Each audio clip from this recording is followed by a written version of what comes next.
Hey everyone, welcome to the channel where we dive deep into the most terrifying, true scary stories from real people all over the world. These are genuine horror experiences that actually happened, chilling, disturbing, and guaranteed to make you double-check your locks tonight. If you're into real scary stories, true horror tales that keep you up at night, or terrifying paranormal encounters from everyday people, you're in the right place. We've got a collection tonight that will leave you questioning everything. If this is your first time here, hit that subscribe button right now and turn on notifications. You won't want to miss the next upload of bone-chilling true scary stories. And in the comments below, tell me what country you're watching from. Are you in the US, UK, Australia, Canada, somewhere else? Let's see how global this community of horror fans really is. Alright, dim the lights. Get comfortable, or maybe not too comfortable. Let's begin. Our first true scary story comes from the United States. Specifically a quiet suburban neighborhood in rural Pennsylvania. It was back in the fall of 2018 when Sarah and her husband Mark finally moved into their dream home. They'd been saving for years, and this old Victorian house on the edge of town seemed perfect. Big yard, wraparound porch, and a price that was suspiciously low for the area. The realtor had mentioned it sat empty for a while after the previous owners suddenly moved out, but Sarah brushed it off.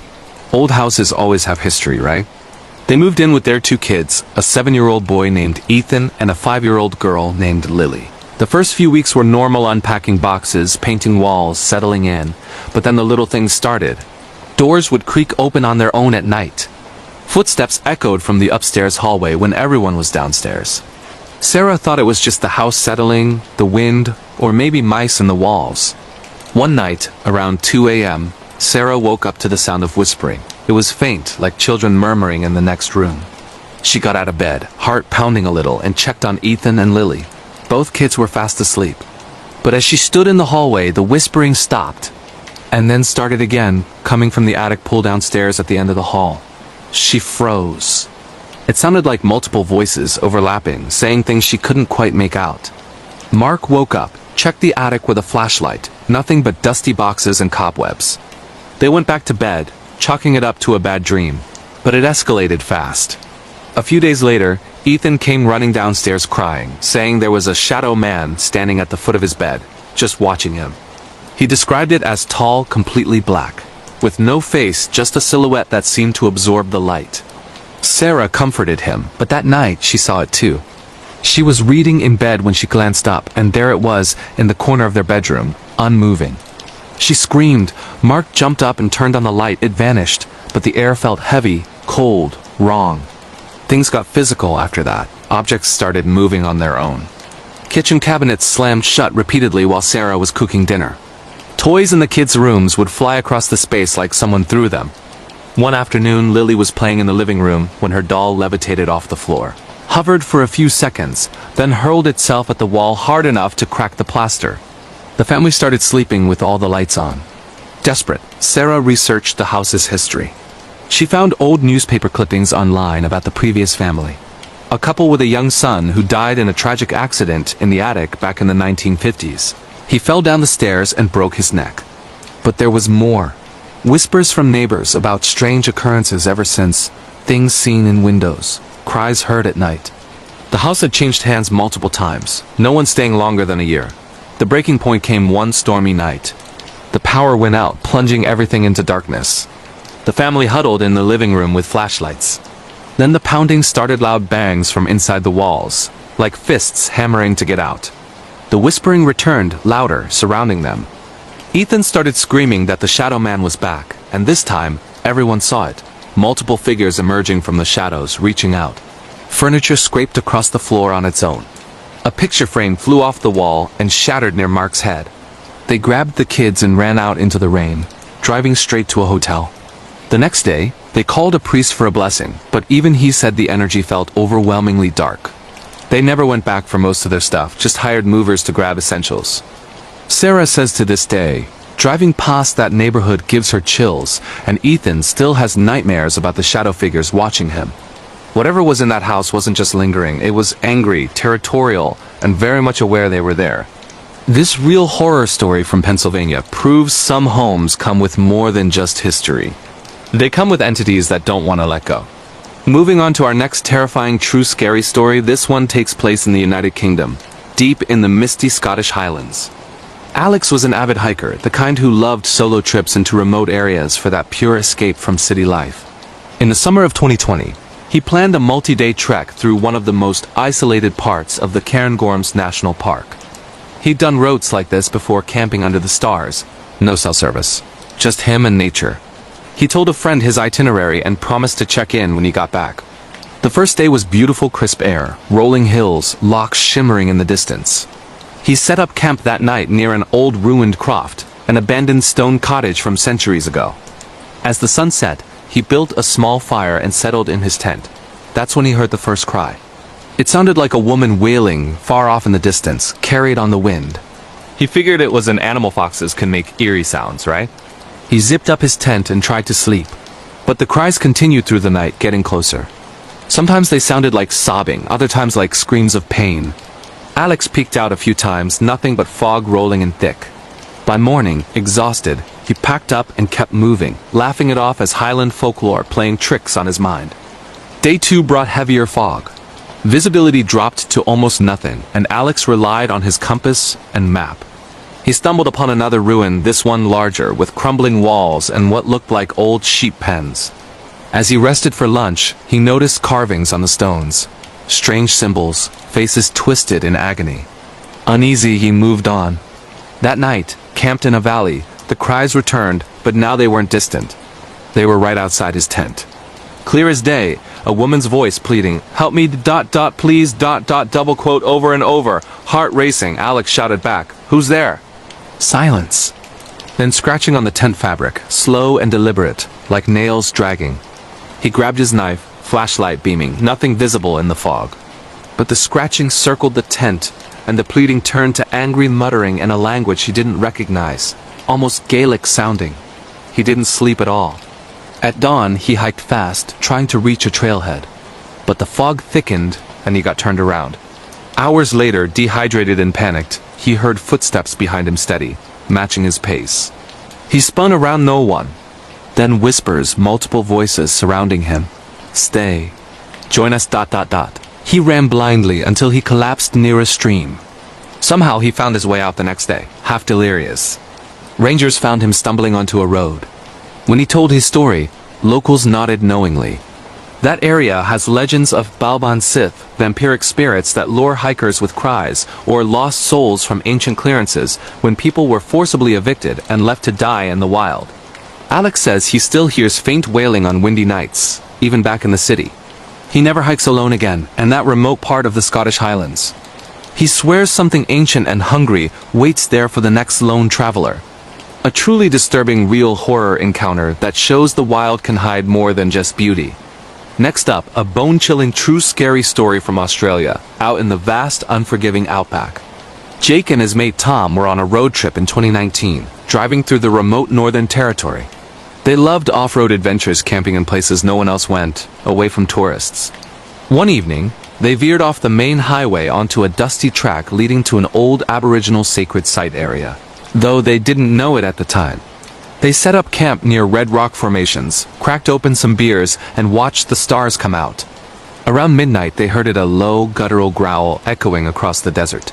Not like a dingo or a wild dog. Deeper, almost human but distorted.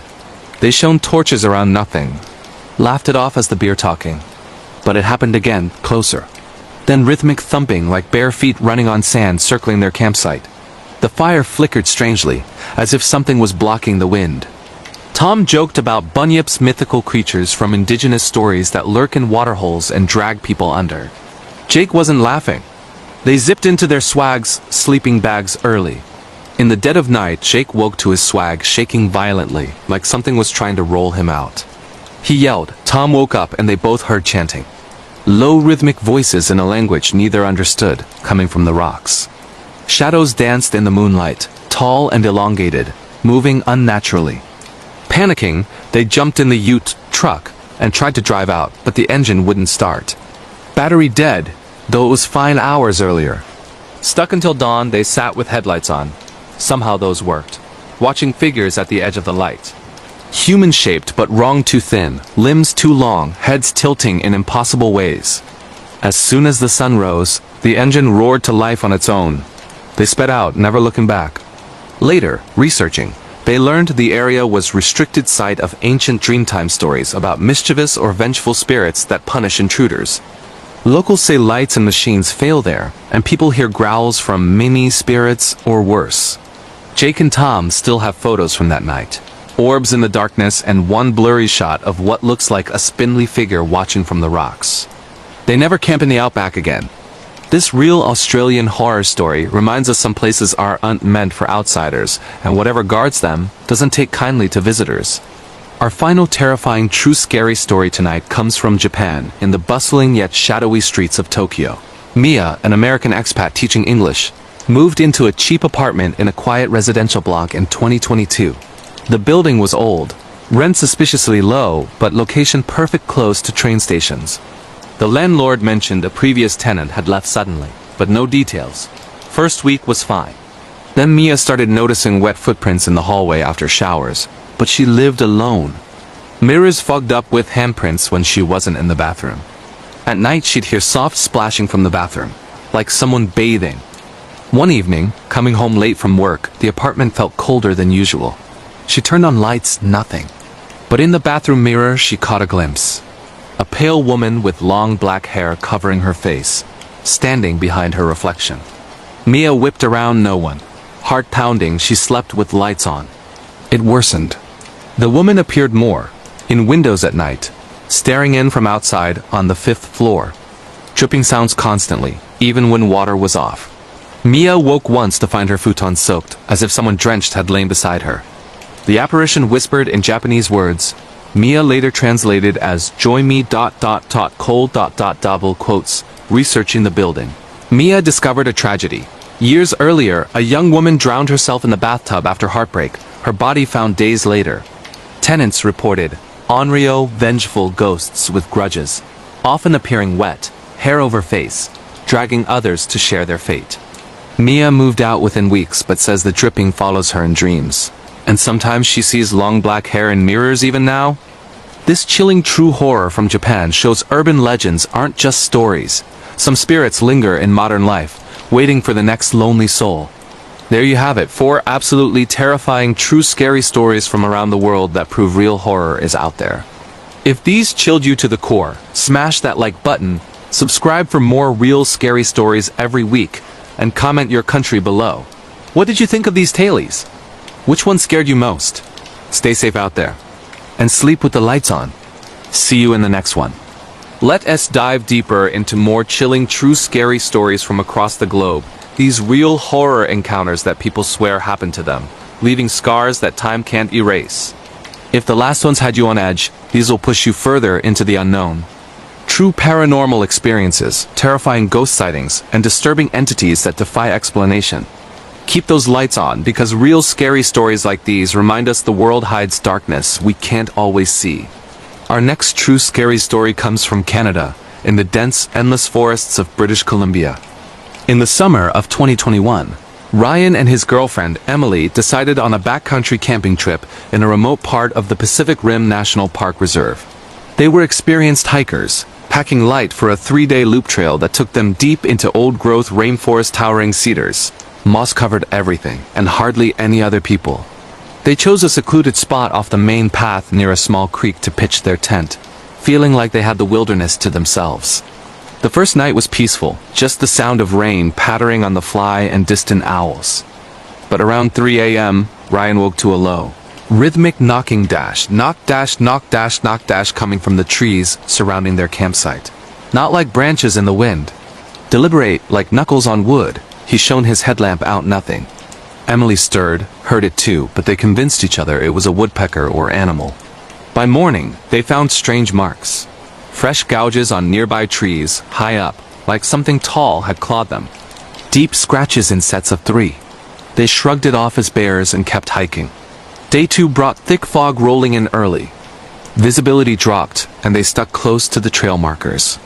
That's when the whispers started faint at first, like voices on the wind, in a language neither recognized, almost sing-song but guttural. Emily thought it was other hikers, but no one appeared. Then rocks began pelting their path from the underbrush, no sources visible. Small at first, then larger, one clipping Ryan's shoulder hard enough to bruise. They hurried to set up camp that night in a clearing. As darkness fell, the knocking returned, louder, circling them. Then howls not wolves, deeper, almost mimicking human cries mixed with animal rage. Their fire wouldn't stay lit properly, flaring unnaturally low. Emily swore she saw eyes reflecting in the tree line, glowing amber, too high off the ground for any normal creature. Panic set in when footsteps approached, heavy, bipedal, crunching leaves slowly. Ryan yelled, brandishing a flare, but the steps paused ... then continued from another direction. Something massive brushed against their tent, rocking it side to side. Inside they huddled, hearing sniffing at the fabric, hot breath fogging the nylon. At dawn, they packed frantically and bolted. Miles out, they found their original campsite trash tent slashed open, gear scattered, but nothing taken, food untouched. Ryan later researched local indigenous warnings about the area. Stories of Sasquatch-like guardians, territorial spirits that drive intruders mad with sounds and throws. Some hikers vanished there entirely. Ryan and Emily made it out, but Emily still wakes from nightmares of those eyes watching, and Ryan refuses to enter any forest alone. This real Canadian wilderness horror proves some places are protected by things far older and angrier than us. Shifting to Europe for our next disturbing true scary story, this one unfolding in the ancient countryside of Ireland. In 2019, Aoife, a young teacher from Dublin, inherited her late grandmother's cottage in rural County Kerry, a quaint stone house on acres of rolling green fields, isolated but charming. She moved in for a fresh start after a breakup, excited about the quiet life. The locals were friendly but mentioned the place had history-old famine-era ties. Nothing specific. The first few nights were idyllic. Then the knocking began, 3 sharp raps on the front door at exactly midnight. Aoife checked no one there. She installed a camera. It captured nothing but empty porch. Soon shadows moved in peripherals. A tall figure in old-fashioned clothes glimpsed in mirrors or windows. Children's laughter echoed from empty rooms upstairs. Aoife found cold spots that drained her phone battery instantly. One evening, cooking dinner, she heard singing an old Irish lullaby her grandmother used to hum, then a child's voice coming from the attic. Terrified, she climbed up with a flashlight. Dust-covered boxes, but in the corner, a small handmade doll she'd never seen, dressed in rags. As she touched it, the singing stopped abruptly, replaced by heavy breathing behind her. She spun empty. But the doll's button eyes seemed to follow her down the ladder. Activity exploded after that. Doors slammed on their own. Footsteps paced the halls all night. Aoife woke to find scratches on her arms, 3 parallel lines, burning like fresh cuts. Objects hurled. Books flying off shelves, a teapot shattering against the wall inches from her head. Desperate, she contacted a local historian. The cottage sat on land from the Great Famine. A family starved there, the mother going mad, harming her children before perishing. Legend spoke of hungry ghosts, lingering, resentful of the living's plenty. Some said the children's spirits played tricks, but the mother's was vengeful. Aoife fled after a final night. The doll appeared on her bed, surrounded by dead birds from the yard. Whispers filled the house. Stay. Feed us ... She sold the place quickly, but says cold drafts follow her, and sometimes she hears that lullaby faintly. This authentic Irish haunting shows ancient tragedies can bind spirits to places, craving company in their eternal hunger. Now a heart-pounding true scary story from Sweden in the vast northern wilderness. Lars, an avid solo camper, headed to Sarek National Park in 2022, one of Europe's most remote areas. No trails, just untouched tundra and mountains. He thrived on the isolation, planning a week-long trek with his dog, a loyal husky named Coda.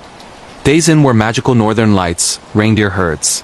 But on night 4, camped by a glacial lake, Coda growled incessantly at the darkness. Lars saw nothing until flashlight beams caught prints. Huge barefoot human tracks circling the tent, deeper than his own in soft ground. He dismissed it as another hiker, though no one else was around. Sleep came uneasy. Next morning, more prints closer, some overlapping his from the day before. Then whispers, faint, in Swedish but archaic words Lars barely understood, like pleas or warnings. Coda refused to leave the tent. That afternoon, hiking a ridge, Lars felt watched. Turning, he glimpsed a pale figure far off, tall, emaciated, naked despite the cold, vanishing behind rocks. He hurried back, heart racing. Night brought terror, scratching on the tent, rhythmic and insistent. Coda barked furiously. Lars' peeked-out handprints smeared the fly, bloody-looking but clear fluid. Then a face pressed against the mesh. Gaunt, hollow eyes, mouth open in a silent scream. He fired a bare flare, nothing there. But the whispers grew to wails, surrounding him. Rocks pelted the tent. In panic, Lars packed at dawn and fled south. Miles later, exhausted, he learned from rangers about glacier ghosts. Tales of lost explorers from old expeditions, frozen and wandering eternally, luring others to share their fate. Some bodies never found. Lars made it out, but Coda passed soon after, inexplicably. Lars hears those wails in wind sometimes, and swears the figure still watches from tree lines. A genuine Swedish Arctic horror that warns solitude in the wild can attract the eternally lost. Finally tonight, another gripping true scary story from France, set in the historic streets of Paris. In 2023, Claire, a history student, rented a tiny attic apartment in an 18th century building in the Marais district. Exposed beams, creaky floors, but affordable and atmospheric. She loved the vibe until the noises started. Late night studying, she'd hear dragging sounds overhead like furniture, moving in the non-existent space above. Then footsteps pacing her exact path below.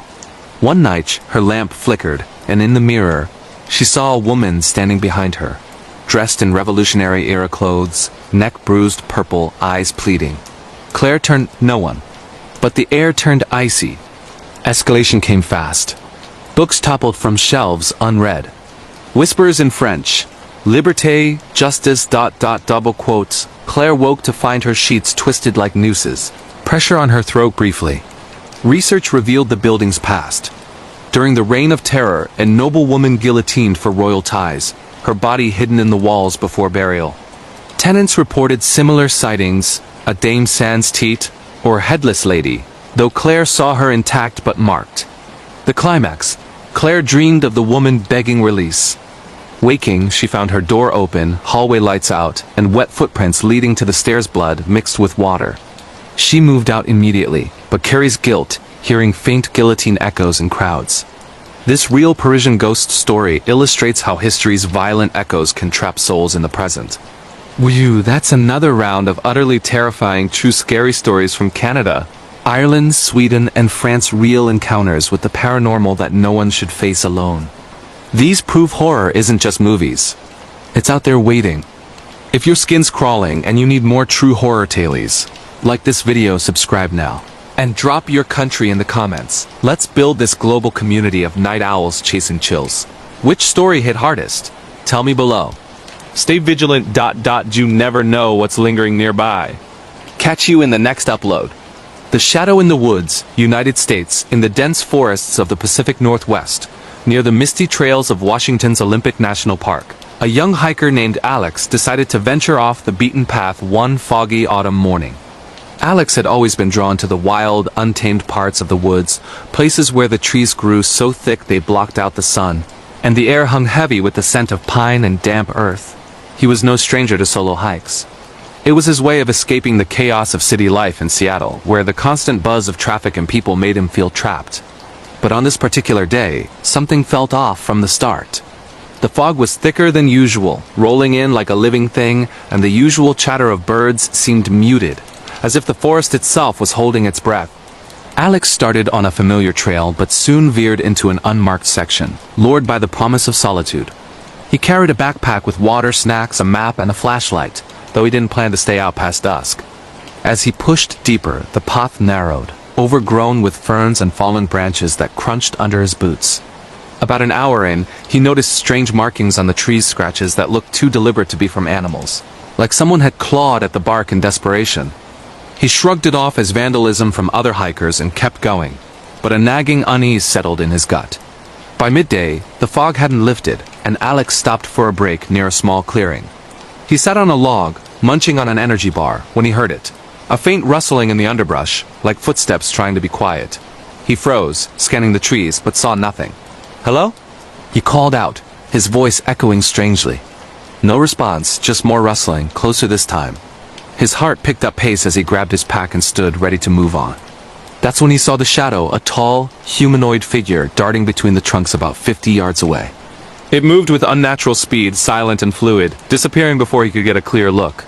Shaking it off as a deer or his imagination, Alex pressed forward, but the feeling of being watched grew stronger.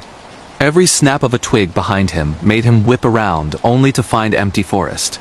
Hours passed, and as the light began to fade, he realized he was lost. The trail markers he'd mentally noted were gone, as if the woods had shifted.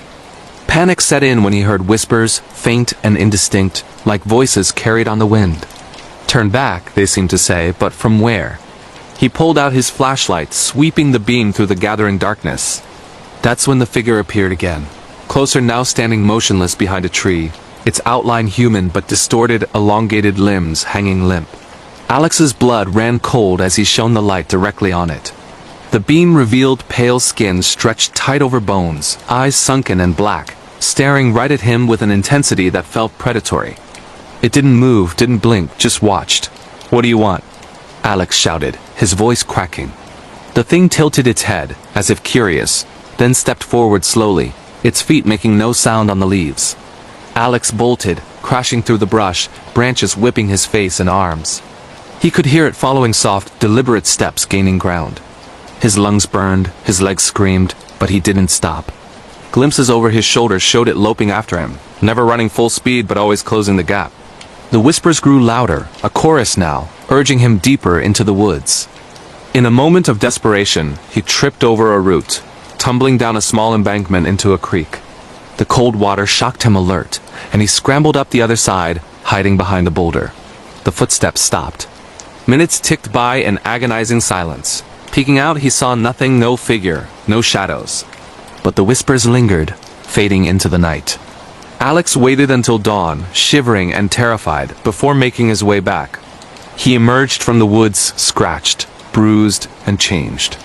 Rangers later told him stories of the Watcher, an entity locals whispered about said to be the spirit of a lost settler who lures hikers to their doom, feeding on their fear. Alex never hiked alone again, but on foggy days, he swears he hears those whispers in the wind, calling his name. The Blackout Ripper's shadow, United Kingdom, deep in the heart of wartime London.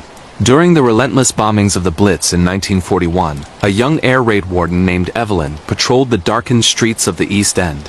The city was a ghost of itself, shrouded in mandatory blackouts to evade German bombers, where every light was extinguished, and the night air hummed with the distant drone of planes. Evelyn, barely 20, had volunteered for the role to do her part. Armed with a flashlight she could only use sparingly and a whistle to alert others of danger. But the real terror wasn't from the skies, it lurked in the shadows below. Her shifts started at dusk, walking the cobbled alleys where families huddled in shelters, praying for dawn. One night, as sirens wailed, Evelyn helped usher people underground, her heart pounding with the familiar mix of fear and duty. But as the all-clear sounded hours later, she emerged to a street unnaturally quiet. A faint cry echoed from an alley, a woman's voice weak and pleading. Rushing toward it, Evelyn found a young factory worker slumped against a wall, her dress torn, blood seeping from stab wounds in her chest. "He came from the dark," the woman gasped, describing a man in a long coat and hat, his face hidden. Evelyn blew her whistle, summoning help, but the woman died before medics arrived. Word spread quickly. A killer was using the blackouts to strike, targeting lone women in the chaos. The press dubbed him the Blackout Ripper, evoking Jack the Ripper's legacy from decades earlier. Evelyn's patrols became fraught with paranoia. Every shadow seemed to move. Every footstep behind her could be him. One evening, as she checked a bombed-out building, she felt eyes on her. Turning, she caught a glimpse of a figure slipping away tall, coat billowing. She reported it, but police dismissed it as nerves. The attacks escalated. Another woman was found gutted near a shelter, her screams lost in the raid sirens. Evelyn volunteered for bait duty, dressing in civilian clothes, her whistle hidden, heart racing as she walked alone. The streets were empty, the air thick with smoke from fires. Then, footsteps soft, deliberate approached from behind. She quickened her pace, leading him to a dead-end alley. He lunged, knife glinting in the moonlight, grabbing her arm. "You're mine now!" he snarled, his breath hot and foul. Evelyn fought, kneeing him, blowing her whistle with all her might. Wardens swarmed, tackling him to the ground. He was a local butcher, driven mad by the war, preying on the vulnerable in the dark. Evelyn survived, but the nightmares never left. Even after the war, in peaceful nights, she'd wake to imagined footsteps, the Ripper's shadow forever etched in her mind. London's blackout had hidden more than bombs, it had unleashed a monster. The Whispering Woods, a true horror story of lost hikers facing an unspeakable ancient terror in the remote Scandinavian forests. Chilling real-life scary tales that will haunt your dreams. 2025. In the summer of 2024, a group of 4 lifelong friends from the United States decided to embark on what they thought would be the adventure of a lifetime. Mark, a 32-year-old software engineer from Seattle, had always been the planner of the group. He was the one who suggested they take a break from their busy lives to hike through the vast, untouched wilderness of northern Sweden. His buddies, Jake, a fitness trainer from Chicago, Alex, a graphic designer from New York, and Tom, a teacher from Boston, jumped at the idea. They were all in their early 30s, fit, experienced hikers, and eager to escape the grind of city life. Little did they know that their trip would turn into a nightmare that would scar them forever, a story whispered among survival forums and horror enthusiasts as one of the most terrifying real encounters with the unknown. The plan was simple: fly into Stockholm, rent a car, and drive north to the Kungsleden Trail, a famous 270-mile path through Sweden's Lapland region. But Mark wanted something more off the beaten path. "Let's cut through the old forests," he said during their planning Zoom call. "The maps show shortcuts through ancient woods that hardly anyone uses. It'll save us time and give us that real wilderness feel."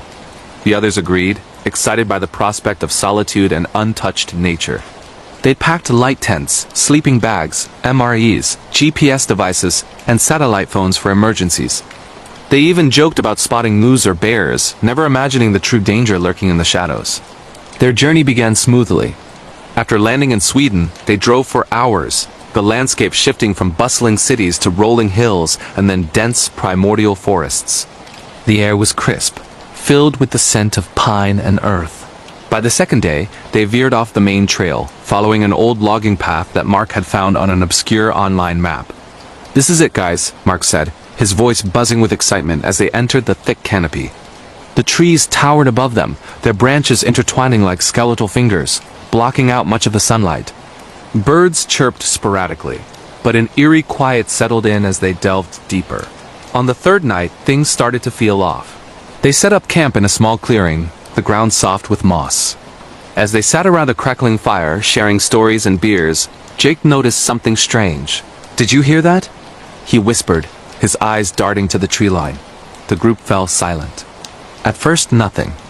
Then a faint whisper, like wind through leaves, but with a rhythmic quality, almost like words in a language none of them recognized. "Probably just the wind."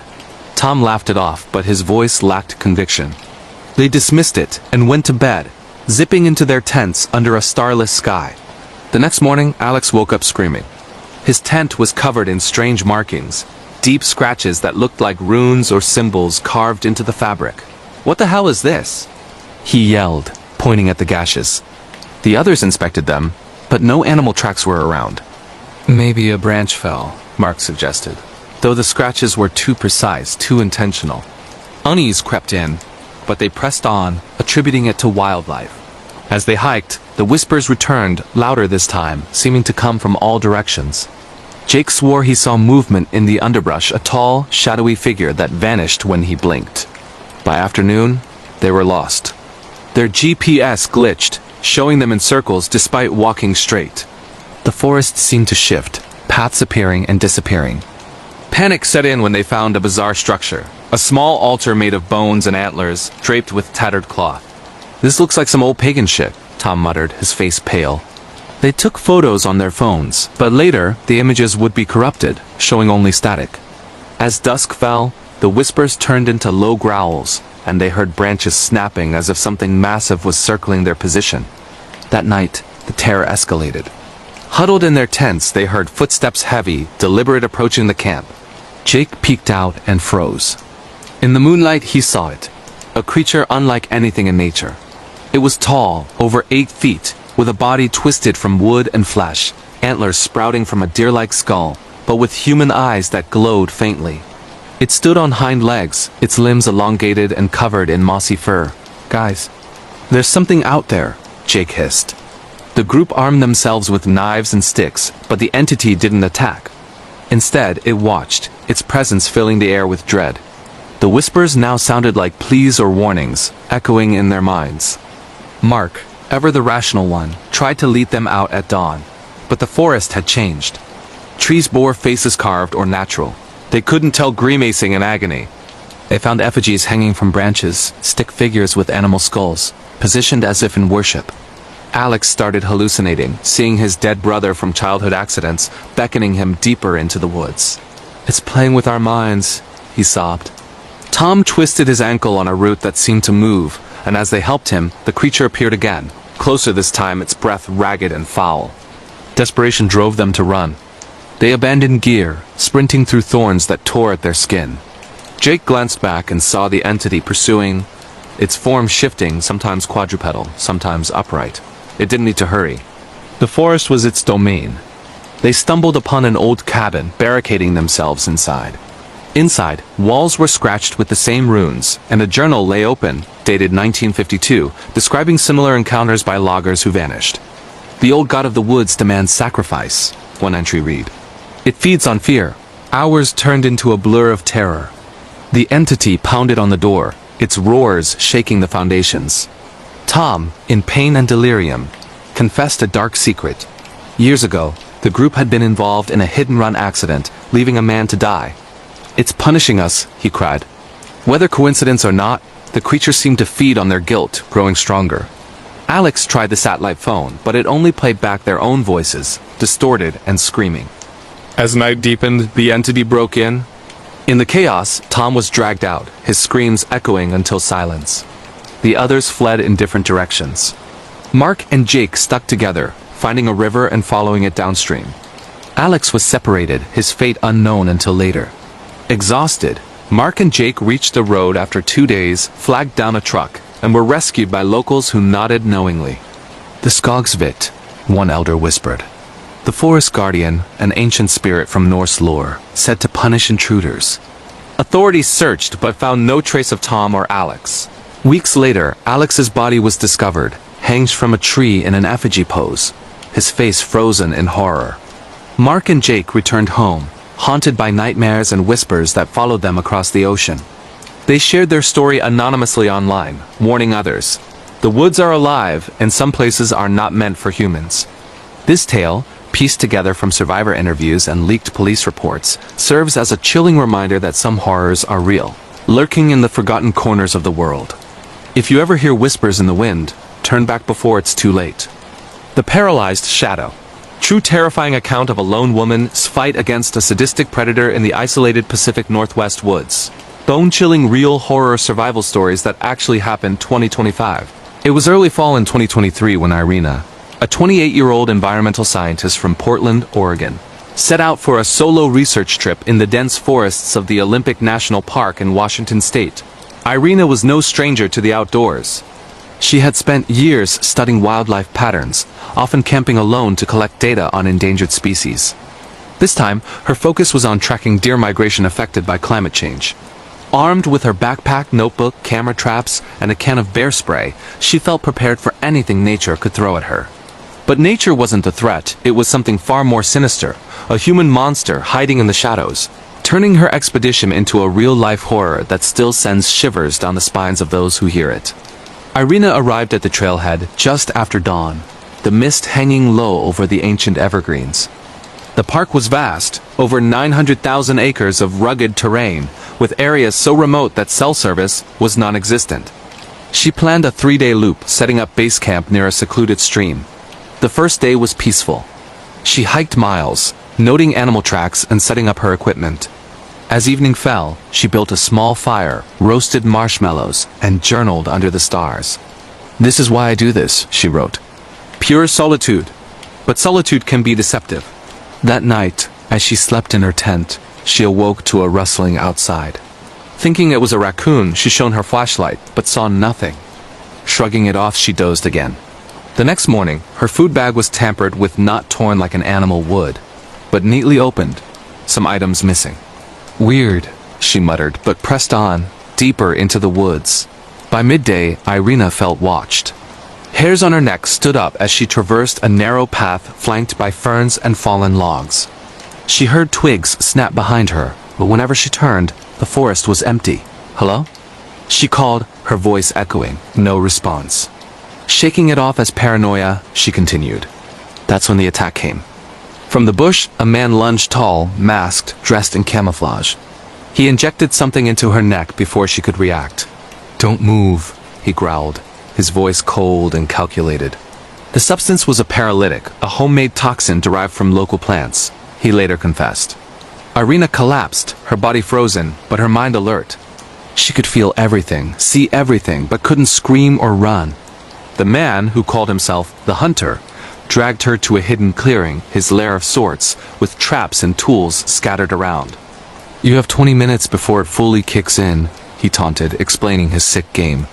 He was a serial predator, preying on lone hikers, paralyzing them to hunt like game. If you hide well, you might survive. Terror flooded Irina's veins as she realized this was real, not a movie, but her life. With partial mobility, she crawled into the underbrush, heart pounding. The forest, once a sanctuary, became a maze of horror.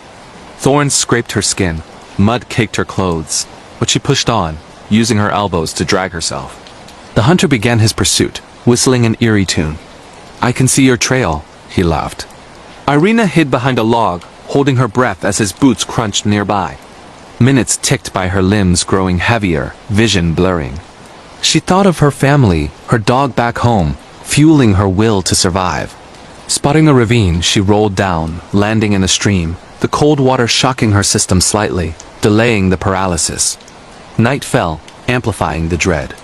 The hunter's flashlight beam swept the trees, his calls taunting. Come out, little rabbit. Irina, now fully immobilized, lay in the water, camouflaged by leaves. Insects crawled over her, but she couldn't brush them away. Hours passed in agonizing silence, her mind racing with flashbacks, childhood camping trips, recent breakups, regrets. Was this how it ended? At dawn, the paralysis began to wear off. Fingers twitched first. Slowly she moved, inching toward a ranger trail she remembered from maps. The hunter had left, assuming she'd succumb to exposure. But Irina's resilience shone. She reached a road by midday, collapsing as a park ranger drove by. Rescued, she led authorities to the site, where they found evidence of other victims' bones, personal items.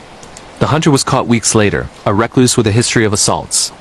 Irina's story, shared in survivor podcasts and articles, highlights the real dangers in the wild, not beasts, but humans. She now advocates for hiker safety, but the nightmares persist. The feeling of paralysis, the whistle in the dark.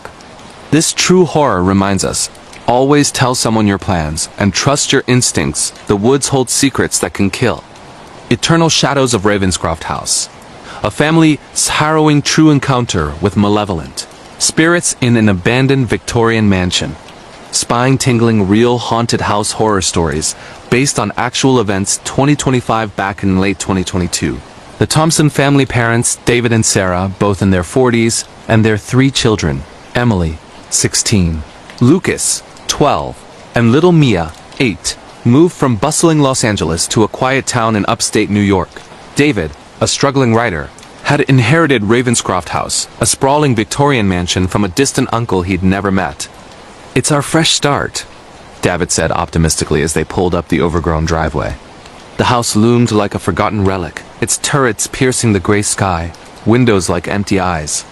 Built in 1885, it had a history of tragedy, fires, suicides, mysterious disappearances. Locals whispered it was cursed, but the Thompsons dismissed it as folklore. What followed was a descent into terror that tested their sanity and bonds, a real haunting that experts still debate. The first weeks were uneventful. They unpacked, painted rooms, and explored the attic filled with antiques. Emily, a typical teen, complained about no Wi-Fi, but Lucas and Mia were thrilled by the secret passages. Sarah, a nurse, felt a chill in certain rooms but blamed drafts. David set up his office in the study, inspired by the house's atmosphere for his horror novel. The disturbances began subtly. At night, footsteps echoed in empty hallways. Probably the house settling, David rationalized. Then, Mia started talking to an imaginary friend named Eleanor, describing a girl in old-fashioned clothes. "She says she lives in the walls," Mia giggled. Sarah laughed it off, but unease grew when objects moved, keys vanishing, reappearing in odd places. One stormy evening, Emily screamed from her room. Her mirror had fogged up, revealing words etched in the glass. "Get out!" The family gathered, hearts racing. David wiped it away, but the air turned icy. That night, Lucas woke to shadows dancing on his wall, forming shapes of twisted figures. He hid under covers, whispering prayers. As days passed, the manifestations intensified. Sarah experienced visions in the kitchen, flashes of a woman hanging from the chandelier. Her neck snapped. Researching the house online, she discovered Eleanor was real, a child who died in a 1902 fire, along with her family. The uncle had bought it cheap, never living there. "We need to leave," Sarah urged, but David refused, obsessed with his writing, convinced it was inspiration. The spirits targeted them individually. Emily heard whispers in her earbuds, voices mocking her insecurities. Lucas found drawings in his notebook, crude sketches of the family dead. Mia's friend turned menacing, telling her to harm her siblings. David, in his study, felt hands on his shoulders, guiding his typing to reveal dark secrets. The house fed on grief, trapping souls. Climax came during a power outage. The family huddled in the living room, candles flickering. Doors slammed shut, locking them in. Shadows coalesced into forms, Eleanor, her burned face pleading. A man with a noose, a woman screaming. "They want us to join them," Mia cried. Objects flew, books, vases crashing around. David confessed his own guilt. Years ago, he'd caused a car accident that killed a friend, burying the shame. The spirits seemed to amplify it, manifesting as accusations. In desperation, they contacted a paranormal investigator via Zoom. "It's a residual haunting mixed with intelligent entities," he said. "Perform a cleansing." Following instructions, they salted doors, burned sage, and chanted prayers. The house resisted, winds howled inside, lights exploded. Eleanor appeared fully, reaching for Mia. Sarah shielded her daughter, yelling, "Leave us alone!" Dawn broke, the activity ceasing. Exhausted, they fled, leaving everything. The house stands empty, listed as haunted in real estate whispers. The Thompsons relocated, therapy helping, but scars remain.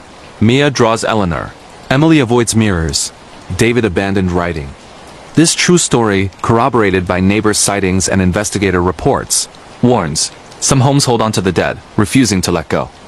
The Cursed Hand, a gripping true horror story of teens summoning deadly spirits through a forbidden ritual in a modern suburban town. Terrifying real life, supernatural encounters and possession tales that will keep you up all night. 2025, in the crisp autumn of 2023. The suburban enclave of Evergreen Heights, just outside Seattle, Washington, seemed like the epitome of American normalcy. Tree-lined streets with manicured lawns, families commuting to tech jobs in the city, and high school kids navigating the pressures of senior year with a mix of excitement and dread. It was here, in this unassuming backdrop, that a group of four inseparable friends, Mia Thompson, Sophie Alvarez, Jordan Hayes, and Kai Patel, stumbled upon something that would shatter their world and unleash a nightmare that still echoes in whispers among the locals. Mia was the catalyst, a 17-year-old with a cascade of dark hair and eyes that held a perpetual shadow of sorrow. Her mother, Elena, had succumbed to pancreatic cancer just 6 months earlier, leaving Mia and her father, Richard, in a house that felt hollow and echoing. Richard, a software engineer, buried himself in work, often traveling for weeks at a time, leaving Mia to her own devices. It was during one of these solitary evenings, scrolling through obscure online forums on her laptop in her dimly lit room, that Mia discovered the artifact. The forum was called Echoes from Beyond, a niche corner of the internet where enthusiasts shared stories of the paranormal, from Ouija board mishaps to EVP recordings.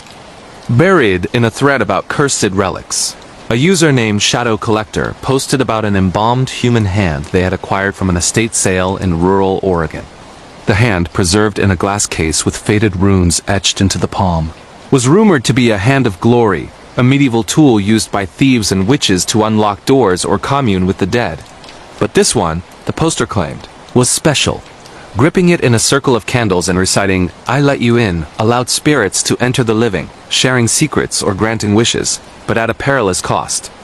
Intrigued and desperate for any connection to her mother, Mia messaged the seller anonymously. For $150, shipped discreetly in a plain box, the hand arrived 2 days later. It was smaller than she expected, the skin leathery and yellowed, fingers curled as if in eternal supplication. The nails were long and jagged, and a faint scent of decay lingered despite the preservation. Mia hid it in her closet, waiting for the perfect moment to share it with her friends. Sophie Alvarez was the group's anchor, a 17-year-old straight-A student with ambitions of attending Stanford to study psychology. Her parents, both immigrants from Mexico, instilled in her a drive for excellence. But Sophie harbored a secret rebellious side. She snuck out for late-night drives and experimented with edibles, to quiet the anxiety that gnawed at her during exams. Jordan Hayes, 18, was the jock with a heart of gold. Captain of the soccer team, always cracking jokes to deflect from his own insecurities about college scholarships. His broad smile and athletic build made him popular, but he confided in the group about his fears of peaking in high school. Kai Patel, also 17, was the tech whiz, building drones in his garage and hacking school Wi-Fi for fun. Skeptical by nature, with parents who were engineers pushing him toward MIT, Kai dismissed most supernatural claims as psychological projections, but he loved a good thrill. The sleepover was planned for a Friday night when Richard was away in San Francisco for a conference. Mia's house, a 2-story colonial with a sprawling basement rec room, was the ideal spot. No nosy parents, plenty of snacks, and a projector for horror movies. They started the evening innocently enough. Pizza from Domino's, binge-watching episodes of Stranger Things, and sharing gossip about school crushes. As midnight approached, Mia dimmed the lights and revealed the hand, placing it on the coffee table amid a circle of tea lights she had bought from Walmart. "Guys, this is real," she said, her voice trembling with a mix of excitement and grief. "It's supposed to let you talk to the dead. I want to try reaching Mom." Kai rolled his eyes but set up his phone to record, ever the documentarian.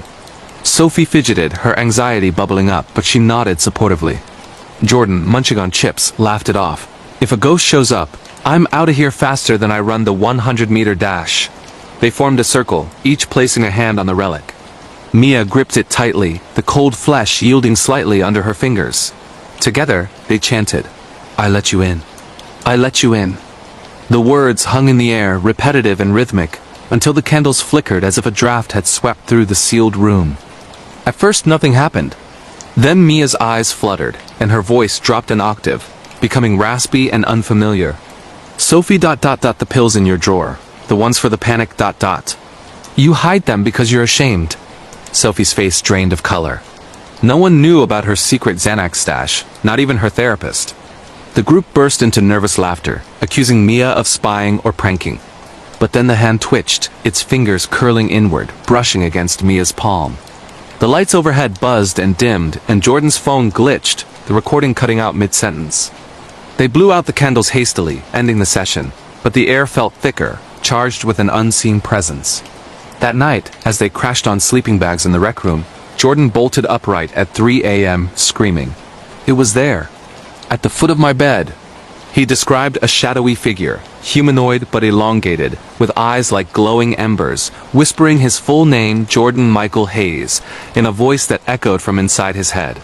The others dismissed it as a nightmare, but Jordan insisted it felt real, like ice water pumping through my veins. They parted ways the next morning, chalking it up to group hysteria, but Mia pocketed the hand, feeling an inexplicable pull to it. Over the following weeks, the game evolved into an obsession. Word spread subtly among their close circle first, just the 4 of them, then inviting a few trusted friends like Ethan, a transfer student with a goth aesthetic, and Lila, a quiet artist with a fascination for the occult. They established rules, sessions limited to 90 seconds, always in a circle, end by blowing out the candle. Mia's house became the hub, with her dad none the wiser during his absences. Each grip brought revelations. Kai learned details about his grandfather's unspoken war traumas in India, things his parents had never shared. Sophie heard voices comforting her about her anxieties, promising relief. But the spirits grew bolder, demanding more. During one session, Kai gripped the hand, and his body went rigid. His eyes rolled back, showing only whites, and he began speaking in a language none recognized later, identified by a linguistics app as archaic Latin. Mors venit omnibus, he intoned, meaning, death comes to all. Then his limbs contorted unnaturally, joints popping as he lurched forward, smashing a lamp with superhuman force. The group pried his fingers from the hand, but not before he clawed at his own face, drawing blood. It felt like something was wearing me like a suit, Kai later confessed, his skepticism shattered. Sophie started experiencing visual hallucinations. In mirrors at school, she'd glimpse a pale woman with hollowed eyes and stringy hair, standing just behind her shoulder. The apparition would mouth words Sophie couldn't hear, but it filled her with dread. At home, objects moved, books falling from shelves, doors creaking open. She confided in Mia, who was spiraling deeper. Mia began self-harming during private sessions, carving symbols into her arms with a pocket knife. The marks resembled ancient sigils from folklore, representing vessels for the restless. "They want bodies," Mia whispered one night. "They've been waiting so long." The escalation peaked at a larger gathering 2 months in. 10 kids crammed into the basement, the air thick with incense and teenage sweat. Ethan, eager to prove his edginess, volunteered first. He gripped the hand, recited the phrase, and the room grew cold. 90 seconds passed, but Ethan didn't release. His eyes snapped open, pupils dilated to black voids. "It's mine now," he growled, voice layered with multiple timbres like a chorus of the damned. He lunged at Jordan, hands around his throat, lifting him off the ground with impossible strength. Chaos erupted, screams, furniture toppling as if by invisible hands, doors slamming and locking. Sophie smashed a window to escape, cutting her hands on glass. Mia, in a trance herself, grabbed the hand and slammed it against the concrete floor. It shattered, shards embedding in her palm, her blood mixing with the desiccated flesh. A wail filled the room, not from any throat, but from the air itself. The aftermath was a cascade of horror. Those who attended reported shared nightmares, being chased through endless corridors by deformed entities with elongated limbs and rotting faces. Waking with bruises in the shape of handprints, scratches spelling words like "in" on their skin. Leila, the artist, was hit hardest. She began drawing obsessively images of the pale woman, the shadowy figure, until one night she hanged herself in her garage. Her suicide note read, "The footsteps behind me never stop. It's always there, waiting to grip." Authorities descended on Evergreen Heights. Police investigated as a potential suicide pact or drug-fueled delirium, interviewing survivors and seizing Mia's shattered hand remnants. Forensic analysis revealed the hand dated to the 1800s, possibly from a grave robber's collection, but no explanation for the phenomena. Mia's father returned to find his daughter catatonic, rocking in her room, muttering about gates opened that can't be closed. She was hospitalized, diagnosed with dissociative identity disorder, but therapists noted anomaly sessions where Mia spoke in voices not her own, revealing intimate details about the staff's lives. A local priest, Father Ramirez, with experience in Vatican-approved exorcisms, was called in. He performed rituals on the group, using holy water and incantations. Recordings captured EVP, disembodied screams, pleas like "let us stay," and laughter that chilled the bone. Jordan moved to California for college but still avoids shaking hands, flinching at any touch. Sophie channeled her trauma into advocacy, starting a school club for mental health awareness, warning about how grief can lead to dangerous escapism. Kai, once a skeptic, deleted all digital traces of their videos, but corrupted files resurfaced on dark websites. Pixelated clips showing the possessions, inspiring copycat rituals worldwide. Years later, in 2025, reports persist of similar incidents, teens in other suburbs finding cursed hands online, reciting the consequences. Experts link it to a global uptick in paranormal claims, perhaps amplified by social media's reach. But for Mia and her friends, it's no trend. It's a scar that never heals. The cursed hand taught them that some thrills come at the price of your soul. Curiosity killed the cat, but in this case, it invited something far worse to take its place. And once you let them in, they linger, waiting for the next grip. The paralyzing pursuit, shocking true survival horror of a woman hunted by a sadistic killer in remote mountain trails. Heart-pounding real-life serial killer encounters and escape stories. That actually happened 2025, in the early spring of 2024. Sarah Ellis, a 29-year-old emergency room nurse from Denver, Colorado, decided it was time for a reset. Her 5-year relationship with Mark, a fellow nurse, had ended bitterly when she discovered his infidelity with a colleague.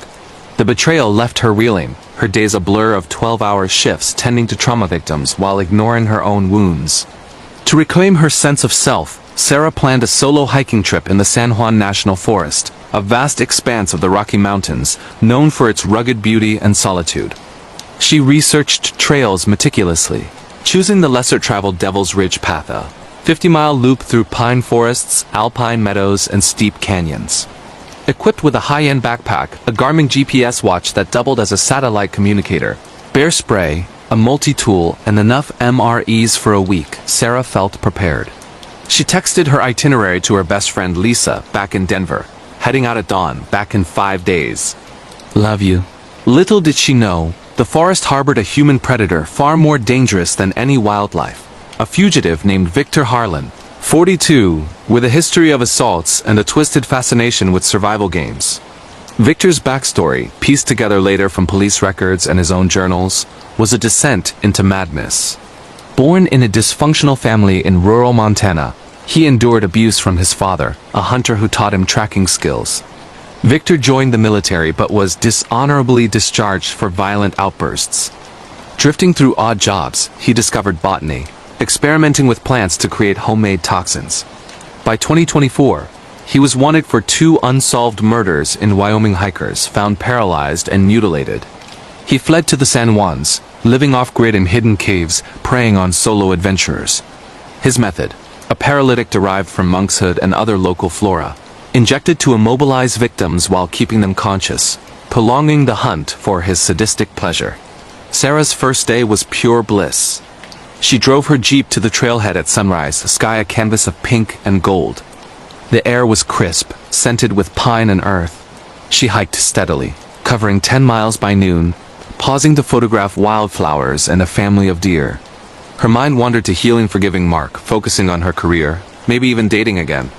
By dusk, she pitched her tent near a babbling stream, journaling under her headlamp. Day 1. Feeling strong. Nature is the best therapy. That night, rustling sounds woke her, branches snapping, footsteps crunching leaves. She gripped her bear spray, heart pounding, but saw nothing in the beam of her flashlight. Just animals, she muttered, drifting back to sleep. The second day brought the first sign of trouble. Ascending a steep ridge, Sarah felt in primal unease, as if eyes bored into her back.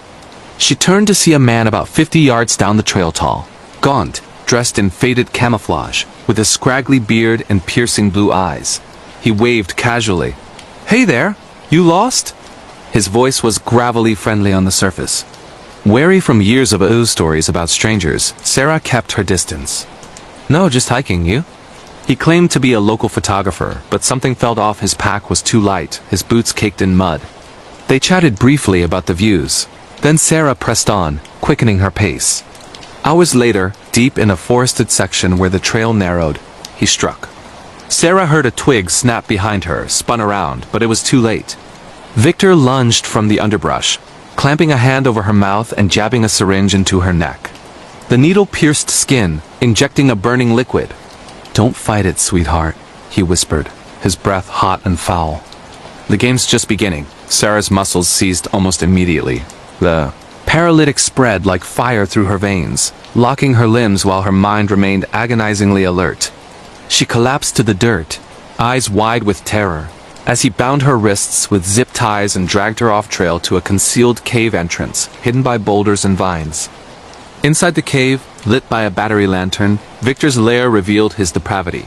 Walls etched with tally marks, victims, shelves of jars containing plant extracts, and a collection of trophies, locks of hair, jewelry from past prey. He explained his rules with chilling calm. "I'll give you antidotes in doses. Enough to move, but not escape fully. You run, I hunt. Last as long as you can." Sarah's thoughts raced. Why me? How to survive? She recalled survival training from a nursing seminar. Stay calm, conserve energy, look for opportunities.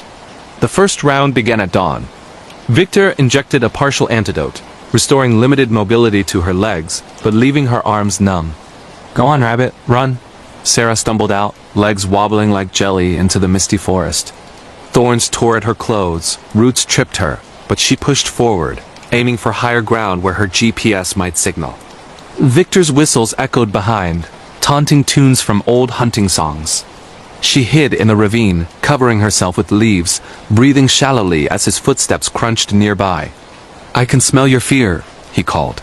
Hours passed in agony, her body aching, mind flashing to childhood memories. Playing in Colorado woods with her brother, now a cop in Boulder. Regrets over not confronting Mark sooner. Vows to survive for her aging parents. As the paralytic wore off slightly, Sarah fashioned a weapon, a sharp rock tied to a stick with shoelaces. She set a crude trap, a tripwire from vines across a path. Victor fell for it partially, stumbling and cursing, giving her time to flee deeper into the canyons. But he caught up, injecting more toxin, dragging her back. Days blurred. Cycles of partial freedom, chases, hidings. He left gifts, water bottles laced with mild sedatives, forcing her to choose thirst or weakness. Psychological torment intensified. He monologued about his past, describing how he played with previous victims, their screams fueling his power. By day 4, Sarah was emaciated, covered in bruises and cuts, but her resolve hardened. Flashbacks sustained her shifts, saving lives, reminding her of resilience. She whispered affirmations. "I'm a fighter. I'll make it." Rescue stirred when Lisa, alarmed by no check-in, alerted authorities. A search party mobilized. Rangers, volunteers, drones, and K9 units. Sarah, during a brief mobile window, crawled to a ridge and used her multi-tools mirror to flash sunlight at a passing helicopter. The pilot spotted the glint, radioing in. Confrontation came as rescuers closed in. Victor, sensing the end, cornered Sarah in a cliffside crevice. "You were the best yet," he sneered, raising a knife. But Sarah, with a surge of adrenaline, swung her rock weapon, cracking his knee. He howled, stumbling back as dogs barked nearby. Rangers apprehended him after a brief chase, finding his journals detailing methods and victims. Sarah's recovery was arduous. Months of physical therapy for nerve damage, counseling for PTSD where nightmares replayed the hunts. She testified at Victor's trial, where he was convicted of multiple murders, sentenced to life. Now, in 2025, Sarah speaks at women's safety seminars, advocating for real-time tracking apps and gut instincts. Isolation can be empowering, she says, but evil hides in the shadows. Trust that inner voice. If it says run, you run. The eternal curse of Shadyside. Terrifying true story of a town plagued by generational witch-esque curse, causing mass murders. Chilling real-life cursed towns and serial killer outbreaks inspired by ancient folklore. 2025. Nestled in the rolling hills of Ohio, Shadyside was a town frozen in time. A place where faded factories stood as relics of better days, and families traced lineages back to the founding settlers. But beneath its quaint facade lay a darkness that simmered for centuries, erupting in cycles of violence that locals attributed to the curse. In 2023 and 2024, this curse manifested in a wave of possessions and murders, echoing historical atrocities and drawing national attention. This is the true account, drawn from survivor testimonies, archival records, and investigations of how a group of teens uncovered the roots of Shadyside's eternal torment. The curse traced to 1666, when Sarah Fear, a young woman accused of witchcraft amid Puritan hysteria, was hanged from an ancient oak on the town's outskirts. Historical documents revealed Fear was scapegoated for crop failures and illnesses, but whispers suggested she was innocent, a healer vilified for her knowledge of herbs. As the news tightened, she cursed the town. "My hand will reach from the grave, possessing your bloodlines until justice is served." Over generations, Shadyside suffered inexplicable outbreaks, massacres in 1785, 1894, 1922, 1966, 1978, 1994 each, involving possessed killers reenacting brutal slayings before dying horrifically. In modern times, Dina Johnson, a 17-year-old high schooler grappling with her parents' divorce and her own budding romance with Sam, a girl from rival town Sunnyvale, became the unwilling hero. Dina's life was a mess. Failing grades, part-time job at the local diner, and a brother, Josh, obsessed with online conspiracy forums.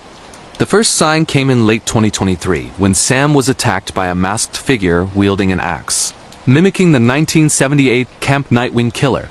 Sam survived with slashes, but the assailant, a normal townie named Ryan, turned the weapon on himself, grinning maniacally. Dina, investigating with Josh and friend Simon, delved into Shadyside archives at the dusty library. They uncovered patterns, killers possessed by shades of past victims, all tied to fear's name. Visions plagued Dina, flashbacks to 1666, where she saw through fear's eyes. The trial, the betrayal by town elders who framed her to cover their own sins, like land theft and affairs. The possession spread like a virus. Everyday people snapping, a teacher stabbing students in a frenzy, a mechanic running down pedestrians with his truck. The group evaded multiple attacks. At a mall reminiscent of the 1994 massacre, a possessed teen with a skull mask chased them through stores, shattering glass and screaming curses. Simon was injured, his arm gashed, but they escaped by barricading in a stockroom. Research revealed the curse's source, a demonic entity, not fear's spirit, but a force feeding on the town's buried hatred, using possessions to perpetuate violence.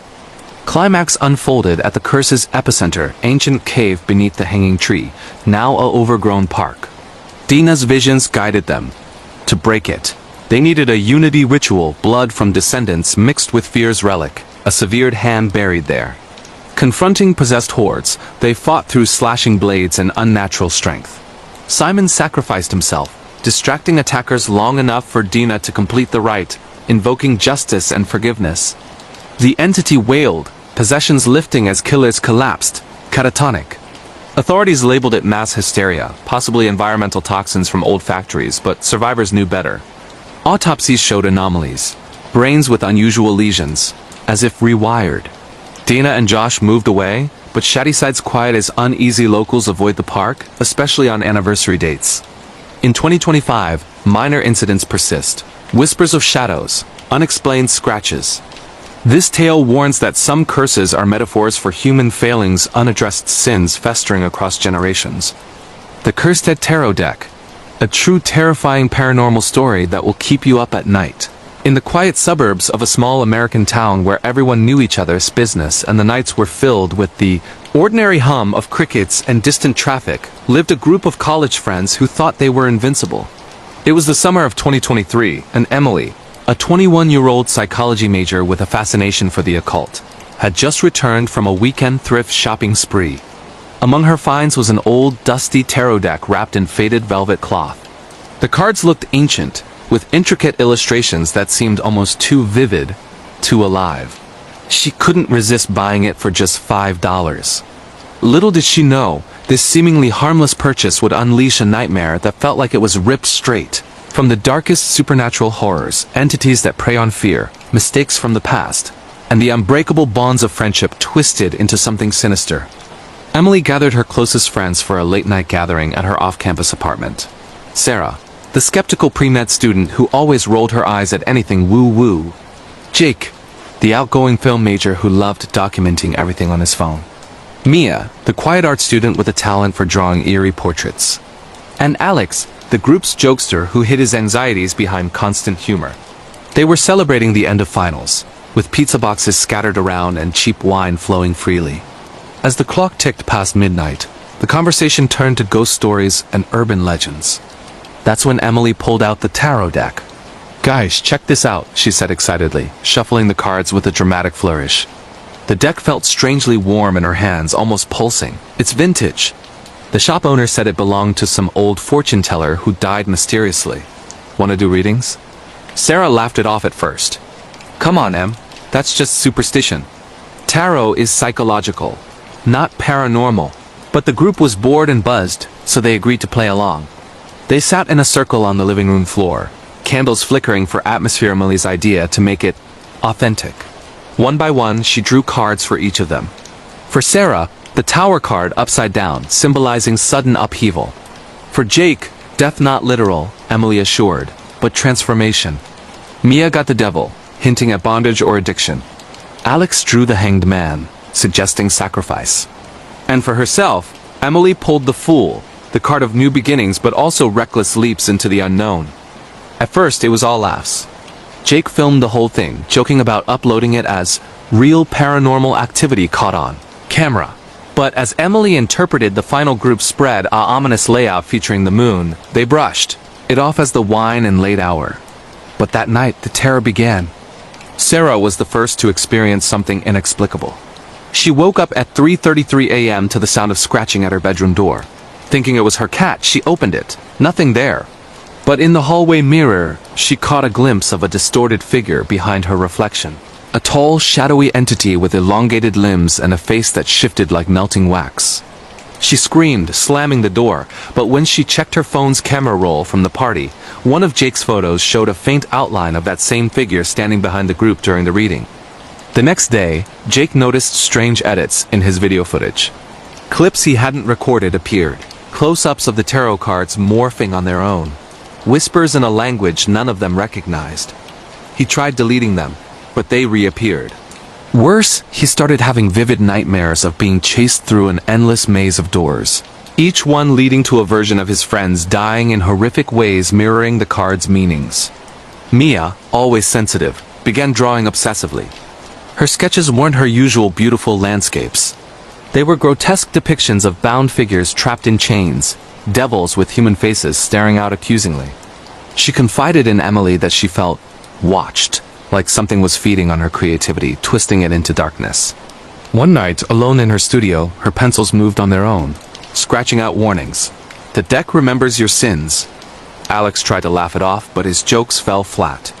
He became paranoid, convinced the entity was punishing him for past lies, things he'd hidden from the group, like betraying a friend's trust years ago.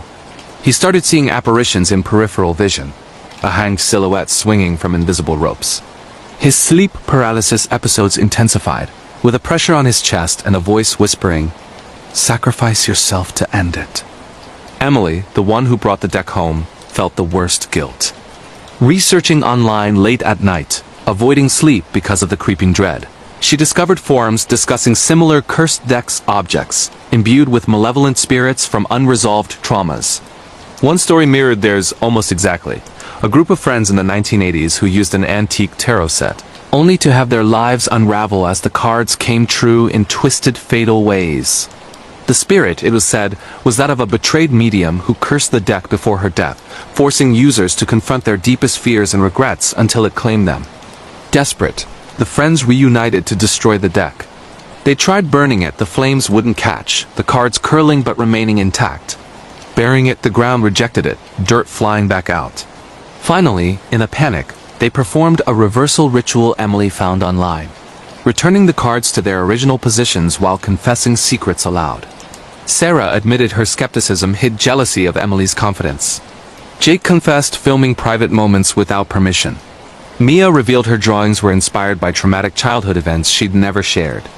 Alex broke down, admitting a lie that had hurt the group deeply. Emily tearfully owned bringing the danger into their lives. As the last confession echoed, the room shook. The candles extinguished in unison. In the darkness, they heard shuffling white cards being dealt. Then, silence. The entity seemed gone. The deck went cold, inert. They scattered the cards in different locations, vowing never to speak of it again. But months later, subtle horrors lingered. Sarah still checks mirrors obsessively, fearing reflections that don't match. Jake's videos glitch with unexplained shadows. Mia's art sells well now, but buyers report nightmares of devils. Alex avoids ropes or heights, and Emily? She found a single card in her mailbox one day, the Fool, staring back with eyes that seemed to follow her. Was it truly over? Or had the curse merely paused, waiting for the next reckless soul to shuffle the deck? This chilling true paranormal encounter reminds us that some objects carry echoes of the past dark energies that latch onto the living, forcing confrontations with hidden truths. If you've ever dabbled in the occult or found something vintage that felt off, share your scary true stories in the comments. Like and subscribe for more terrifying real-life horror tales, supernatural encounters, and creepy paranormal experiences that will haunt your dreams. The Paralyzing Injection, a real-life survival horror story of immobility and terror, deep in the Appalachian Mountains. In a remote cabin surrounded by dense forests where cell service was spotty at best, lived Laura, a 28-year-old grief counselor, escaping the city after losing her husband in a tragic accident. It was late 2024, and she sought solitude to heal, hiking trails by day and journaling by firelight at night.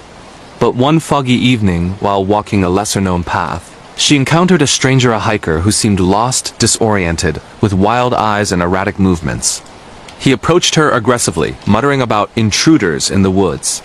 Before Laura could run, he injected something into her neck with a syringe he'd pulled from his backpack.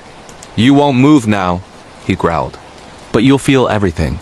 The substance was a rare paralytic toxin, similar to those used in medical procedures, but weaponized, causing complete muscle paralysis, while leaving the mind fully alert, senses heightened. Laura collapsed, unable to scream, move, or even blink voluntarily.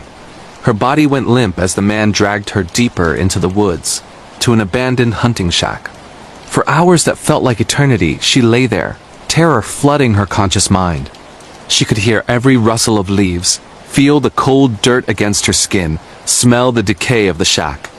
The man ranted about survival, isolation, how the world was ending and she was part of the test. He paced, sharpening tools, planning what he'd do next, her imagination filling in the horrors since she couldn't turn away. But Laura's mind raced. Drawing on her counseling training, she focused on breathing shallow but steady to stay calm. She remembered stories of survivors in similar predicaments. Real cases of paralytic attacks where victims played dead or waited for opportunities. As night fell, a storm rolled in, thunder masking sounds. The man, paranoid, stepped out to check the perimeter. That was her chance. Though paralyzed, Laura had faint control over her eyes and minimal finger twitches, the toxin wearing off unevenly. She spotted her phone, knocked from her pocket earlier. Inch by agonizing inch, over what felt like hours, she maneuvered her hand to reach it, dialing emergency with a trembling thumb. Rescue came just in time. The man was apprehended, revealed to be a fugitive with a history of assaults using homemade paralytics inspired by dark web forums. Laura survived, but the psychological scars remain. Nights where she fears immobility, phantom injections, the helplessness of being trapped in her own body.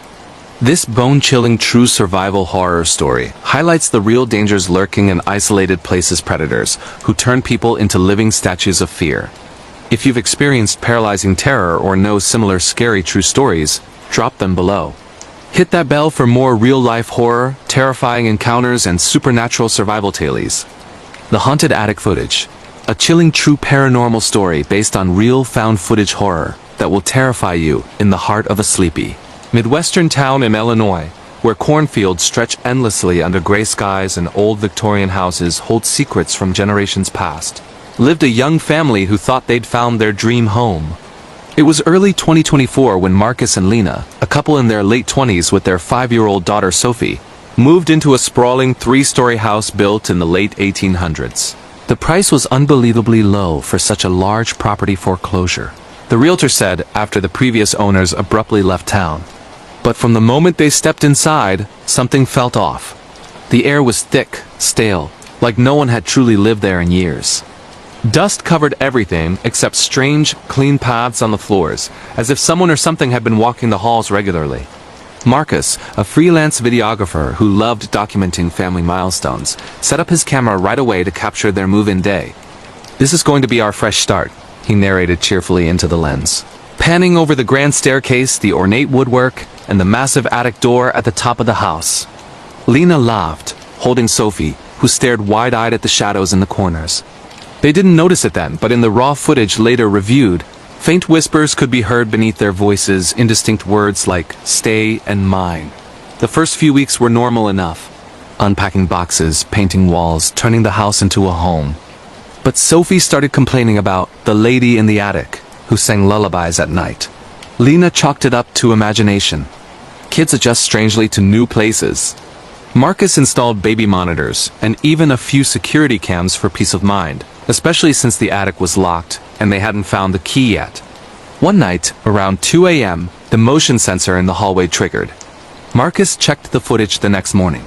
Nothing visible, but a door creaked open on its own, and Sophie's bedroom light flickered wildly.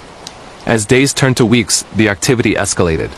Objects moved inexplicably, keys vanishing and reappearing in odd places, like inside frozen pipes or buried in the garden soil. Lena began having vivid nightmares of a woman in Victorian dress, pale and gaunt, rocking a cradle that wasn't there. She'd wake up with scratches on her arms, thin red lines that burned like paper cuts. Marcus captured it all on camera, thinking it might make a fun haunted house vlog series for his small YouTube channel.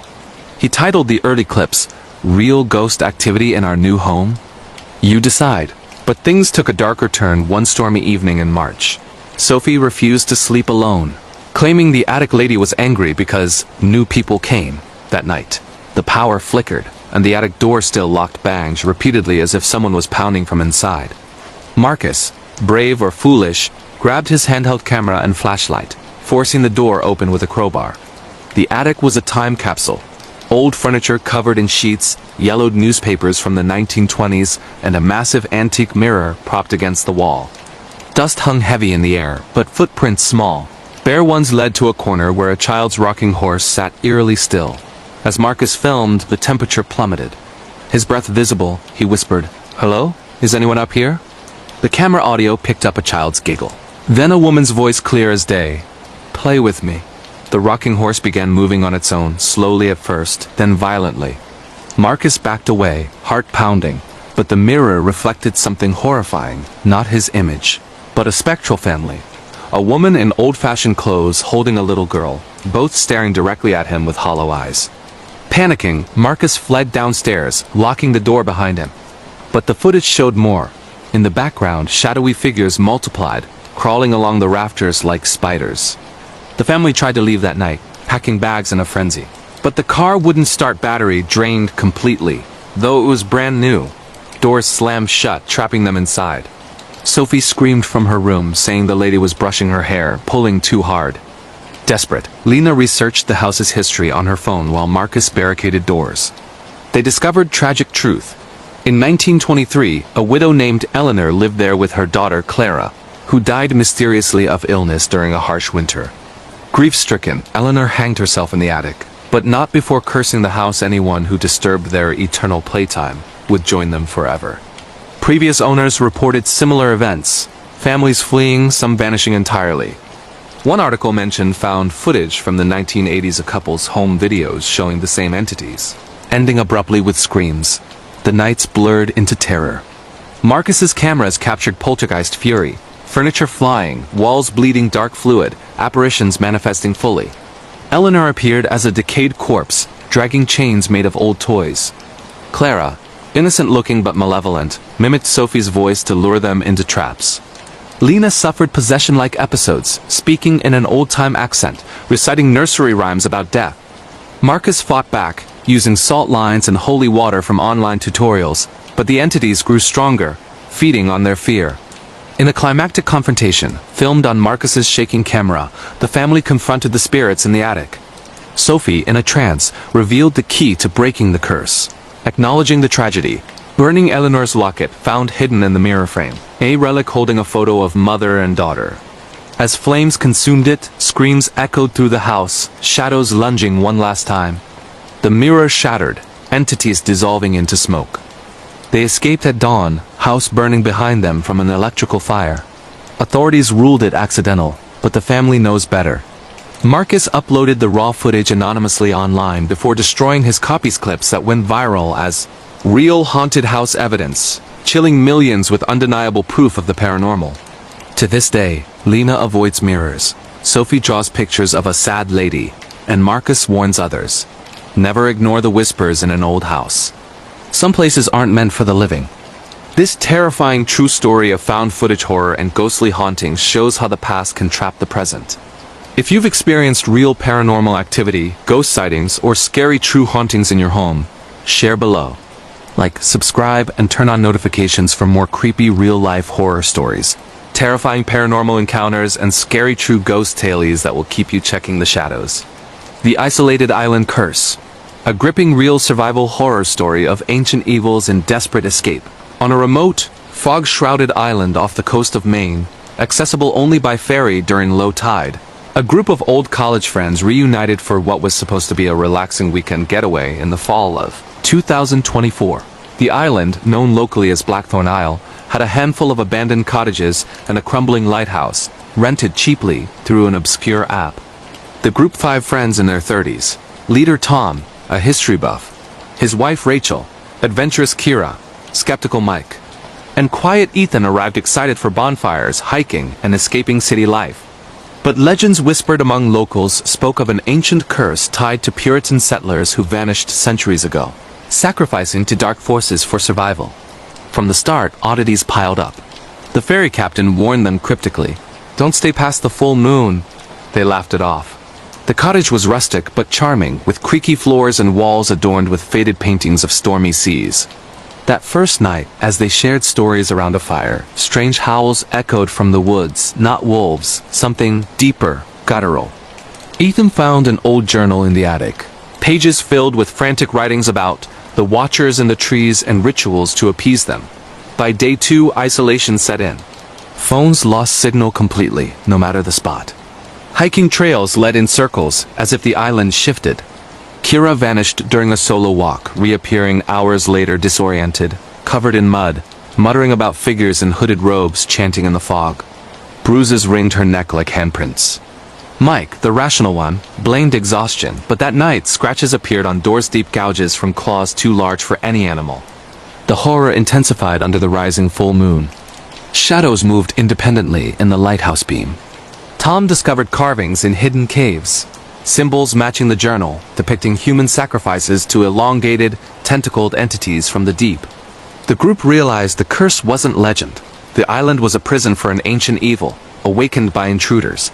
Past visitors' belongings littered the woods. Wallets, shoes, bones picked clean. Panic fractured them. Mike accused others of pranks until he was dragged into the night by unseen forces, his screams cut short. Blood trailed into the underbrush. Body never found. Rachel experienced visions of drowned settlers rising, water pouring from their mouths. Ethan, researching frantically by candlelight, translated the journal. The evil fed on fear and division, possessing the weakest to turn against the group. Trapped as tides rose, cutting off escape, they barricaded in the cottage. Entities besieged them, whispers promising release if they offered one of their own. Kira, changed eyes black as ink, attacked with unnatural strength, chanting in tongues. Tom subdued her, tying her up, but she twisted unnaturally, bones cracking. In desperation, they performed the journal's reversal ritual, burning effigies at the island's center stone altar, spilling blood willingly to break the cycle. As flames roared, the ground shook. Monstrous forms emerged from fog, tall, skinless things with too many limbs, faces melting into screams. The group fought, using flares and axes, but losses mounted. Kira broke free, sacrificing herself to distract the horde.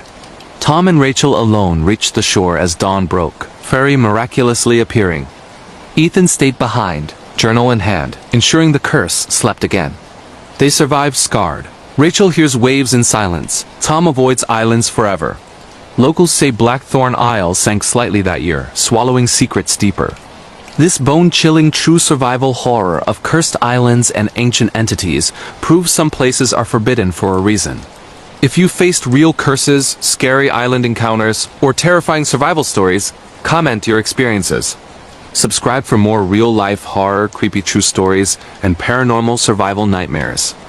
The Demonic Family Possession, a harrowing true exorcism horror story that defies explanation. In a quiet suburban neighborhood in Georgia, the Harper family seemed perfect on the surface. Devoted parents David and Amanda, teenage son Jordan, and young daughter Lily. But in the summer of 2025, everything shattered when inexplicable events turned their home into a battlefield against pure evil. It started innocently, a yard sale find, an antique Bible with strange inscriptions. Amanda, a devout Christian, thought it a blessing. But flipping its pages unleashed something demonic. Lily was first affected. The sweet 8-year-old began speaking in guttural voices, languages no child should know: Latin, Aramaic. Her eyes rolled back, body contorting impossibly. Toys animated, flying across rooms. Jordan captured it on his phone. Lily levitating inches off her bed, growling profanities that burned the air. David dismissed it as illness until he too felt the influence rage boiling unnaturally, visions of hellfire. Amanda researched, finding the Bible linked to a 19th century cult that summoned entities for power, binding them unsuccessfully. The demon, enraged and entrapment, sought new vessels. The house became a nightmare, walls oozing black ichor, crosses inverting, temperatures swinging wildly. Neighbors heard screams, saw windows frost from inside in July heat. The family sought help, doctors, therapists, but symptoms worsened. Jordan suffered burns from holy water, skin blistering at prayers. Finally, a priest experienced in exorcisms arrived. Recorded sessions revealed multiple entities, a primary demon claiming ancient names, mocking faith. Lily's possession peaked head spinning, vomiting nails and glass. The priest battled days, using rites, while the demon revealed family sins, sowing doubt. In a final rite, with family united in prayer, the demon raged, furniture levitating, lights exploding. But love prevailed. The entity fled with a thunderous roar, Bible combusting. The Harpers healed slowly, faith stronger. They warn some objects carry evil beyond understanding. This terrifying true demonic possession and exorcism story exposes darkness lurking in the ordinary. Share your real exorcism encounters or scary demonic experiences below. Like and subscribe for more true horror stories, terrifying possessions, and creepy paranormal events. The Hand That Possesses. A terrifying true paranormal story of demonic invocation gone wrong in a bustling college town in California, where late-night parties and urban legends blend seamlessly into everyday life. A group of sophomores decided to experiment with something far beyond their understanding. It was the fall of 2024, and Riley, a 20-year-old film student obsessed with viral challenges, stumbled upon an old party game trending on social media, a modern twist on summoning rituals using a preserved embalmed hand. The rules was simple: hold the hand, light a candle, recite an invitation, and allow whatever spirit answered to temporarily possess you for thrills, captures on camera, and likes. Riley bought a replica online, claiming it was authentic from some obscure overseas seller, complete with cryptic instructions etched on faded paper. She invited her closest friends over to her cramped apartment for what was supposed to be a harmless Halloween warm-up. Best friend Jordan, the pragmatic nursing major. Outgoing party guy Tyler, shy but curious art major Lena. And skeptical tech whiz Marcus, who brought his high-end camera to record everything for a potential TikTok series. They dimmed the lights, set up ring lights for that perfect eerie glow, and passed around drinks to loosen up. This is just like those possession challenges, Riley laughed, gripping the cold, leathery hand. We say the words, feel a rush, and film the reactions. No big deal. The invocation was short. I let you in. One by one, they took turns. Jordan went first, joking as her body jerked slightly, eyes fluttering. Whoa, that felt weird, like adrenaline. Tyler hammed it up, speaking in a fake deep voice, making everyone crack up. Lena hesitated but tried, whispering she felt a chill crawl up her arm. Marcus filmed it all, analyzing waveforms on his laptop for evidence of the supernatural. Riley saved herself for last, eager to capture the best footage. As Riley clasped the hand and spoke the words, the room shifted. The candle flame stretched unnaturally tall, casting elongated shadows that danced independently. Her grip tightened involuntarily, veins bulging under her skin as if something was pumping through them. Her voice dropped octaves, uttering phrases in a language none recognized, guttural, ancient. Her eyes rolled back, body convulsing in ways that defied anatomy. Limbs bending backward, head snapping at impossible angles. The friends laughed nervously at first, thinking it was an act, but when Riley, or whatever was inside her, lunged at Jordan with unnatural speed, claws extended where fingernails should be, panic erupted. They tried to pry the hand away, but it fused to Riley's palm, skin merging like wax. The entity spoke through her, revelations of hidden secrets, Tyler's infidelity in his relationship, Lena's private struggles with self-harm, Marcus's jealousy over Riley's popularity. It fed on their fear, twisting friendships into accusations.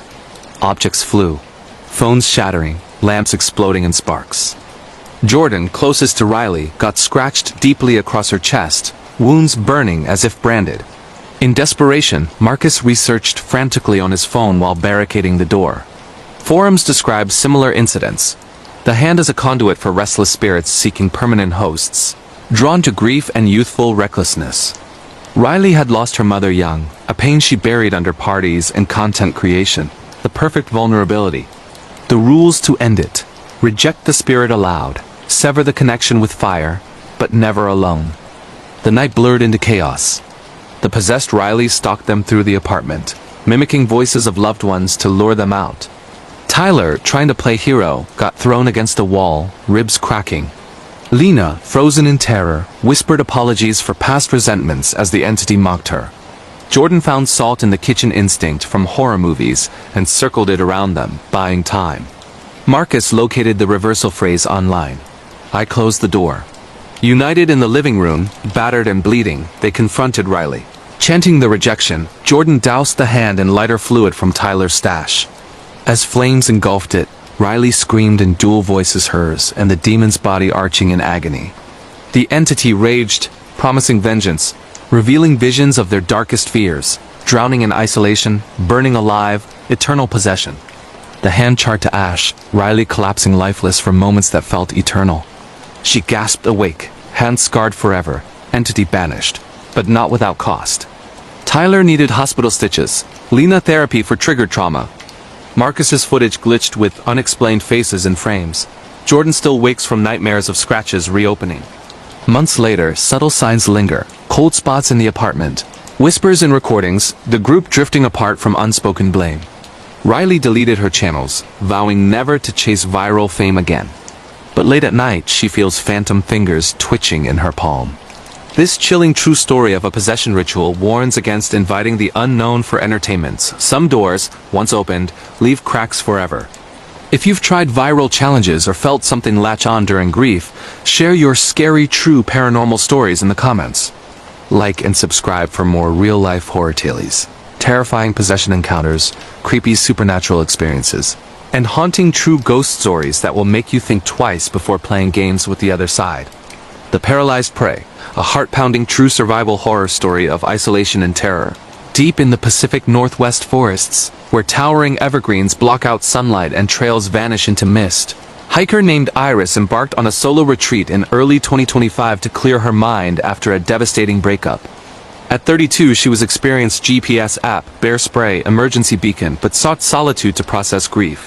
One overcast afternoon on a remote path, she encountered a fellow hiker, a man in his 40s, seemingly friendly, offering trail tips and sharing water.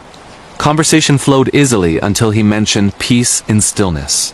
Before Iris could react, he injected her neck with a syringe, a potent paralytic, custom mixed for hunting prey without resistance. "Don't worry," he whispered. "You'll feel everything, but you won't move. We have time now."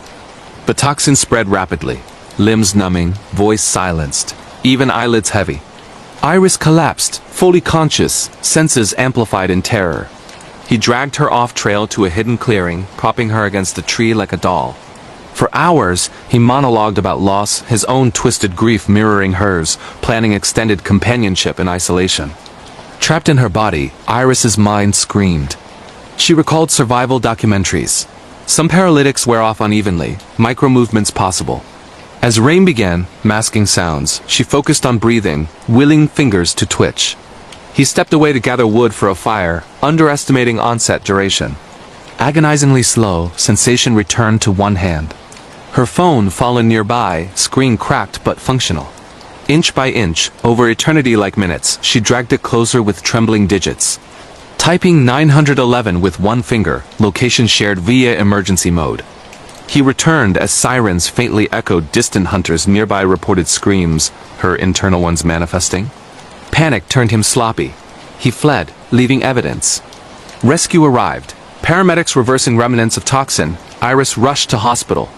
The man, a serial offender using remote areas, was captured days later via trail cams and DNA. Iris survived physically, but psychologically scarred. Aversion to forests, phantom numbness, trust shattered. Her story spread anonymously online, warning solo adventurers. This gripping true survival horror underscores real predators exploiting isolation awareness saves lives. If you've faced terrifying encounters in the wild or know similar scary true survival stories, comment below. Hit subscribe for more real-life horror, chilling true crime tales, paranormal survival nightmares, and creepy wilderness encounters that will make you double-check your surroundings. The Cursed Valentine Slayer.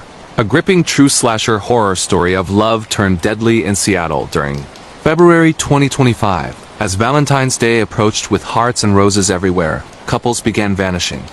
Detectives dismissed early reports, runaways, arguments, but patterns emerged. Pairs targeted on romantic outings.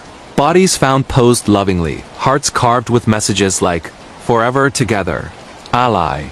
A 24-year-old barista and her coworker Jay, platonic but flirty friends faking a relationship for free event perks, attended a downtown anti-Valentine's party. Masked figure in heart motifs crashed festivities, wielding a blade etched with Cupid arrows. Chaos, screams, blood-splattering decorations. Misidentified as a couple, they became prime targets. The killer, obsessed with perfect love, punished perceived fakes stemming from personal betrayal. Ally and Jay fled through alleys. Killer pursuing relentlessly, taunting via hacked speakers. Real love or death. Hiding in abandoned warehouses, they uncovered clues. Killer, a former event planner, scorned masking as delivery driver. Twists mounted fake dates turning genuine amid adrenaline. Betrayals revealed. Climactic showdown in a decorated ballroom. Traps of roses with razors, mirrors reflecting horrors. Ali and Jay outsmarted him, using party props against him. Fireworks distracting, captured for police. Survivors bonded deeper, but scars remain. Ally avoids holidays. Jay checks locks obsessively. This slashing true horror reminds love can twist darkly. Share your scary true slasher-like encounters below. Subscribe for more terrifying real-life stories, creepy true crime horrors, and haunting survival tales. The Mirror That Steals Souls, a bone-chilling true paranormal story of reflections that kill in a small forgotten town in rural Pennsylvania where abandoned farms dot the landscape and winter nights stretch on endlessly lived a young woman named Harper, who had just inherited her late grandmother's Victorian house in the spring of 2025. At 27, Harper was starting over after a painful divorce, leaving the city noise behind for quiet solitude to rebuild her life. The house was beautiful but frozen in time, lace curtains yellowed with age, creaky hardwood floors, and an enormous antique mirror in the upstairs hallway that her grandmother had always covered with a sheet. Never uncover it at night, the old woman had warned in her final days.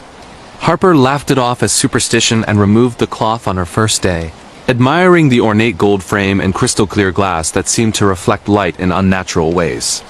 The mirror was massive, floor to ceiling, with intricate carvings of twisted vines and faces half hidden in the design, almost watching.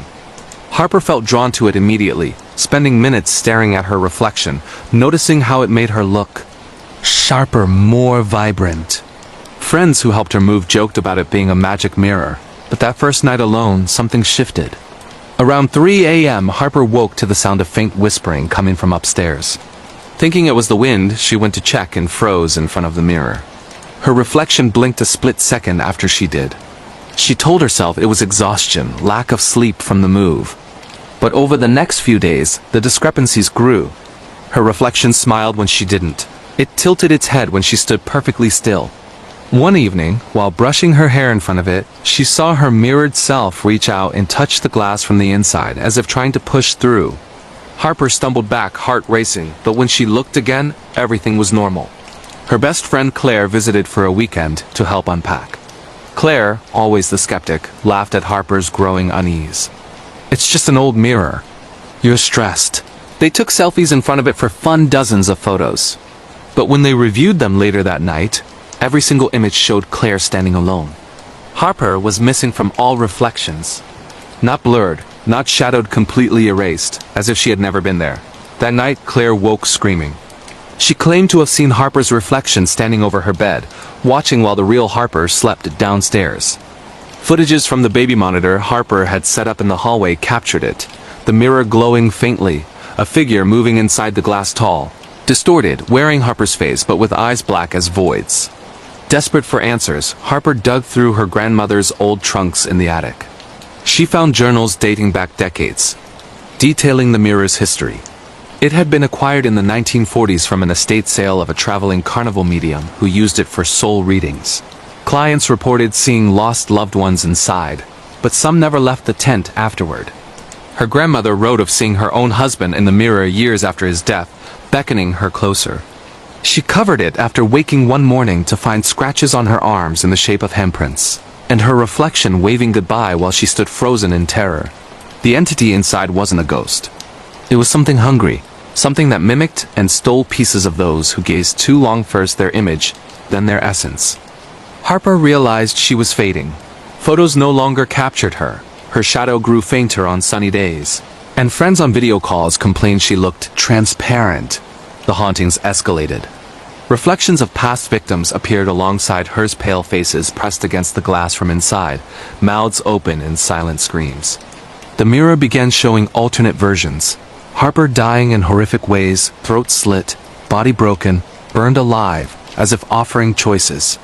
Claire, after one final night where the mirror whispered her deepest insecurities in Harper's voice, fled the house and refused to return. Alone and deteriorating, Harper researched relentlessly. Occult forums described similar cursed mirrors portals for soul thieves that fed on identity.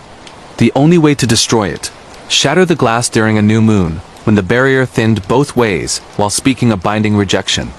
But doing so risked pulling the breaker into the mirror forever. On the night of the new moon in June 2025, Harper prepared. She recorded everything on her phone, narrating calmly despite terror.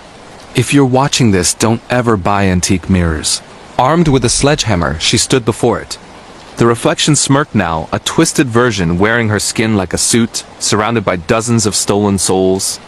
As she swung, the glass exploded in a deafening roar. Shards flew, but instead of falling, they hung suspended, swirling into a vortex. Hands reached out cold, bony fingers grasping for her.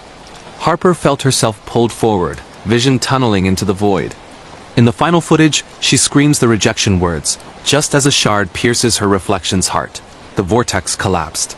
The mirror lay in pieces, inert. Harper survived, but changed forever. Scars crisscross her body where shards entered, before retreating. Photos still fail to capture her fully, always slightly blurred, as if part of her remains elsewhere. She moved out, boarding up the house, but reports from new buyers say a new mirror hangs in the hallway, uncannily similar. This terrifying true story of cursed objects and soul-stealing entities proves some reflections should never be trusted.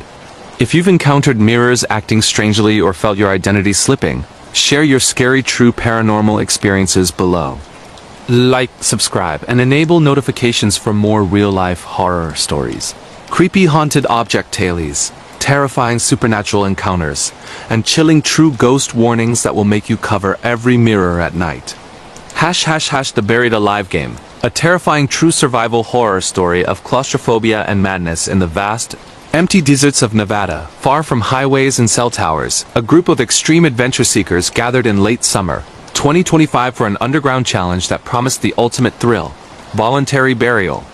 Organized through a secretive online forum, the Buried Alive experience involved being sealed in custom, airtight coffins 6 feet under for up to 12 hours, equipped with air tubes, panic buttons, and live feeds for monitors above ground.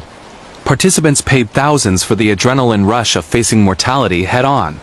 5 strangers signed up: veteran thrill-seeker Damon, influencer couple Brooke and Liam seeking content, anxious but determined Sarah escaping depression, and quiet ex-military guy Victor. The site was remote abandoned mining land with pre-dug plots. Organizers assured safety: GPS beacons, medical staff on standby, cameras inside each coffin streaming to a central tent. Conquer your fear of death, the promo read. They climbed in one by one, coffins lowered, dirt shoveled over. Darkness enveloped them, only dim red emergency lights and speakers for check-ins. At first, it was exhilarating. Heart rates spiked, breaths quickened, the raw panic of confinement. Brooke narrated dramatically for her planned video. This is what true fear feels like. But 2 hours in, glitches began. Feeds flickered. Voices over speakers distorted, repeating phrases like, "You're not alone down there." Damon, buried deepest, heard scratching first not from his nails, but outside the coffin. Slow, deliberate clawing along the wood. He activated his panic button. Nothing. Combs went silent.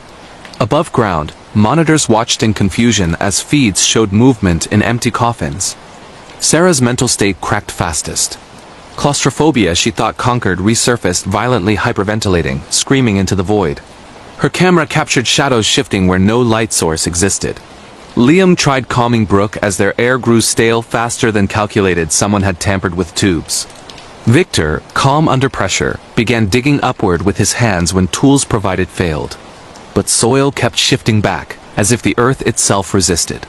Whispers filtered through vents, names of loved ones long dead, secrets only each person knew.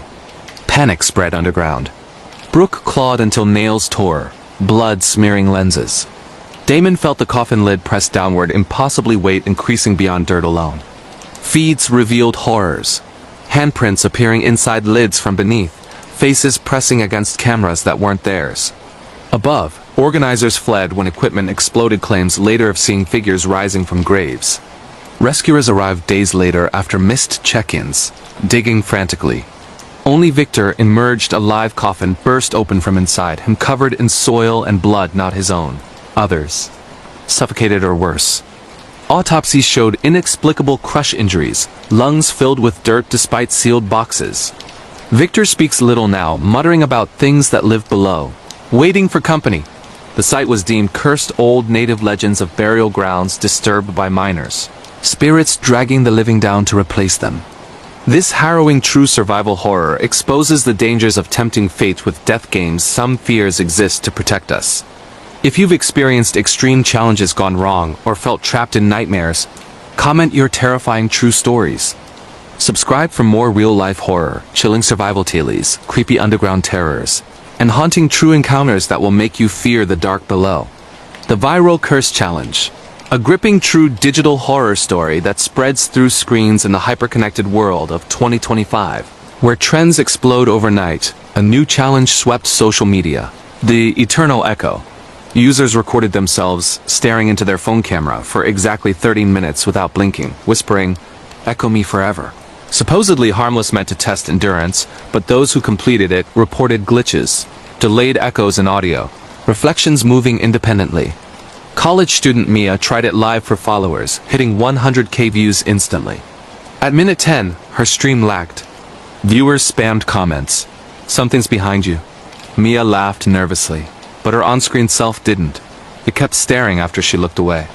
Post-challenge duplicates appeared. Her video reposted from accounts she didn't own, altered slightly, eyes blacker, smile wider. Friends received DMs from her profile saying, "Join the echo," while she slept. The curse spread digitally.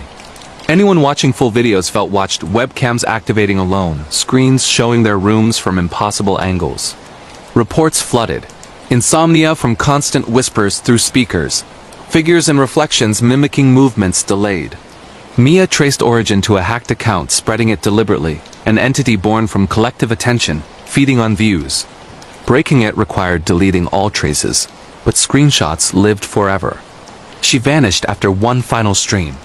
Camera showing empty room while her voice echoed. "Now, you re-eternal too." This terrifying true digital horror warns against viral games, inviting the unseen. Some echoes never stop. Share your creepy screen experiences below. Like and subscribe for more modern horror stories, scary tech terrors, paranormal digital encounters, and true viral curses. The Whispering Walls. A terrifying true paranormal story of a house that speaks your secrets. In a quiet suburban neighborhood in Ohio, where identical houses line perfectly manicured streets and families wave politely over fences, the Carter family moved into their new home in the summer of 2025. Mark and Emily, both in their mid-30s, had saved for years to buy the two-story colonial with its wraparound porch and spacious basement. Their two kids, 10-year-old Noah and 7-year-old Ava, were excited about having their own rooms for the first time. The previous owners had left suddenly, citing a job relocation, and the price was suspiciously low, but the Carters saw it as a lucky break. They had no idea that the walls themselves held memories far darker than any real estate disclosure could reveal. From the very first night, Emily noticed faint sounds like distant conversations filtering through the vents. She assumed it was neighbors talking outside or pipes settling in an older home, but the voices grew clearer over the following weeks. They weren't random. They repeated snippets of the family's private conversations. Mark venting about a frustrating day at work after the kids went to bed would echo softly from the kitchen walls hours later. Emily whispering her insecurities about motherhood to Mark in their bedroom, replayed from the hallway the next morning, word for word. At first, they rationalized it. "Maybe it's some kind of acoustic echo," Mark said, the engineer in him searching for logic. He checked for hidden speakers, recording devices, nothing. Noah started complaining that the walls in his room told stories at night, recounting arguments the parents thought the kids had slept through. Ava drew pictures of stick-figure families with speech bubbles filled with things she'd overheard, things no child should repeat. The whispers escalated. One evening, while the family ate dinner, the dining room walls murmured Emily's own conversation from earlier that day, her confessing to a friend about considering leaving Mark if things didn't improve. Mark froze, fork midway to his mouth. The voice was Emily's exact tone, but coming from everywhere and nowhere. That night, the master bedroom walls replayed every painful fight the couple had ever had, layering them over each other in a cacophony of accusations that drove them both to tears. Desperate, they invited Emily's sister Rachel to stay for a weekend, hoping an outsider could confirm they weren't losing their minds. Rachel arrived skeptical but left terrified after one night. She recorded audio on her phone, clear voices discussing the family's finances, medical concerns, even Mark's private browser history, things never spoken aloud in the house. Worse, new whispers began inventing lies, suggesting Mark was having an affair, that Emily was hiding money, poisoning trust drop by drop. The children suffered most. Noah stopped sleeping, claiming the walls threatened to tell everyone his deepest fears failing school, being unwanted. Ava began answering the voices, having full conversations with invisible presences that knew her secrets. One afternoon, the entire house shook with overlapping whispers, revealing a family secret Mark and Emily had buried years ago. A miscarriage they never told anyone about, not even the kids. Researching late into the nights, Emily discovered the house's grim history through old newspaper archives. In the 1950s, a family lived there, the father a respected psychologist who conducted unethical confession therapy in the basement, forcing patients to reveal traumas while he secretly recorded them. He believed walls absorbed emotional residue. After his wife discovered his affairs and confronted him, he murdered her and their 2 children, staging it as a murder-suicide. He hanged himself in the attic, but not before whispering his final confession into the walls. Everything stays here forever. Neighbors reported similar experiences over decades. Families driven apart by secrets exposed, marriages destroyed. Some residents institutionalized, claiming the house knew too much. Previous owners fled or worse. The Carters tried everything. Priests blessing the home, mediums cleansing it, even soundproofing rooms. Nothing silenced the walls. The whispers grew vengeful, predicting future arguments before they happened, forcing the family to confront buried resentments in real time. Mark and Emily's relationship fractured under the weight of exposed truths. The children withdrew completely. In a final act of desperation, they recorded every room simultaneously while speaking affirmations of love and forgiveness aloud as a family. Then, they played white noise at maximum volume for days, drowning the echoes. Slowly the whispers faded, not gone, but muted, waiting. The Carters moved out 6 months later, selling at a loss. New buyers report occasional murmurs, but nothing like before. Mark and Emily rebuilt their marriage through therapy, stronger for the forced honesty. But they never speak above a whisper in any home now, afraid the walls are always listening. This horrifying true story of a house that absorbs and weaponizes secrets shows how some places retain the pain of those who suffered within them. If you've lived in a home where walls seemed to whisper or secrets came alive, share your scary true paranormal experiences in the comments. Like, subscribe, and hit the bell for more real-life horror stories. Terrifying haunted house encounters, creepy supernatural phenomena, and chilling true ghost tales that will make you question every sound in your home. The Frozen Stalker, a heart-stopping true survival horror story set in endless winter in the remote wilderness of Alaska, where winter nights last nearly 24 hours and temperatures plummet to unthinkable lows. Experienced survival guide Kendra led a small group on a guided ice expedition in December 2025. The clients were thrill seekers, wealthy couple Daniel and Sophia wanting Instagram content, young adventurer Ryan escaping a bad breakup, and quiet photographer Elias documenting the aurora. Kendra knew the dangers, blizzards, thin ice, wildlife, but nothing prepared them for the human predator who turned their journey into a frozen nightmare. They set camp on a vast frozen lake surrounded by impenetrable forest, tents clustered around a central fire pit. The first 2 days were magical. Northern lights dancing overhead, ice fishing success, laughter echoing across the snow. But on the 3rd night, during a whiteout storm, Kendra noticed tracks circling their camp human boot prints, fresh, but no sign of anyone approaching on snowmobiles or foot from the access road, miles away. The tracks returned every night, closer each time. Gear went missing. A knife here, extra fuel there. Then, figures appeared at the edge of visibility, tall silhouettes standing motionless in the blowing snow, watching. Daniel dismissed it as ice mirages, but Kendra's instincts screamed danger. She radioed base camp, but static answered jamming deliberate. One morning, they found words carved into the ice near tents. names of each person, spelled perfectly. Sophia. Scream woke everyone when she discovered photos on her camera. She had untaken close-ups of the group sleeping inside tents, taken from impossible angles. The stalker revealed himself gradually. Notes left in snow, warnings to leave, then threats. He knew intimate details: Daniel's embezzlement troubles back home, Ryan's recent DUI, Sophia's eating disorder, Elias's dark past. Kendra realized he wasn't random. He'd planned this, selecting the group from social media posts about the trip. As supplies dwindled and temperatures dropped further, the group fractured. Paranoia set in. Who among them could be helping him? Ryan accused Daniel of staging it for content. Sophia refused to leave her tent. Elias vanished during a supply check, found hours later frozen solid in a pose of terror, eyes wide, mouth open in a silent scream, but no visible injuries. The stalker attacked openly then. During a blinding storm, he cut tent lines, collapsing shelters. Kendra fought back with flares and a rifle, grazing him once, blood bright against white snow. He retreated but left a message in blood. Cold preserves everything. Trapped with no escape, the lake ice cracking dangerously. Forest too dense, they barricaded in Kendra's reinforced guide tent. He circled relentlessly, whispering through wind. Promises of quick deaths versus slow freezing. Kendra organized a breakout at dawn, using the aurora's green glow for cover. In the chaos, Daniel sacrificed himself, drawing the stalker away while the others fled toward the access road. His body found later, posed sitting against a tree as if resting, frozen smile carved into his face. Kendra, Ryan, and Sophia reached help, barely alive, frostbite claiming fingers and toes. The stalker, a former client Kendra had banned years ago for creepy behavior, was captured weeks later living in an ice cave stocked with supplies. He claimed the cold spoke to him, telling him to punish those who disrespected nature's silence.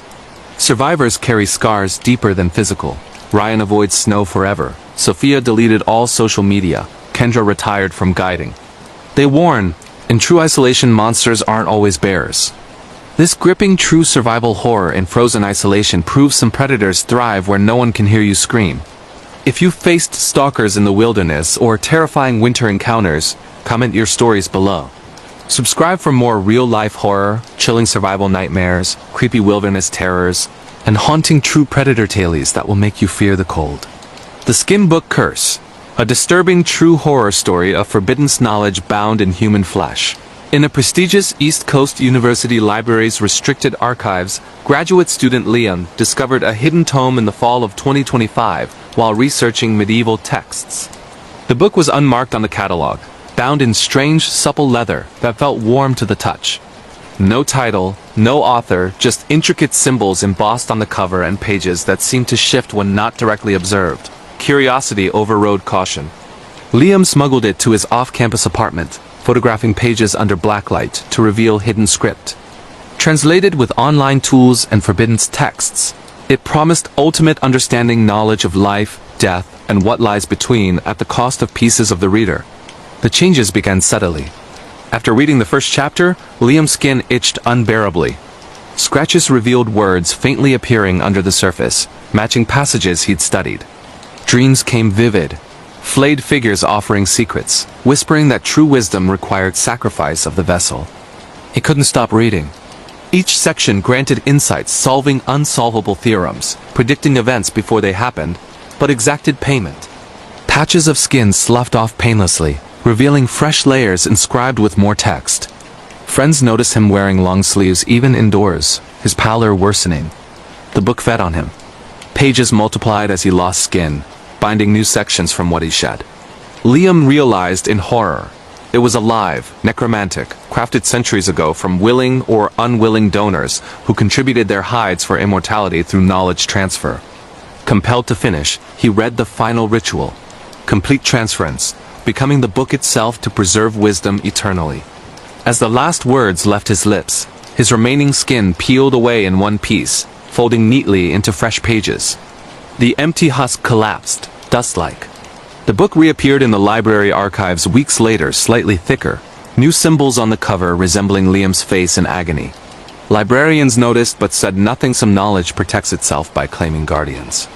This disturbing true horror of cursed books and body sacrifice warns against forbidden texts, promising too much. Share your creepy encounters with strange books below. Like and subscribe for more real-life horror stories, terrifying occult encounters, haunting cursed object tales, and true supernatural warnings. The Endless Staircase. A terrifying true paranormal story of a house with no escape in a quiet residential area of Portland, Oregon, where rainy days blur into weeks and old craftsman homes hide behind overgrown hedges. A young couple named Theo and Naomi bought their first house together in the fall of 2025. It was a tall, narrow three-story fixer-upper with a steep staircase that connected all levels, including a supposedly finished basement and attic. The realtor mentioned minor, structural quirks and a quick sale from the previous owner who had moved across the country overnight, but the price was perfect for their budget. They signed the papers excitedly, envisioning renovations and a future family. They had no idea that the staircase in their new home didn't just connect floors, it looped into something impossible, something that trapped souls in eternal descent. The first oddity came during move-in day. Theo carried boxes to the attic for storage and swore he climbed more steps than the house should have had. "Must be tired," he muttered, counting only the expected flights on the way down. Naomi laughed it off, but that night, as rain pattered against the windows, they both heard faint footsteps ascending and descending the stairs at odd hours, slow, deliberate, like someone pacing endlessly. Over the next few weeks, the footsteps became routine. Their dog, Luna, refused to go near the staircase, growling at the empty air above the landing. Theo installed a security camera focused on the stairs for peace of mind. The footage showed nothing unusual at first, just empty steps, but playback revealed shadows flickering mid-frame, as if the light couldn't quite reach certain spots. One clip captured a full-body apparition, a translucent figure in outdated clothing, climbing upward, only to vanish at the top where the attic door remained closed. Naomi, a graphic designer who worked from home, began noticing time slips. She'd start descending for coffee in the kitchen and arrive feeling like hours had passed, though only minutes showed on the clock. Her smartwatch logged thousands of extra steps on days she barely left her office. Theo experienced the opposite, climbing to the bedroom after work and emerging disoriented, convinced he'd taken a wrong turn into the basement instead. The real terror began one stormy November night. Naomi woke to Luna barking frantically at the stairs. She went to investigate and saw a child-sized handprint appear on the wall midway up, fresh and wet, as if painted in condensation. Following an instinct, she climbed toward the attic and kept climbing. Past the attic door, the stairs continued into darkness that shouldn't exist. She turned back in panic, but the descent felt longer, the landing never arriving. Theo found her hours later, collapsed at the bottom, babbling about more floors than possible. They researched the house desperately. Old records revealed a tragic history. In the 1920s, the original owner, a reclusive architect obsessed with infinity concepts, designed hidden extensions in the staircase false risers leading to bricked-off voids. He lost his wife and daughter in a fire he blamed on his endless design, then vanished. Later owners reported similar experiences. Family members disappearing on the stairs, found days later dehydrated and traumatized, claiming to have walked for miles without reaching an end. One couple in the 1980s boarded up the upper flights entirely after their son was lost for a week inside the walls. The staircase began claiming pieces of their lives.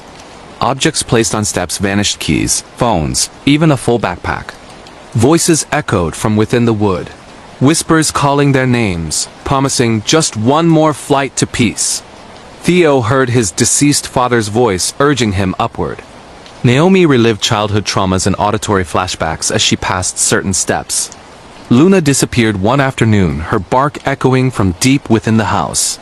Searching frantically, Theo pried open a false panel on the second-floor landing and discovered a narrow continuation of stairs spiraling downward into crawl spaces that defied blueprints, endless, looping, lit by faint bioluminescent mold.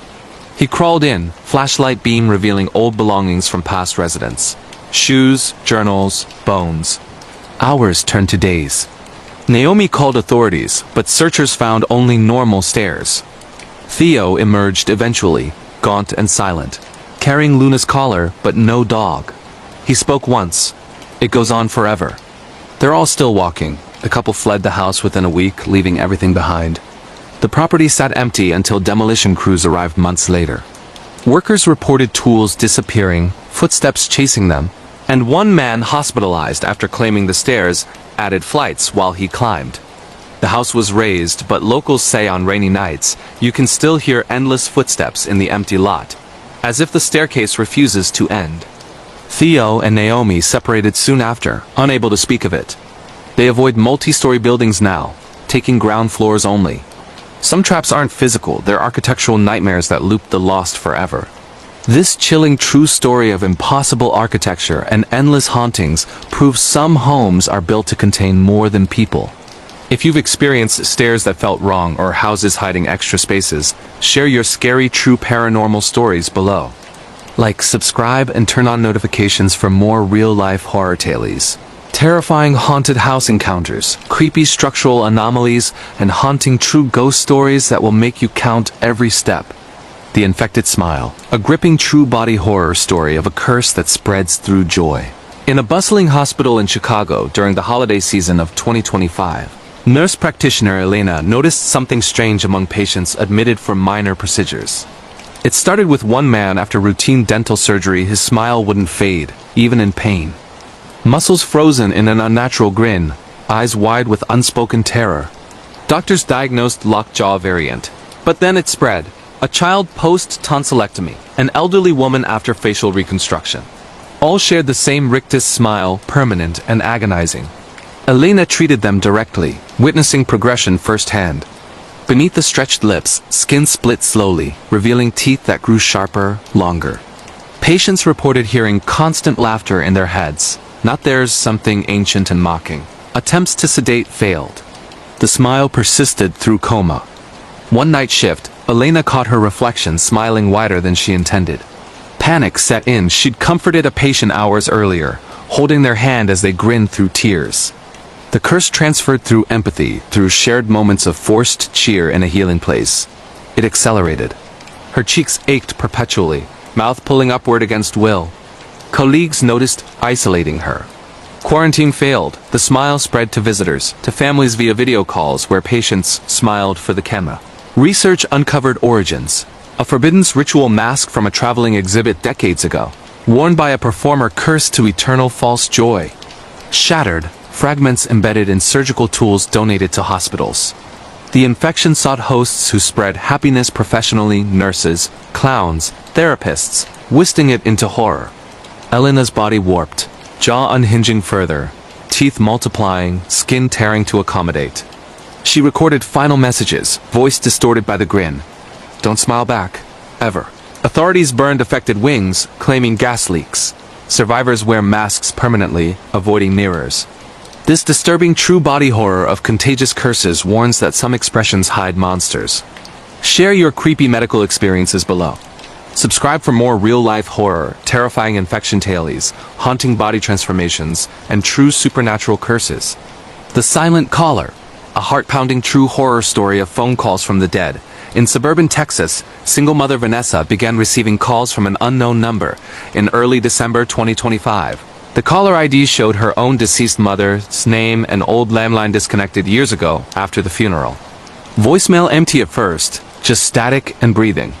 Calls increased nightly at 3:17 a.m. exactly. Vanessa answered once. Silence. Then her mother's voice whispering forgotten childhood lullabies. Terror mounted. How could a dead woman call? Her daughter Mia heard too, answering from her room. Grandma says come play. Footsteps echoed in recordings, doors opening alone. Investigation revealed the number once belonged to a grief scam operation. But deeper, mother's final words recorded unknowingly, looped by something using technology to bridge worlds. Calls predicted events. Warning of a break-in hours before it happened, describing intruders Vanessa later identified. Climax came when the voice begged release, trapped in digital limbo. Vanessa played a reversal recording found online backward over the line. Calls stopped abruptly.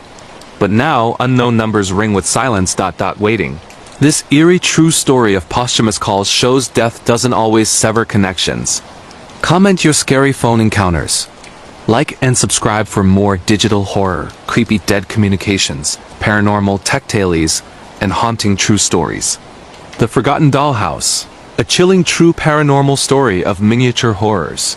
Coming to life in a quaint New England town surrounded by autumn foliage that turns blood red every fall, a single mother named Rebecca, and her 8-year-old daughter, Lily, moved into a charming but run-down Cape Cod house in October 2025. The place had been on the market for years, priced far below value after the elderly previous owner passed away with no heirs. Rebecca, recovering from a difficult divorce, saw it as a fresh start, a big yard for Lily to play in, rooms to fill with new memories. In the attic, wrapped carefully in yellow tissue paper inside an old trunk, they discovered an incredibly detailed Victorian dollhouse, a perfect replica of their new home, down to the exact window placements, wallpaper patterns, and even the creaky front porch swing. Lily was instantly obsessed. The dollhouse was furnished with tiny handmade furniture, porcelain dolls representing a family of 4: mother, father, son, and daughter, all dressed in antique clothing. Their faces were eerily lifelike, with glass eyes that seemed to follow movement.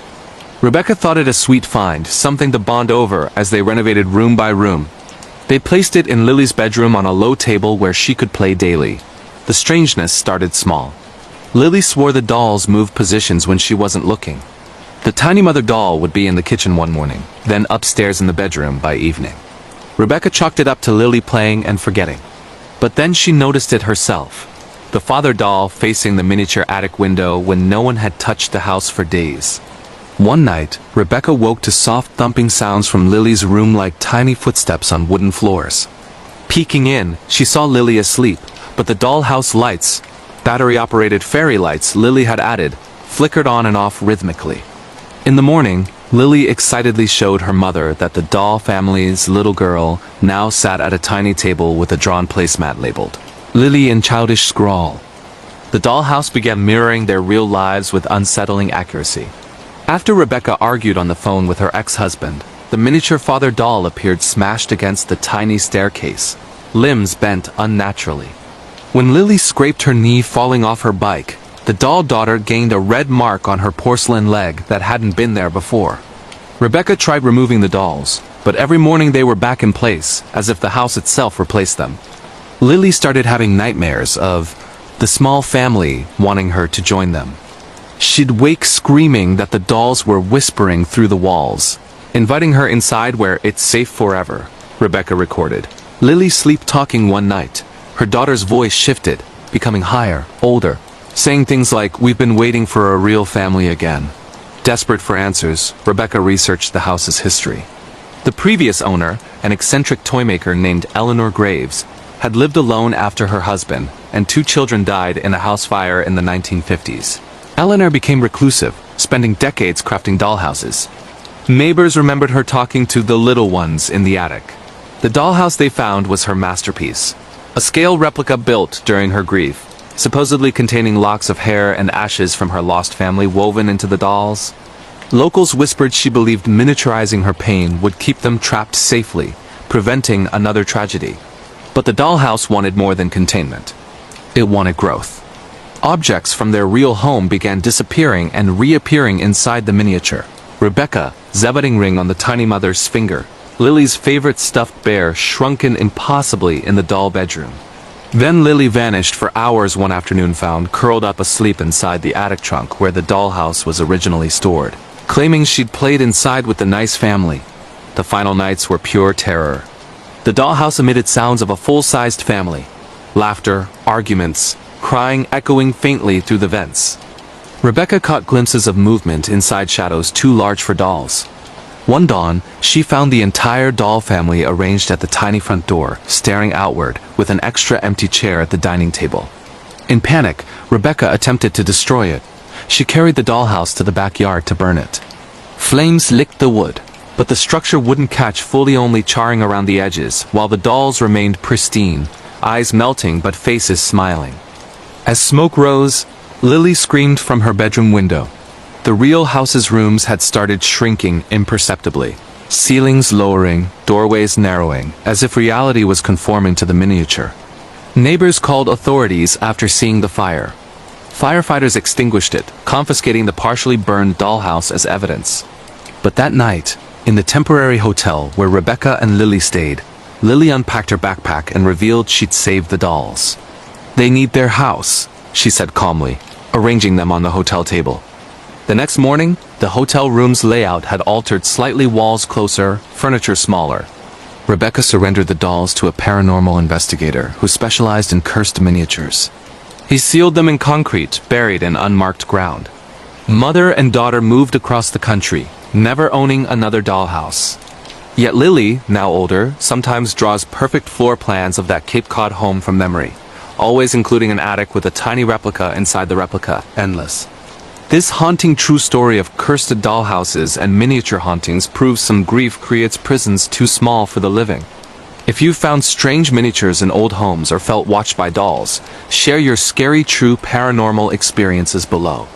Like, subscribe, and hit notifications for more real-life horror tales, terrifying haunted object encounters, creepy doll stories, and chilling true ghost warnings that will make you fear anything scaled down. The Breathing Forest. A pulse-pounding true survival horror story of woods that hunt back.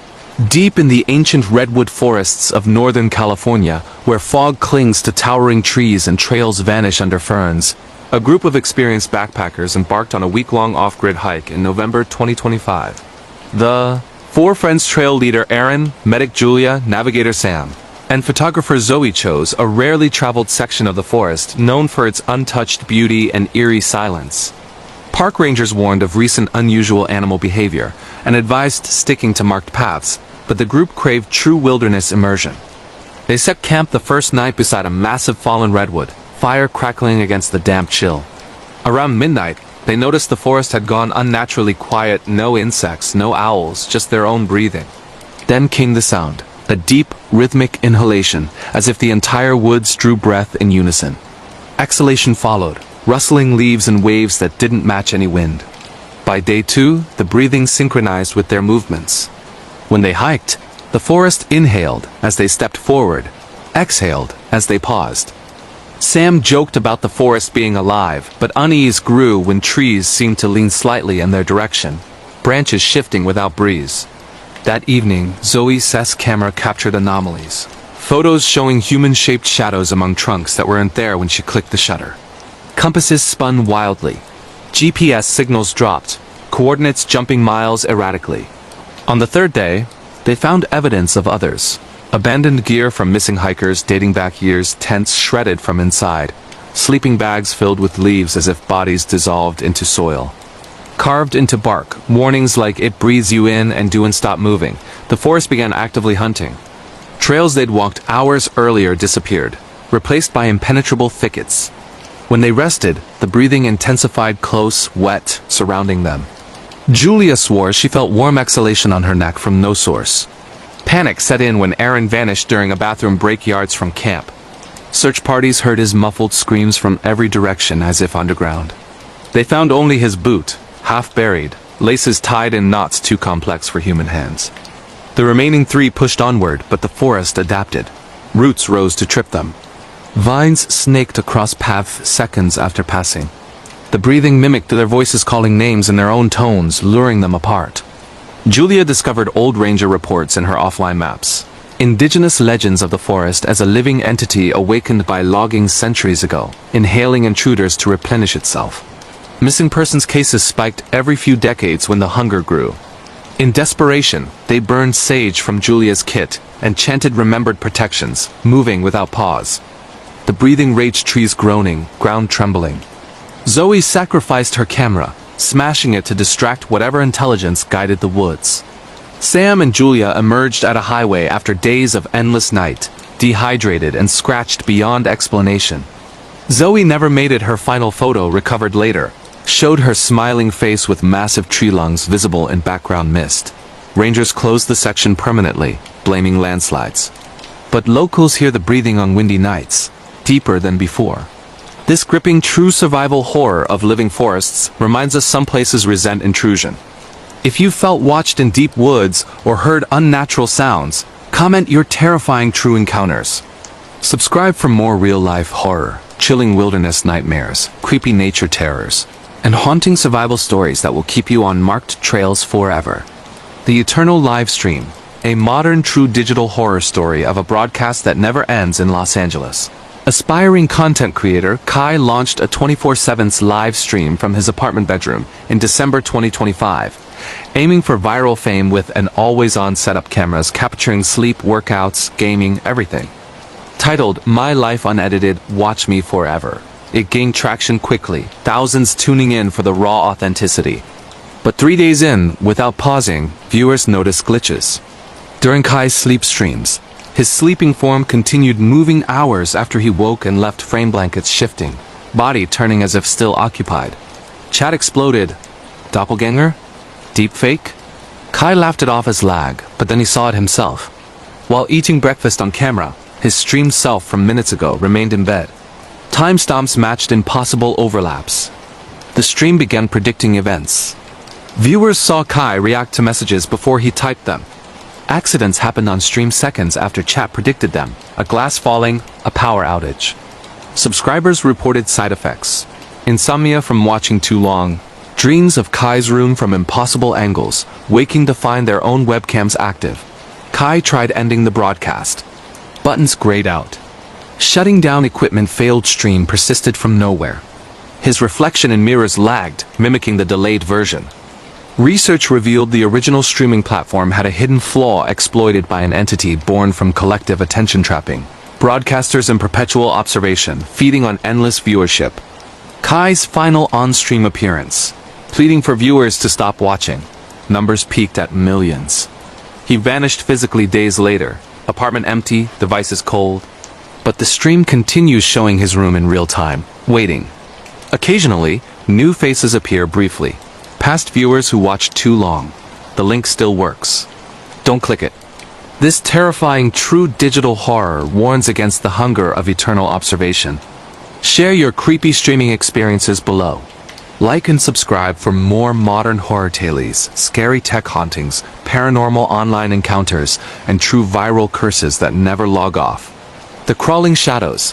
A terrifying true paranormal story of darkness that moves on its own in a modest apartment complex on the outskirts of Phoenix, Arizona, where summer heat lingers into the night and streetlights cast long, jagged shadows across cracked parking lots. A night shift nurse named Carla returned home exhausted every dawn in the winter of 2025. At 34, she lived alone after her roommate moved out suddenly, leaving behind an empty second bedroom and a lingering sense of unease. Carla preferred working nights, fewer people, quieter halls, but coming home to a silent apartment as the sun rose began to wear on her. The building was old with thin walls and flickering hallway bulbs, but nothing prepared her for the shadows that didn't behave like shadows should. It started with peripheral glimpses. Carla would unlock her door at 6 a.m., glancing down the empty corridor, and swear a patch of darkness detached from the wall, slinking along the baseboard before vanishing under a neighbor's door. She blamed fatigue, the tricks light plays on tired eyes. But inside her apartment, the phenomenon intensified. As she drew the blackout curtains for sleep, shadows in the corners seemed deeper, thicker, pooling like spilled ink that subtly shifted when she wasn't looking directly at them. One morning, after a particularly grueling shift, Carla collapsed on her couch without changing out of scrubs. She dozed lightly, waking to the sensation of something brushing her ankle. The room was dim, curtains closed, but a shadow stretched across the carpet toward her, elongated, multi-limbed, crawling slowly as if tasting the air. When she sat up abruptly and flicked on the lamp, it snapped back to normal wall shading. She installed motion-activated lights and a cheap security camera facing the living room. Footage from the first night showed nothing unusual. But reviewing the second night's recording chilled her to the core. In infrared, while she slept on the couch, tendrils of darkness extended from under the furniture, inching toward her prone form. They recoiled when she shifted in her sleep, retreating like living things disturbed. Carla confided in a coworker, Maria, who shared a similar story from her grandmother in Mexico. Sombras vivientes. Living shadows born from collective negativity in old buildings, feeding on loneliness and fear. They weren't ghosts but remnants, echoes of trauma absorbing into walls over decades. The apartment complex had a dark past, built on land where a 1980s fire claimed multiple lives in a drug-related arson. Bodies charred beyond recognition, pain lingering in the very structure. The crawling escalated. Shadows no longer waited for dim light. During evening video calls with her sister, dark patches bloomed on walls behind Carla, forming vague human shapes that leaned forward as if listening. Her plants wilted overnight, leaves blackened as if scorched by unseen heat. Carla woke once with bruise-like marks on her arms finger-shaped but ice-cold to the touch. The empty bedroom became ground zero. Carla avoided it, but sounds emanated. Scratching under the floorboards, wet dragging across carpet. Peeking in one dawn, she saw the entire room shrouded in writhing darkness, shadows detaching from every surface, converging on the closet like a nest. The camera she mounted there captured hours of activity, tendrils weaving together, forming taller figures that paced the small space, heads tilting as if searching. In desperation, Carla researched cleansings. She burned sage, scattered salt, played recordings of prayers nonstop.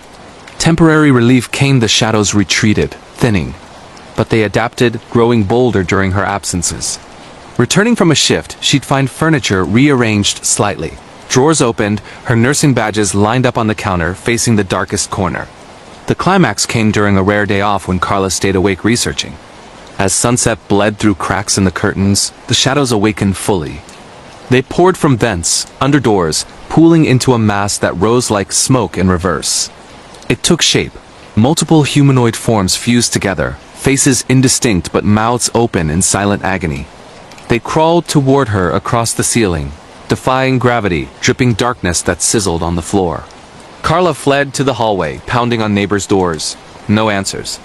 Back inside, barricaded, she live-streamed the ordeal anonymously, pleading for help. Viewers watched in horror as shadows swarmed the camera lens, blotting out light until the feed went black. Emergency services found her hours later, catatonic on the bathroom floor, the only room with constant bright light. No physical evidence remained, shadows normal under flashlights. But photos from her phone showed impossible blackness consuming rooms. Carla moved out immediately, quitting nights forever. She sleeps with every light blazing now. The apartment sat vacant until new tenants reported similar sightings, crawling darkness that watches, waits, hungers for company in the dark. This bone-chilling true story of living shadows proves darkness isn't always empty. If you've seen shadows move wrong or felt watched in dim rooms, share your scary true paranormal experiences below. Like, subscribe, and turn on notifications for more real-life horror tales. Terrifying shadow entity encounters, creepy apartment hauntings, and haunting true ghost stories that will make you flood your home with light. The Hungering Mirror Portal. A disturbing true paranormal story of reflections that pull you in a historic district of Savannah, Georgia, where Spanish moss drapes ancient oaks, and ghost tours thrive on tragic tales. Art restorer Isabella accepted a private commission in early 2025. The client, an anonymous collector, shipped her a massive gilded mirror salvaged from a demolished antebellum mansion rumored haunted, but Isabella dismissed superstition for the generous paycheck. At 29, she worked from her home studio, a converted carriage house with high ceilings perfect for large pieces. The mirror arrived crated, frame ornate with cherubs and vines that seemed to writhe under scrutiny. Glass clouded slightly, but cleaning revealed unnaturally deep reflection details sharper than reality. Isabella hung it temporarily for assessment, planning careful restoration. Staring into it during breaks became compulsive. Her reflection appeared healthier, younger, beckoning subtly. Colleagues on video calls commented she looked radiant behind her, unaware of the mirror. Changes crept in. Isabella's appetite vanished. She ate nothing yet felt sustained, energized. Dreams featured the mirror as a doorway, figures on the other side waving her through to endless feasts. Waking, she'd find hours missing, standing before the glass unmoving. The portal hungered. Reflections of food appeared on the other side, banquets laid out while her real kitchen stayed bare. Her body thinned dramatically, skin pallor graying, but the mirrored self grew plump, satisfied. Friends intervened after missed deadlines. Visiting, they saw nothing amiss until glancing in the mirror, their reflections absent, only Isabella's duplicated self smiling back, fuller, waving. One night, Isabella recorded restoration progress. Footage showed her leaning close, hand-pressing glass. The surface rippled like water. Her reflection grabbed back, pulling. She resisted barely, shattering the lens. Research uncovered the mirror's origin. Crafted for a plantation mistress who starved during siege, cursing the glass to feed on vitality, trading places with the starving. Past owners wasted away while reflections escaped briefly before fading. Isabella attempted destruction, hammers bounced off, acid etched nothing. In desperation, she starved the portal, covering it completely, starving herself of gazes. The mirror retaliated. Reflections bled into reality. Spectral feasts on tables, aromas tempting. Isabella's body failed, organs shutting down without intake. Final act. She unveiled it one last time, smashing with all strength as the reflection lunged. Glass exploded outward, shards embedding in her skin, but pulling something through momentarily. A gaunt figure collapsing, decaying instantly. Isabella survived hospitalization, mirror destroyed. But she avoids reflections now, windows covered, cameras off. Some hungers cross over when invited. This disturbing true story of portal mirrors and vitality theft warns against gazing too deep. Comment your creepy mirror encounters. Subscribe for more real-life horror, terrifying cursed reflections, haunting portal tales, and true supernatural drainings. The Whistler of the Appalachian Trail, Tennessee, USA. In the summer of 2024, a man named Elias decided to take a solo backpacking trip through a remote, unmarked section of the Appalachian Mountains in Tennessee. Elias was a veteran of the outdoors, a man who found peace in the isolation of the deep woods. But what he found in those ancient rolling hills was anything but peaceful. On the third day of his trek, the atmosphere shifted. The vibrant sounds of the forest, the cicadas, the birds, the rustling of the wind simply stopped. It was a vacuum of sound so intense it made his ears ring. As the sun began to bleed into the horizon, Elias heard it for the first time. A whistle. It wasn't a bird call or the wind through the pines. It was a human whistle, a melodic three-note tune that sounded eerily cheerful. It was coming from the dense thicket to his left. He called out, thinking it might be another hiker, but there was no response. Just the whistle, repeating the same three notes, slightly closer this time. He set up camp quickly, his instincts screaming at him to stay behind the thin nylon walls of his tent. At 3 a.m., the whistling returned, but now it was right outside his tent. It circled him. Step, whistle, step, whistle. Elias gripped his bear mace, his heart hammering against his ribs like a trapped bird. Then, the whistling stopped and a voice spoke. It wasn't a voice he recognized, but it spoke with a perfect modulated American accent. It said, "Elias, your fire is going out. You should come out and fix it. It's getting very cold." Elias froze. He hadn't told anyone his name for this trip. He hadn't seen a single soul for 40 miles. He remained silent, clutching his knife. The thing outside began to scratch the tent-long, slow strokes from the top to the bottom. "I can smell the fear on your skin, Elias. It smells like copper and sweat. Open the door. I just want to show you what I found under the ridge." When Elias finally got the courage to shine his tactical light, through the mesh window, he saw a pair of eyes reflecting the light from 7 feet off the ground. They weren't animal eyes. They were human, but too large, and they didn't blink. The creature's face was pale and stretched, like wet paper pulled over a skull. It wasn't wearing clothes, but its skin was textured like the bark of a dead oak tree. Elias stayed awake until dawn, praying for the sun. When the first light touched the trees, the creature simply walked backward into the shadows, never breaking eye contact. Elias ran 15 miles back to his truck without stopping. When he reached his vehicle, he found the same three-note melody scratched into the paint of his driver's side door. He never went back to the mountains again. The Red Room of Blackfriars Dormitory-Edinburgh, Scotland. The University of Edinburgh is known for its history, but some of its history is better left buried. In early 2025, a student named Marcus was assigned a room in the basement level of Blackfriars, a dormitory built over the remains of a 17th century tenement. The room was small, cold, and smelled faintly of old iron and damp earth.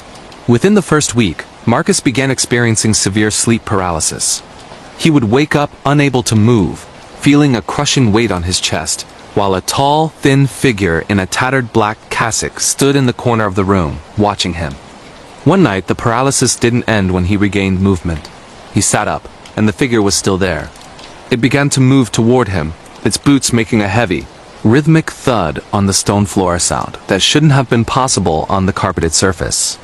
Marcus scrambled back, but the figure reached out a hand that felt like dry parchment. It pointed toward the wardrobe. Marcus, driven by a terrifying compulsion, pushed the heavy oak wardrobe aside. Behind it was a small hidden door, no larger than a crawlspace, sealed with wax and ancient iron nails. He broke the seal. Inside was a room no larger than a closet, painted entirely in a deep, crusty red. It wasn't paint. The copper smell confirmed it was dried blood. In the center of the room sat a single wooden chair. and on that chair was a journal dated 1842. The journal belonged to a man who claimed to be a cleanser for the university, someone tasked with removing unwanted students who disappeared without a trace. The last entry read, "They think the walls are stone. They don't realize the walls are hungry. I fed the basement, and now the basement wants more." As Marcus read the words, the door to his dorm room slammed shut and locked from the outside. The temperature in the red room began to rise until it was stifling. He heard the scratching of hundreds of fingernails behind the walls. He looked at the mirror on his desk and saw that his own reflection was beginning to change. His skin was turning the color of the red room and his eyes were sinking into his skull. He was rescued 3 days later by campus security after his parents reported him missing. They found him curled in the red room, clawing at the walls until his fingers were bone. The university sealed the room with concrete the next day, but the students in the rooms above still report hearing the sound of someone whistling a 3-note tune beneath their floorboards every Tuesday night. The Stranger in the Mirror. Berlin, Germany.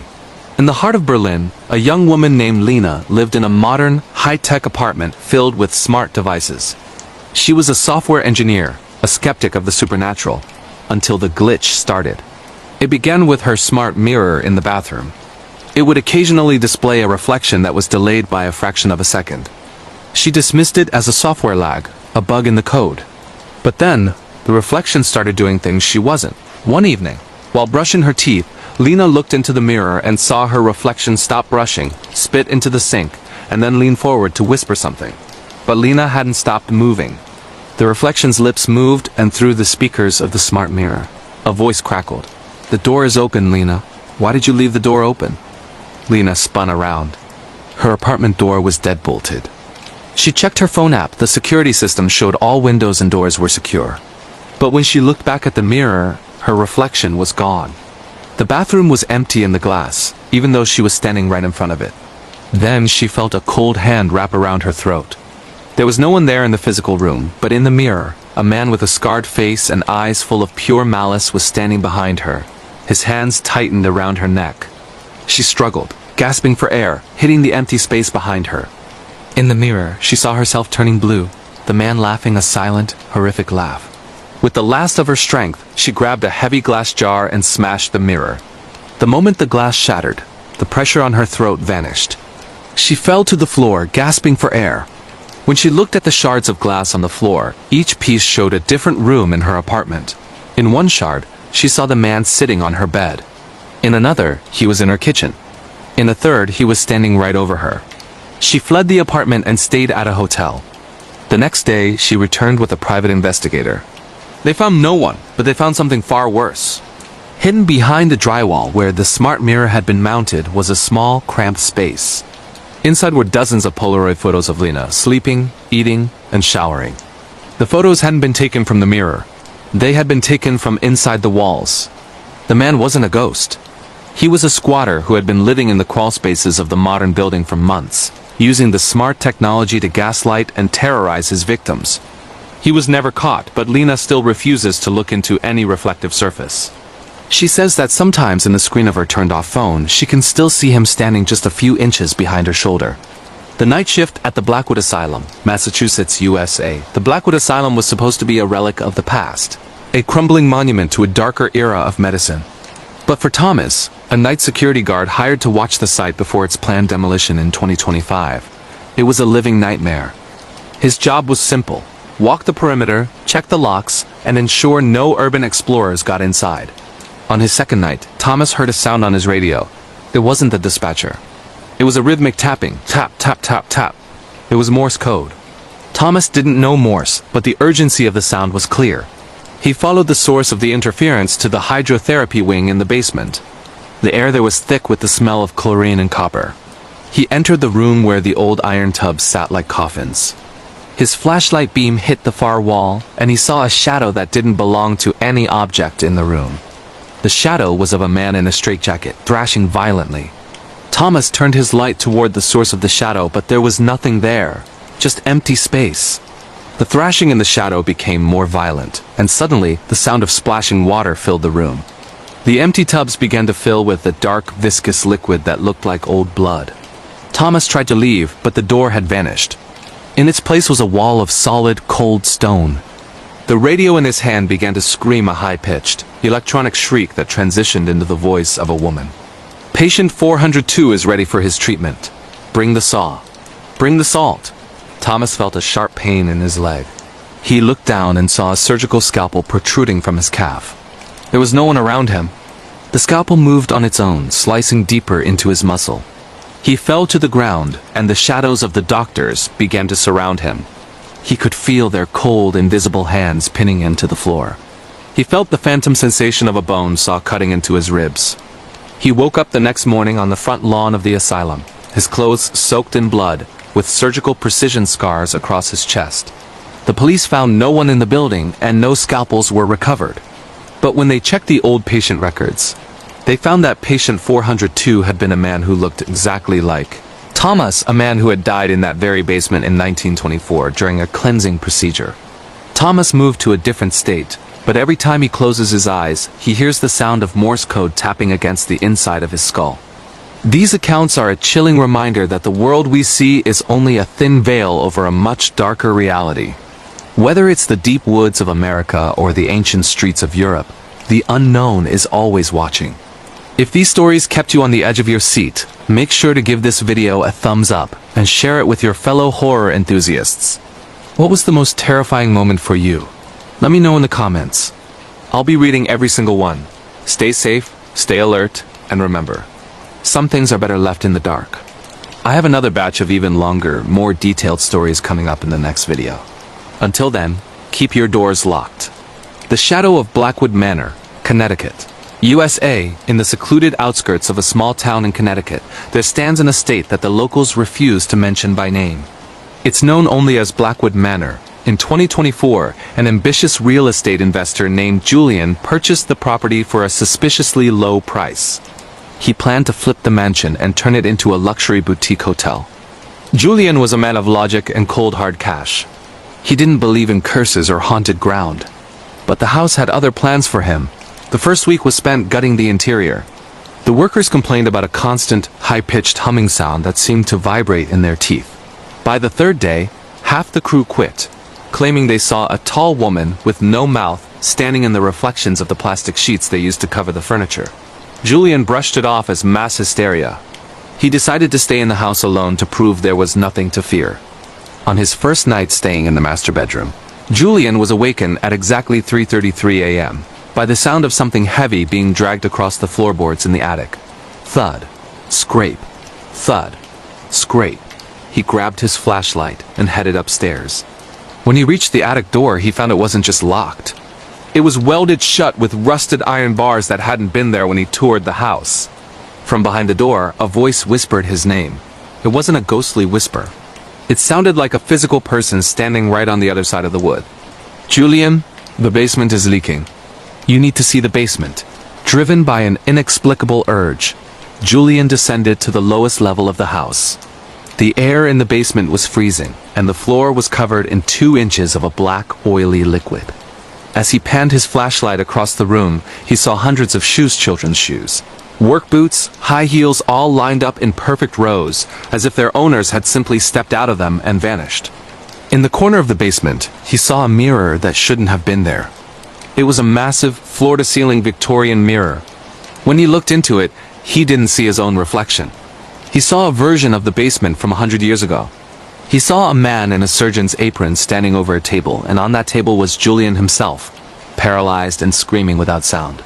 Suddenly, the reflection of the surgeon turned its head and looked directly at the real Julian. It stepped out of the mirror's frame and into the real world. The black liquid on the floor began to rise, swirling around Julian's legs like snakes. The surgeon leaned in close, his breath smelling of formaldehyde and rotting meat, and whispered, "I've been waiting for a new set of eyes." Julian bolted for the stairs, but the stairs had turned into a flat, steep ramp of slick black stone. He crawled, his fingernails tearing as he gripped the wood, finally reaching the ground floor. He burst out the front door and didn't stop running until he reached the town square. When the police returned to the house, the basement was bone dry. There were no shoes, there was no mirror. But when Julian looked at his own hands, his fingerprints were gone. His skin was perfectly smooth, as if it had been surgically replaced.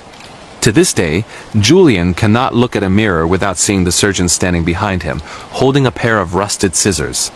The faceless passenger, Munich to Prague road trip in late 2024. Two friends, Clara and Sophie, were driving from Munich to Prague for a winter vacation. The route took them through the dense, snow-covered forests of the Czech border. It was a dark, moonless night, and a thick fog had settled over the winding roads. Around midnight, GPS began to malfunction, spinning wildly and directing them onto an unpaved logging road.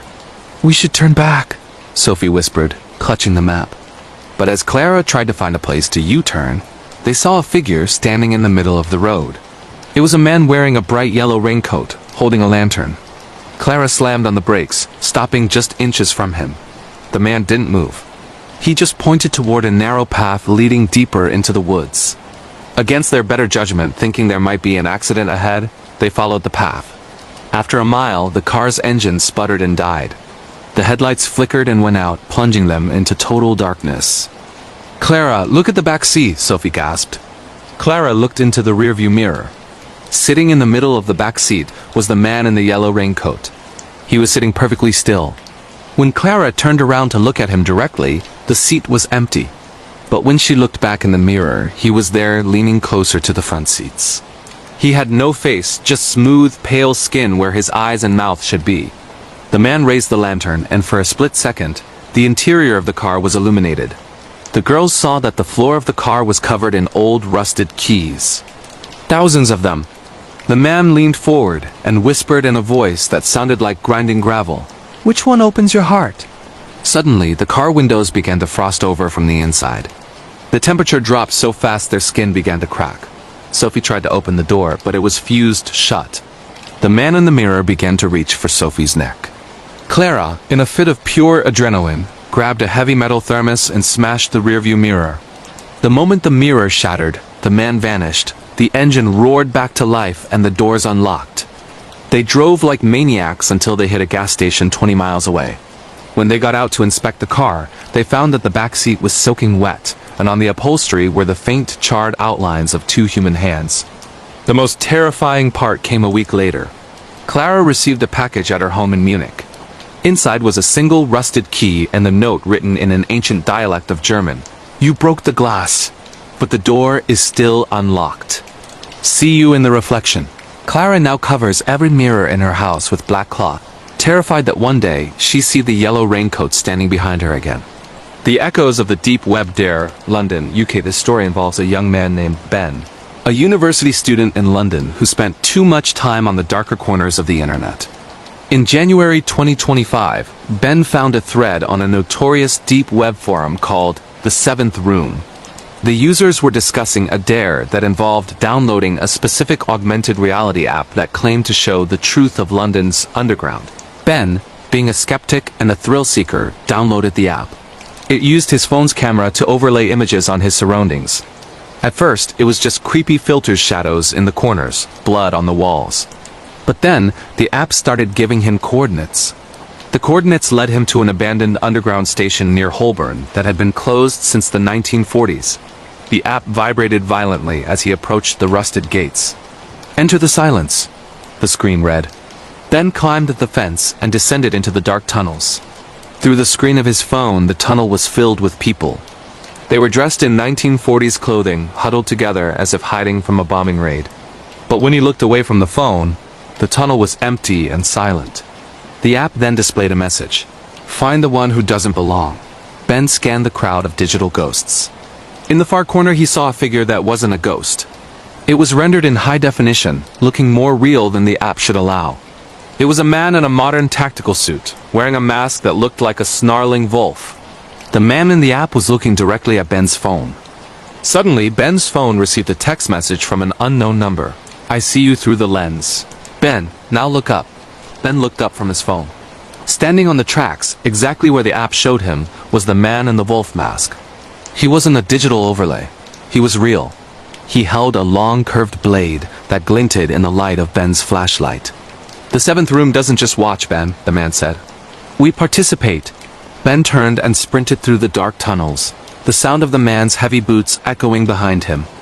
Every time he looked at his phone to find an exit, the app would redirect him toward dead ends. The app was working with the killer. Ben eventually found a ventilation shaft and squeezed through, falling onto a sidewalk in the middle of a busy London street, gasping for air. He deleted the app immediately and threw his phone into the Thames. But the nightmare wasn't over. 2 nights later, he woke up to find his laptop had been turned on. The webcam light was glowing red. On the screen was a live stream of Ben sleeping, with a chat window on the side. The users were betting on how long it would take for the Wolf to finish the job. The top comment read, "He's already in the closet. Ben, just wait for the whistle." Ben moved to a different country and changed his identity, but he never uses a smartphone or a computer anymore. He knows that in the digital world, there is no such thing as a deleted file, and there is no such thing as a safe place to hide. The next time you're scrolling through the internet late at night, or walking through a forest that feels a little too quiet, remember these stories. The world is a much larger and much more terrifying place than we are led to believe. Which of these encounters shook you the most? Are you brave enough to share your own story in the comments? Don't forget to like this video if it gave you chills, and subscribe for our next deep dive into the unexplained. I'll be watching for your comments. Until next time, keep the lights on and stay away from the shadows. The Mimic in the Walls, Vermont, USA. In February 2025, a young woman named Sarah moved into a renovated 19th century farmhouse in rural Vermont. She was an author looking for solitude to finish her latest thriller. The house was beautiful, but it had a strange architectural quirk. The walls were unusually thick, nearly 3 feet of solid stone and timber. For the first month, the only sound was the crackling of the fireplace. Then the echoes began. It started one evening while Sarah was washing dishes. She dropped a plate, and it shattered on the floor. Exactly 3 seconds later, she heard the sound of a plate shattering again, but the sound came from inside the kitchen wall. She checked the cupboards, but nothing had moved. 2 nights later, she coughed while reading in bed. 3 seconds later, a loud, raspy cough echoed from behind her headboard. Sarah began to realize that whatever was in the walls wasn't just echoing sounds. It was learning them. She decided to test it. She stood in the hallway and clapped her hands twice. Clap, clap. 3 seconds passed. Clap, clap. The sound from the wall was identical, even capturing the slight hollow ring of the hallway. But then the rules changed. One night, Sarah was fast asleep when she was awakened by the sound of her own voice. It was coming from the living room. "I think I left the stove on," the voice whispered. It was her exact tone, her exact inflection. Sarah sat up in bed, frozen. She hadn't said that. She hadn't even thought it. She grabbed a heavy iron poker from the fireplace and crept into the hallway. The house was pitch black. Suddenly, her phone, which was on the nightstand behind her, began to play a voice memo. It was a recording of her mother, who had passed away 3 years ago. "Sarah, honey, open the door. It's cold in here." Sarah's heart nearly stopped. She hadn't recorded that. As she stood in the dark, she heard a wet, sliding sound coming from inside the wall next to her. A small stone block in the wainscoting slid backward, revealing a dark cavity. A hand reached out, a hand with skin as white as a dead fish, with fingers that had too many knuckles. It didn't reach for her. It reached for her throat. Sarah swung the poker, striking the hand. A sound erupted from the wall, a sound that was a chaotic mashup of every noise the house had ever made. Breaking glass, coughing, her mother's voice, and her own screams, all layered into one deafening screech. She ran for the front door, but as she reached for the handle, she heard the thing inside the wall move with lightning speed, pacing her. "Going so soon?" her own voice asked from the wood of the door itself. Sarah broke a window and dived out into the snow, driving to the nearest police station in her pajamas. When the authorities searched the house, they found a network of narrow, carpeted tunnels running through the entire structure. Inside the tunnels, they found nests made of Sarah's stolen hair, her discarded clothes, and hundreds of cassette tapes of her talking to herself while she worked. The occupant of the walls was never found, but the lead investigator noted something that kept Sarah from ever returning. In the master bedroom, the thing had scratched a hole in the drywall, right behind where Sarah's head rested every night. Above the hole, written in Sarah's own handwriting style, were the words, "Almost learned how to be you." The 911 dispatcher's last call. Pennsylvania, USA. Mark had been a 911 dispatcher in a quiet Pennsylvania county for 15 years. He thought he had heard it all, the panic of accidents, the silence of strokes, the screams of domestic disputes. But on a Tuesday night in March 2025, a call came in that would end his career. The caller was a young boy, maybe 7 or 8 years old. His voice was unnervingly calm. "Hello? There's a man in my backyard. He's standing on his head." Mark signaled to his supervisor while keeping the boy on the line. "Okay, buddy, tell me your address." "Is your mom or dad there?" "They're sleeping," the boy replied. "The man is walking now, but he's still on his head. His feet are in the air, and he's walking on his hands, but his neck is bent all the way back so he can see me. He's smiling. He has a lot of teeth." "More than my daddy?" Mark felt a chill crawl up his spine.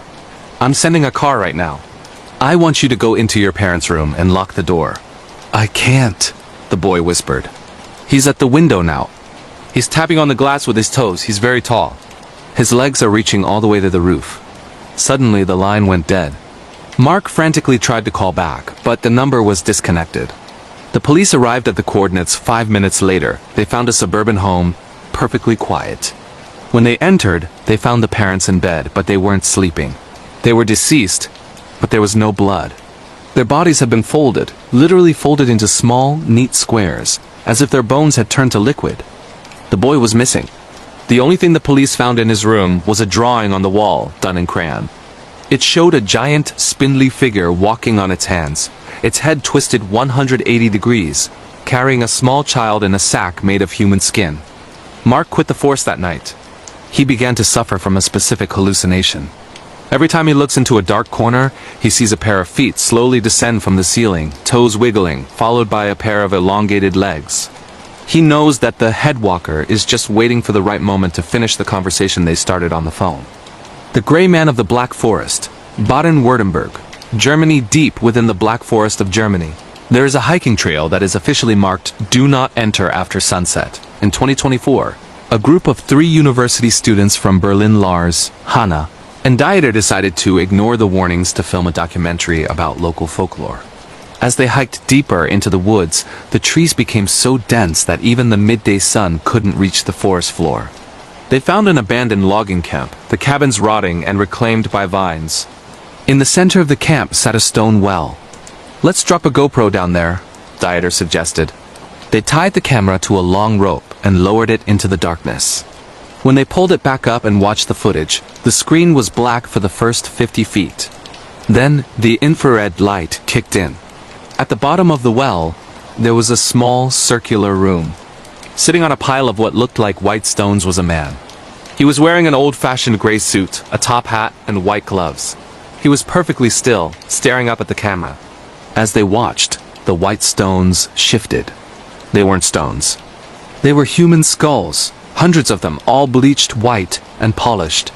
The man in the gray suit slowly raised a hand and pointed a finger. He began to climb the walls of the well with the speed of an insect. "We need to go! Now!" Lars shouted. They ran back toward the trail, but the forest seemed to be stretching. No matter how fast they ran, the logging camp remained visible behind them. Then, they heard it, the sound of a polite, gentlemanly cough. "Excuse me," a voice said from behind a tree. "You forgot your camera." Standing 10 feet away was the gray man. Up close he was terrifying. His skin was the color of ash, and his eyes were perfectly round, like those of an owl. He held out the GoPro. His fingers were nearly a foot long, encased in pristine white silk gloves. "We don't want it," Hannah sobbed. "But you saw," the gray man whispered, his voice sounding like dry leaves skittering across pavement. "Once you see the collection, you become a part of the collection. It's only polite." He tipped his hat, and as he did, the trees began to move, their branches interweaving to form a cage around the students. Dieter tried to break through with his hiking axe, but the wood of the trees bled a thick black substance that smelled like decay. Only Lars made it out. He was found 3 days later on the edge of the forest, his hair turned completely white. He couldn't speak, but he kept pointing toward his own shadow. When the doctors looked at Lars's shadow under a bright light, they saw 2 extra shadows attached to his feet, the shadows of Hannah and Dieter screaming in silent agony. The gray man hadn't taken their bodies. He had taken their shadows, leaving them to wander the black forest as invisible, hollow shells for eternity. The world is full of places where the rules of logic no longer apply, where the monsters of our ancestors still roam the modern world. Whether you're in the mountains of America or the ancient forests of Europe, remember that some warnings are written in blood for a reason. Which of these stories will keep you up tonight? Tell me in the comments, and don't forget to subscribe for our next journey into the mouth of madness. Stay safe, and whatever you do, don't look behind you. The 11th floor guest, Chicago, Illinois, USA. In the heart of Chicago stands the Grand Sovereign, a hotel built in the 1920s that survived the Great Depression and multiple fires. In 2025, a business traveler named Robert checked in for a 3-night stay. The hotel was at 90% capacity, but for some reason, the 11th floor was eerily quiet. Robert was assigned to room 1108. The first night, Robert was awakened by the sound of a vacuum cleaner in the hallway at 2 a.m. He opened his door to complain to housekeeping, but the hallway was empty. The vacuuming sound stopped the moment he opened the door. When he closed it, the sound started again, right outside his room. VRRRRM, VRRRM, men. He heard a soft thud, followed by the sound of someone trying to slide something under his door. He looked down and saw a small, yellowed envelope. He opened it. Inside was a Polaroid photo of Robert sleeping in his bed, taken from the corner of the room just 10 minutes ago. Robert's heart stopped. He checked the room, under the bed, in the closet, behind the curtains. No one. He called the front desk. "This is room 1108. Someone just slid a photo of me sleeping under my door." The receptionist paused. "Sir, room 1108 hasn't been booked in 20 years. We don't even have a key for that room in our system." "Which floor did you say you were on?" "The 11th floor," Robert replied, his voice shaking. "Sir," the receptionist said, her voice dropping to a whisper, "the Grand Sovereign only has 10 floors. There is no 11th floor." Robert ran to the window and looked out. He was high up, but when he looked at the neighboring building, he realized he was looking down at their roof, which he knew was 12 stories high. He turned back to the door and tried to open it, but the handle was gone. In its place was a smooth, flat surface of wood. The TV in the room turned on. It showed a live feed of the hallway outside. A man in a bellhop uniform from the 1920s was standing there, holding a vacuum cleaner. He looked up at the camera. His eyes were stitched shut with thick black thread. He reached into his pocket and pulled out another Polaroid. He held it up to the lens. It was a photo of Robert's corpse, decayed and skeletal, lying on the very bed he was standing next to. Robert began to scream, but no sound came out. He felt his skin becoming cold and dry, like old parchment. He realized that the 11th floor wasn't a place. It was a trap, a pocket of time that opened only for those the hotel wanted to keep. To this day, the staff at the Grand Sovereign hear screaming coming from the ceiling of the 10th floor, and occasionally, a yellowed envelope slides out of the ventilation shafts, containing a photo of a man who vanished in 2025. The ghost signal of the Swedish tundra Lapland, Sweden. In the frozen wilderness of northern Sweden, a radio operator named Eric worked at a remote monitoring station. His job was to track weather patterns and emergency frequencies for hikers. In the winter of 2024, a massive blizzard cut the station off from the rest of the world for 2 weeks. One night, Eric picked up a signal on a frequency that was supposed to be dead. It was a rhythmic clicking like a telegraph. Click-click ... He translated it. "The ice is breathing. Don't let the heat out." Eric thought it was a prank from another station, but the signal was coming from a location 50 miles north, in an area where there were no buildings, no roads, and no people. He decided to use the station's long-range thermal camera to scan the area. On the screen, the tundra was a sea of blue cold. But in the center of the screen, there was a single glowing red dot. Heat. It was moving. It wasn't the shape of a human. It was a perfect circle of heat, about 10 feet in diameter, rolling across the snow at incredible speed. The clicking on the radio became louder. "It sees your fire, Eric. It likes the smell of your blood." The temperature inside the station began to drop, even though the heaters were on full blast. Eric looked at the thermometer. -10, -20, 40. The walls began to crack from the cold. He looked out the reinforced window. The rolling circle of heat had arrived. It wasn't a creature. It was a ball of molten liquid flesh, pulsing with an inner light. It didn't have eyes, but it had thousands of tiny vibrating cilia that it used to hear the environment. It pressed itself against the glass. The glass didn't break, it melted. Eric grabbed a flare gun and fired it into the center of the mass. The thing didn't scream. It laughed. It used Eric's own voice, distorted by 1,000 echoes, to say, "Thank you for the spark." "I was getting so cold." The creature began to flow into the room, absorbing the heat from everything it touched. Eric managed to get to the snowmobile and drive into the blizzard, barely surviving the night in a snow cave. When he returned with a rescue team, the station was gone. Not destroyed, gone. In its place was a perfectly circular hole in the ground, 100 feet deep. The edges of the rock melted into smooth glass. Eric still lives in a heated apartment in Stockholm, but he never turns the lights off. He says that sometimes, when he touches a cold window, he can feel something on the other side, waiting for him to let the heat out one last time. The Mirror Man of the Paris Catacombs, France. The catacombs of Paris hold the remains of over 6 million people. Most of the tunnels are closed to the public, but cataphiles, illegal explorers, frequently break in. In 2025, a group of 3 explorers, Hugo, Lee, and Mark, decided to map a newly discovered section near the Montparnasse district.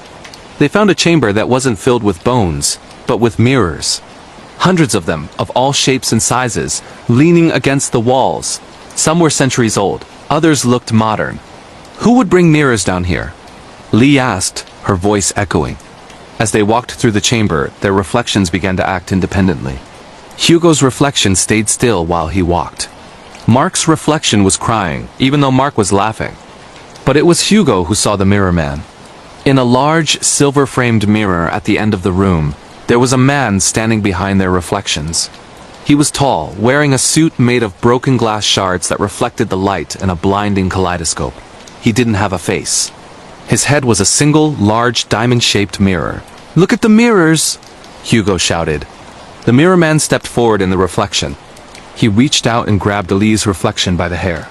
In the real world, Lee screamed and fell to the ground, her hair being pulled by an invisible force. "He's pulling her in!" Mark yelled. They watched in horror as Lee's physical body began to flatten, becoming two-dimensional, as she was literally dragged into the surface of the glass. Hugo grabbed a crowbar and smashed the mirror. The scream that came out of the shattered glass was deafening. But instead of releasing Lee, every shard of glass now showed a tiny piece of her. In one shard, her eye. In another, her hand. The Mirror Man was now in every shard, multiplied 1,000 times. Hugo and Mark ran, the sound of breaking glass following them through the tunnels. They made it to the surface, but Leia was gone. When they went to the police, they were laughed at. But a week later, Hugo looked into his bathroom mirror. He didn't see himself. He saw the catacombs. And standing in the middle of the bone-lined tunnel was Lee, her face pressed against the glass, screaming for help. Behind her, the Mirror Man was slowly raising a hammer. Hugo broke the mirror, but he knows it doesn't matter. Every time he sees his reflection in a window, a puddle, or a screen, he sees the Mirror Man getting closer. The catacombs are not just a grave for the dead. They are a prison for the reflections of the living. The shadows are longer than they appear, and the voices you hear in the wind might just be your own, calling from a future you haven't lived yet. These stories are a testament to the fact that no matter how much we think we know about our world, there are still corners where the darkness rules supreme. Did you find a favorite among tonight's accounts? Or perhaps you've seen something similar in your own life. Share your thoughts in the comments below. Remember to like, subscribe, and keep your curtains drawn. You never know who or what is looking through the glass. I'll be back soon with more tales from the edge of reality. Sleep well. If you can. The Watcher in the Rain, Seattle, Washington, USA. Seattle is known for its constant drizzle and gray skies. But for a college student named Chloe, the rain became a harbinger of pure terror in November 2025. Chloe lived in a ground-floor studio apartment in a quiet neighborhood. One rainy night, while she was studying for her finals, she noticed a rhythmic sound tapping against her window. Tink, tink. It wasn't the sound of raindrops. It sounded like a small pebble or a fingernail. She pulled back the curtain, but all she saw was her own reflection and the blurred streetlights. She went back to her books, but 5 minutes later, her phone buzzed with a notification from her doorbell camera. The app showed a live feed of her front porch. Standing there was a man in a yellow slicker, his face obscured by the hood. He wasn't moving. He was just staring at the lens. "Can I help you?" Chloe asked through the app's intercom. The man didn't speak. He reached into his pocket and pulled out a small, wet object. He held it up to the camera. It was Chloe's spare key, the one she kept hidden inside a fake plastic rock in her garden. He didn't use the key to open the door. Instead, he dropped it into the rain and began to hum a distorted version of a lullaby. Chloe panicked and called the police.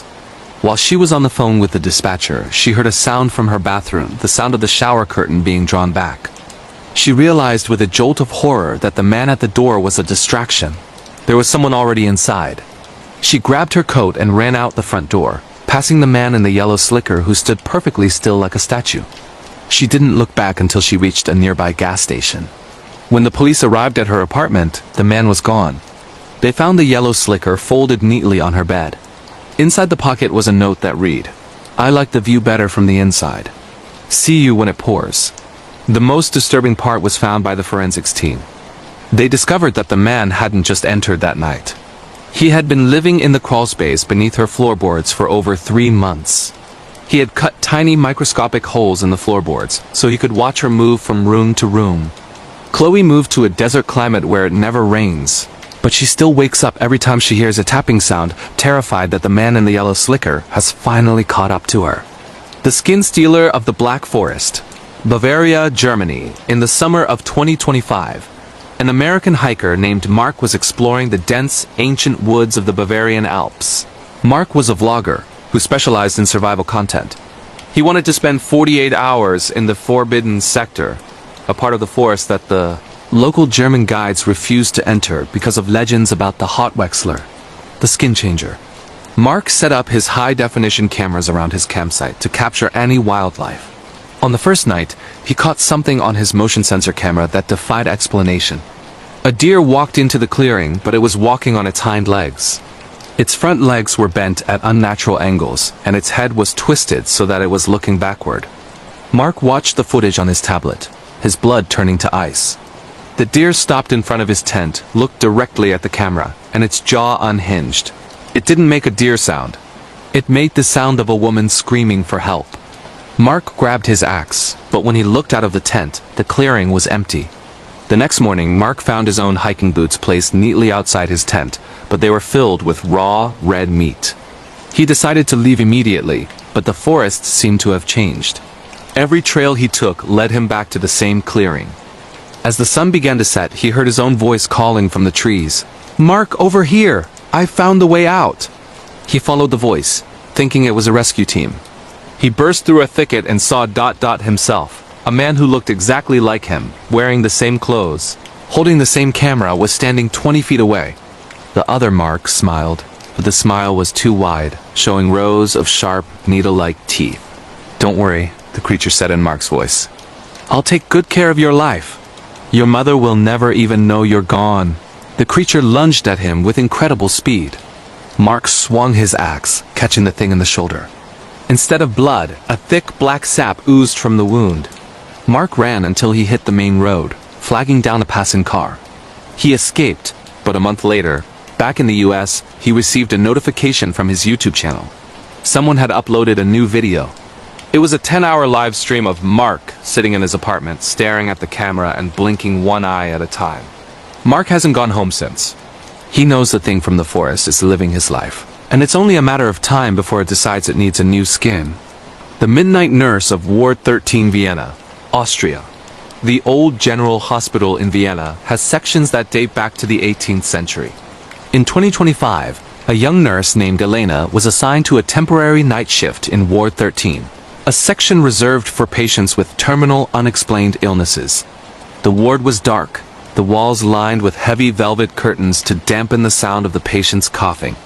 At midnight, Elena was sitting at the nurse's station when she saw a woman in a vintage, starch-white nurse's uniform walking down the hall.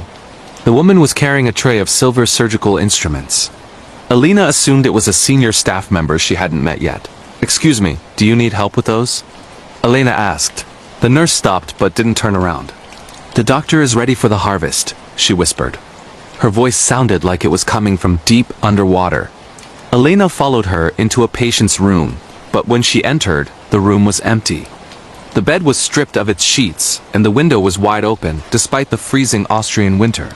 On the floor was a single fresh human heart still beating rhythmically. Elena screamed and ran to get the security guard. When they returned, the heart was gone, replaced by a note written in Old German script. You have a very strong heart, Elena. It will be perfect for the collection. Every night after that, Elena felt a cold presence in her apartment. She would find her surgical scrubs laid out on the floor in the shape of a body. One night, she woke up to find the midnight nurse standing over her bed, holding a scalpel. The nurse's face was a mask of stitched-together skin from different people. "It's time," the nurse whispered. Elena managed to kick the woman and run out of the building, but she lost her job because no one believed her. Now Elena works in a library, far away from hospitals. But sometimes, when she's alone in the stacks, she hears the clinking of silver instruments on a tray, and the smell of antiseptic fills the air. She knows the midnight nurse is still looking for a perfect heart. And she hasn't forgotten Elena's. The darkness is not just a lack of light. It is a living, breathing thing that waits for us to look away. Whether you are in the cities of the West or the wild forests of Europe, remember that you are never truly alone. The stories you heard tonight are just a glimpse into the terrors that exist just outside our perception. Which of these legends do you believe is real? Tell me in the comments, and don't forget to subscribe to stay informed about the things that go bump in the night. Keep your lights bright and your heart guarded. I'll be back with more accounts of the unknown very soon. Would you like me to continue with more stories? The glitch in the 14th district, Paris, France, in the summer of 2025, a digital artist named Leo was staying in a small modern studio in the 14th arrondissement of Paris. Leo was a night owl, often working until 4 a.m. on his computer. One night, while rendering a 3D model, he noticed something strange in the street below his window. A man in a gray suit was walking a dog, a golden retriever. This wouldn't have been strange, except that the man and the dog were moving in a perfect 3-second loop. They would walk 5 steps, the dog would sniff a lamppost, the man would check his watch, and then they would suddenly snap back to their starting position, 5 steps behind. Leo watched, mesmerized and terrified, as this glitch repeated for over an hour. He grabbed his phone to record it, but through the camera lens, the street was completely empty. When he looked with his naked eyes, the man and the dog were still there, looping. Then the man in the gray suit stopped. He didn't snap back. He turned his head slowly, mechanically, and looked directly up at Leo's third-floor window. Leo stepped back, his heart pounding. Suddenly, his computer monitors began to flicker. The 3D model he was working on, a human face, began to distort. The eyes on the screen moved independently of the software, and the mouth opened to reveal a row of human teeth that Leo hadn't modeled. A voice came through his high-end studio monitors, a voice that sounded like static and broken glass. "You wasn't supposed to see the seam, Leo, now you're part of the render." Leo tried to run for the door, but the floor felt soft, like wet clay. His hands sank into the door handle as if it were made of liquid. He looked at his own arm and saw that his skin was pixelating, turning into tiny squares of gray and flesh-colored noise. The room around him began to duress, the walls disappearing into a vast white void of nothingness. He woke up the next morning on a park bench in a part of Paris he didn't recognize. When he returned to his studio, the building was gone. In its place was a vacant lot that looked like it had been empty for decades. He checked his phone, but all his photos and contacts were gone. He found one single file in his cloud storage, a video of himself, sitting at his desk, while his skin slowly turned into a gray suit. To this day, Leo feels lag in his movements. Sometimes he blinks and finds himself 5 steps back from where he was. He knows he's no longer in the real world. He's a background character in a simulation that is slowly failing. The Whispering Walls of the Blackfriars, London, UK. London is a city built on layers of blood and history. But for a young woman named Mia, the history became personal in late 2024. She had moved into a renovated basement flat near Blackfriars Bridge. The walls were original 18th century brick, and the atmosphere was cozy until the moisture appeared. It started as a small damp patch in the shape of a human hand on the bedroom wall. No matter how much Mia scrubbed it or painted over it, the handprint returned, larger and darker. Then, the whispers began. They weren't coming from the neighbors or the street. They were coming from inside the bricks. "Help us count the teeth," the voices would murmur in an old Cockney dialect. One night, the humidity in the flat reached 90%. The walls were literally sweating a thick, red-tinted water.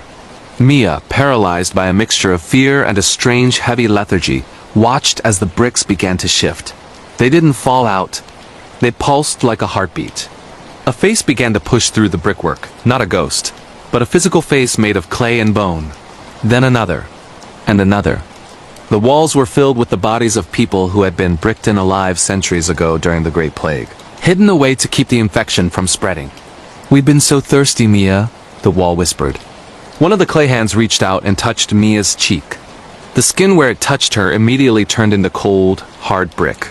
The transformation began to spread up her face. She tried to scream, but her throat was filling with sand and mortar. She was found 2 days later by her landlord. She was catatonic, sitting in the center of the room. The doctors couldn't explain why her skin had the texture of stone, or why her lungs were filled with 200-year-old brick dust. The flat has since been sealed, but the neighbors still complain about the sound of someone or something counting teeth behind the walls every time it rains. The Deep Web Dare, the Red Room livestream, USA Europe, in the hidden forums of the Deep Web. There is a legendary game known as The Selection. In early 2025, a group of 3 bored teenagers in Ohio, Tyler, Jake, and Chloe, decided to play. The rules were simple. They had to log into a specific encrypted site at 3 a.m. and follow the instructions of a user known as the Architect. The Architect gave them a task: go to the abandoned meatpacking plant on the edge of town. Live stream everything. If you stop the camera, you lose. If you lose, we come to collect. Thinking it was just an elaborate prank or an ARG alternate reality game, they went. The plant was a nightmare of rusted hooks and rotting wood. As they explored, the chat window on their phone began to fill with thousands of viewers. The viewers weren't cheering them on, they were bidding. 5 BTC for the girl's left ear, one user wrote. 10 BTC for the boy in the blue hoodie to walk into the freezer, another added. "This is sick, let's go," Tyler said, reaching for the phone to turn off the stream. But the screen locked. A message appeared. The bids have been placed. The collectors are on site. Suddenly, the heavy steel doors of the plant slammed shut and welded themselves together in a shower of sparks. From the darkness of the rafters, men in tactical gear and night vision goggles descended. They weren't ghosts or monsters. They were human predators, working for the wealthy elites who paid for live-streamed snuff films on the dark web. The teenagers ran through the maze of the plant, but the Architect had hacked the building's old intercom system.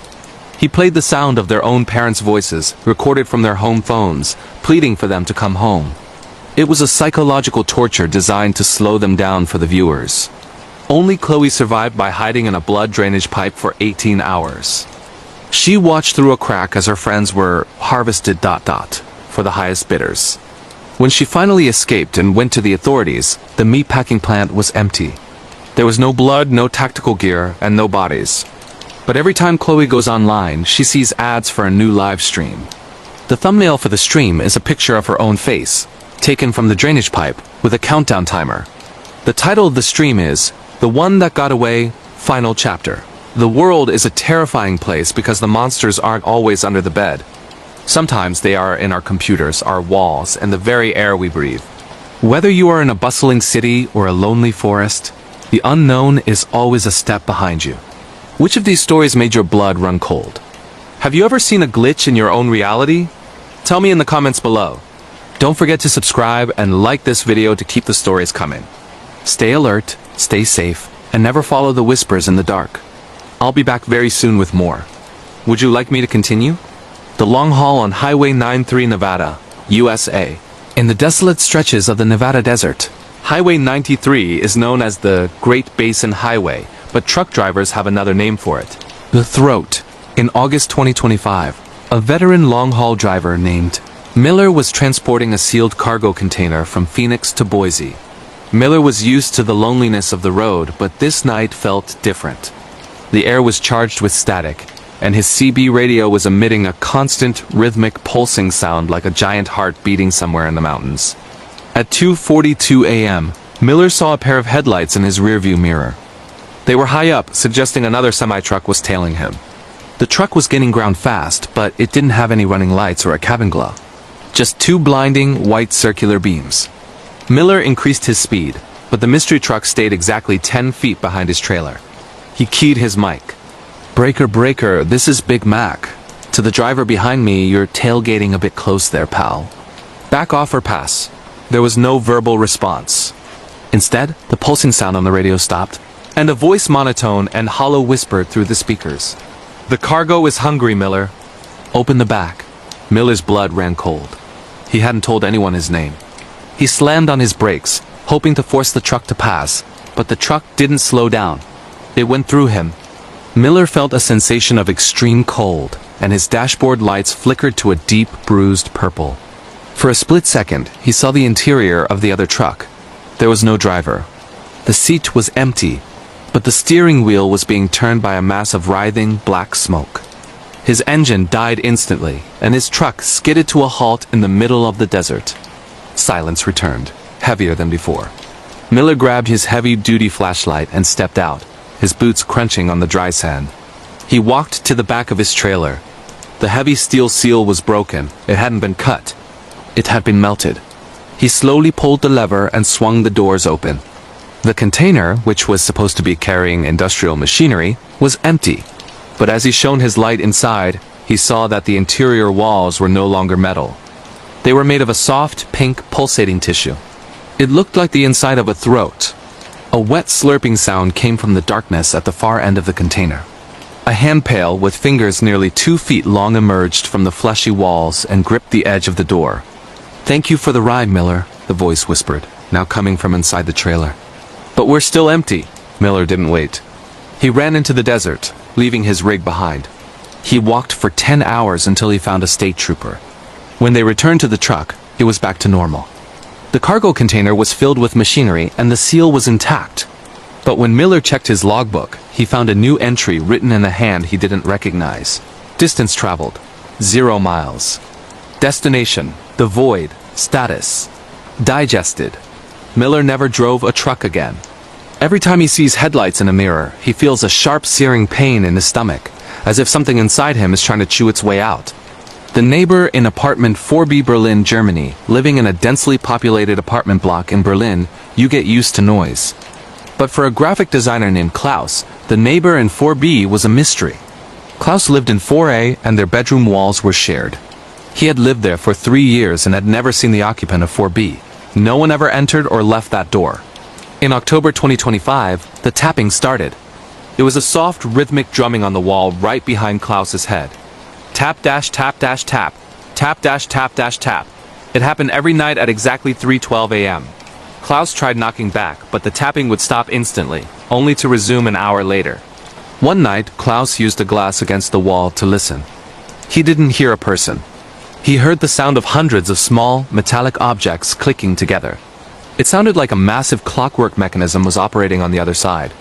Then he heard a voice. It was a woman's voice, but she was speaking a dialect of German that hadn't been used in 300 years. "The gears are dry," she whispered. "We need more grease." "The red kind?" The next morning, Klaus noticed a dark viscous liquid seeping from the baseboard of the shared wall. It was red, but it wasn't blood. It was thicker, with the consistency of engine oil. He called the landlord, who arrived with a master key. "I haven't rented 4B in 10 years, the landlord muttered, looking confused. "The last tenant disappeared. I just keep paying the taxes on it because the bank says it's occupied." They opened the door to 4B. The apartment was completely empty of furniture. There were no chairs, no beds, no kitchenware. Instead, the entire floor and walls were covered in intricate, hand-drawn diagrams of human anatomy. In the center of the living room stood a statue. It was made of rusted gears, wires, and human bone. The statue was holding a bowl of the red oil Klaus had seen. As they watched, the statue's head, a polished human skull encased in glass, snapped toward them. The gears began to grind, emitting a high-pitched shriek. "The grease has arrived," the mechanical voice boomed. The landlord was grabbed by a wire that shot out from the statue's chest. The wire wrapped around his throat and pulled him into the mechanism. Klaus didn't stay to watch. He fled the building and moved to the other side of the city. He later learned that the entire apartment block was demolished a month later due to structural instability. But when the demolition crew tore down the walls of 4B, they found nothing but a pile of red oil and a single brass gear with Klaus's name engraved on it. Klaus now keeps all his furniture at least a foot away from any wall, terrified that the gears are still turning, waiting for more grease. The child on the baby monitor, Oslo, Norway, in the quiet suburbs of Oslo. A young couple, Ingrid and Lars, were celebrating their first month with their newborn son, Henrik. They had installed a high-tech baby monitor with night vision and two-way audio. One night, while Henrik was sleeping peacefully, Ingrid saw movement on the monitor. A shadow moved across the crib. She assumed it was a trick of the light until she saw a small, pale hand reach over the railing of the crib and stroke Henrik's cheek. "Lars, look," she whispered. They watched the screen in horror. A child, no older than 4, was standing next to the crib. The child was wearing a tattered, old-fashioned nightgown. But when they looked at the child's face, they saw it had no eyes, just smooth, unbroken skin. The child leaned over and whispered into the monitor, "He's the wrong shape. I can fix him." Lars grabbed a baseball bat and ran to the nursery. He burst through the door, but the room was empty. Henrik was sleeping soundly. "There's no one here, Ingrid," Lars shouted. Ingrid, still looking at the monitor in the living room, screamed. On the screen, she saw the eyeless child standing directly behind Lars. The child was reaching out, his fingers elongating like melting wax, wrapping around Lars's neck. But in the physical room, Lars felt nothing. He looked in the nursery mirror and saw himself alone. "Lars, get out of there!" "He's touching you," Ingrid cried through the intercom. The eyeless child looked directly into the camera lens and smiled, revealing a mouth full of jagged, black stones. "If you can see me, you belong to me," the child said. Suddenly, the baby monitor's screen turned red, and the device exploded in a shower of sparks. The house plunged into darkness. When the lights came back on, Lars was standing in the middle of the nursery, but his eyes were gone. His face was perfectly smooth where his eyes used to be. He turned toward Ingrid, a terrifying stone-filled smile on his face, and said in the child's voice, "I fixed him. Now, it's your turn." Ingrid took Henrik and fled to her parents' house. But every time she looks at a digital screen, a phone, a TV, a laptop, she sees the eyeless child sitting in the corner of whatever room she is in. He is always a little bit closer. She knows that eventually, the screens will go black and she will be fixed too. The world we live in is a fragile mask over a much more chaotic and terrifying reality. From the lonely highways of America to the ancient apartments of Europe, the things that dwell in the dark are patient and they are hungry. Which of these tales will haunt your dreams tonight? Have you ever seen something that shouldn't exist? Share your experiences in the comments below. Don't forget to hit the like button and subscribe to stay tuned for more terrifying truths. Stay safe, stay in the light, and never look into the empty seats of passing trucks. I'll be back soon with more nightmare fuel. Would you like me to continue the descent? The vanishing of Flight 409 Atlantic Ocean, en route to London, UK in the winter of 2025. A commercial flight departing from New York's JFK Airport toward London. Heathrow became the center of the most terrifying aviation mystery in modern history. Flight 409 was a state-of-the-art Boeing 787, carrying 240 passengers. Everything was normal until the plane reached the point of no return over the mid-Atlantic. A passenger named Marcus, a journalist for a tech magazine, was awake in seat 14A when the cabin lights didn't just flicker. They turned a deep, bruised violet. Marcus noticed that the flight attendants had stopped moving. They weren't frozen like statues. They were moving in extreme slow motion, their faces stretched into expressions of silent agony. He looked out the window and saw that the ocean below had vanished. In its place was a swirling vortex of white clouds that seemed to be made of human faces. Marcus checked his watch. The digital display was counting backward at a frantic speed. He unbuckled his seatbelt and walked toward the cockpit. As he passed through the aisles, he realized the other passengers were no longer breathing. Their skin had turned translucent, revealing glowing, neon blue veins that pulsed in sync with the plane's engines. When he reached the cockpit, the door was wide open. The pilots weren't there.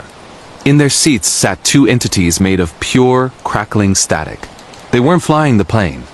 They were feeding on the cockpit's instruments, their long, shadowy fingers merging with the glowing buttons and screens. One of the entities turned its head toward Marcus. It didn't have features, but Marcus felt a voice vibrating inside his own skull, bypasses his ears entirely. "The destination has changed, Marcus. We are not going to London. We are going back to the beginning." Suddenly, the plane began to tilt upward at an impossible 90-degree angle. The gravity inside the cabin inverted. Marcus fell toward the back of the plane, which now looked like a tunnel of infinite mirrors. He saw hundreds of versions of Flight 409 stretching into the void. In some, the plane was on fire. In others, it was made of bone. Marcus grabbed an emergency oxygen mask, but instead of air, a thick black liquid began to flow through the tube. He blacked out. He woke up floating in the middle of the Atlantic, wearing a life vest. He was the only survivor. When the wreckage of Flight 409 was eventually found, it was located at the bottom of the ocean, but the black box recordings showed that the plane had been underwater for over 50 years. The carbon dating on the metal skin of the aircraft suggested it was built in the year 1950. Despite it being a modern 787, Marcus is now in a high-security psychiatric facility in England. He claims that every time he looks at a clock, the time jumps backward. He knows the entities of the static are still flying that plane, and they are coming back to collect the only passenger who escaped the loop. The Butcher of the Black Forest, Baden-Württemberg, Germany. The Black Forest of Germany is a place of dense pines and ancient legends. But in 2025, it became a crime scene that baffled Interpol. A group of hikers discovered a clearing where the trees were hung with what looked like elaborate wind chimes. Upon closer inspection, the chimes were made of human teeth and finger bones, delicately wired together with silver thread. The investigation led to an abandoned sawmill deep in the valley. A detective named Hans, a man who had seen the worst of humanity, led the raid. Inside the sawmill, the air was thick with the scent of pine resin and old blood. They found a room filled with sculptures. These weren't made of wood or stone. They were human bodies that had been surgically altered to look like forest creatures. A man had been turned into a deer, with branches grafted into his skull as antlers. A woman had been sewn into the shape of a giant owl, her skin replaced with feathers made of sharpened bone shards. The butcher was a man named Dr. Aris Thorn, a disgraced surgeon who had disappeared from Zurich years prior. Hans found Thorn's journals. The writings detailed a belief that humans were evolutionary failures and needed to be returned to the forest in more suitable forms. As Hans explored the deeper levels of the sawmill, he heard a rhythmic grinding sound. He entered a room filled with massive ancient clockwork gears. Thorn was there, but he had performed the final surgery on himself. He had replaced his lower half with a complex hydraulic system of pistons and gears, making him nearly 10 feet tall. His arms had been replaced with long mechanical blades used for debarking trees. "The forest is hungry, detective," Thorn roared, his voice amplified by a brass horn grafted into his throat. "I am simply the cook." Thorn moved with a terrifying mechanical speed, his blades slicing through the wooden pillars of the sawmill. Hans barely escaped as the entire structure collapsed. When the rubble was cleared, Thorn was gone. Only his mechanical legs were found, still twitching and trying to walk. Hans now lives in constant fear. He receives anonymous packages every month, small, hand-carved wooden dolls that look exactly like his children. Inside each doll is a single human tooth. The Butcher of the Black Forest is still out there, and he is looking for new materials to complete his masterpiece. The Haunting of Room 217, Vienna, Austria. In the heart of Vienna, the Hotel Erzherzog is a masterpiece of Baroque architecture. But Room 217 has a reputation that keeps even the bravest staff members away. In May 2025, a young woman named Sophie, an influencer documenting haunted Europe, booked the room for a week. On the first night, Sophie recorded a video of herself sitting on the bed. When she played it back, she saw a man in a 19th century tuxedo standing directly behind her, his hands hovering inches from her neck. In the video, Sophie was smiling at the camera, completely unaware.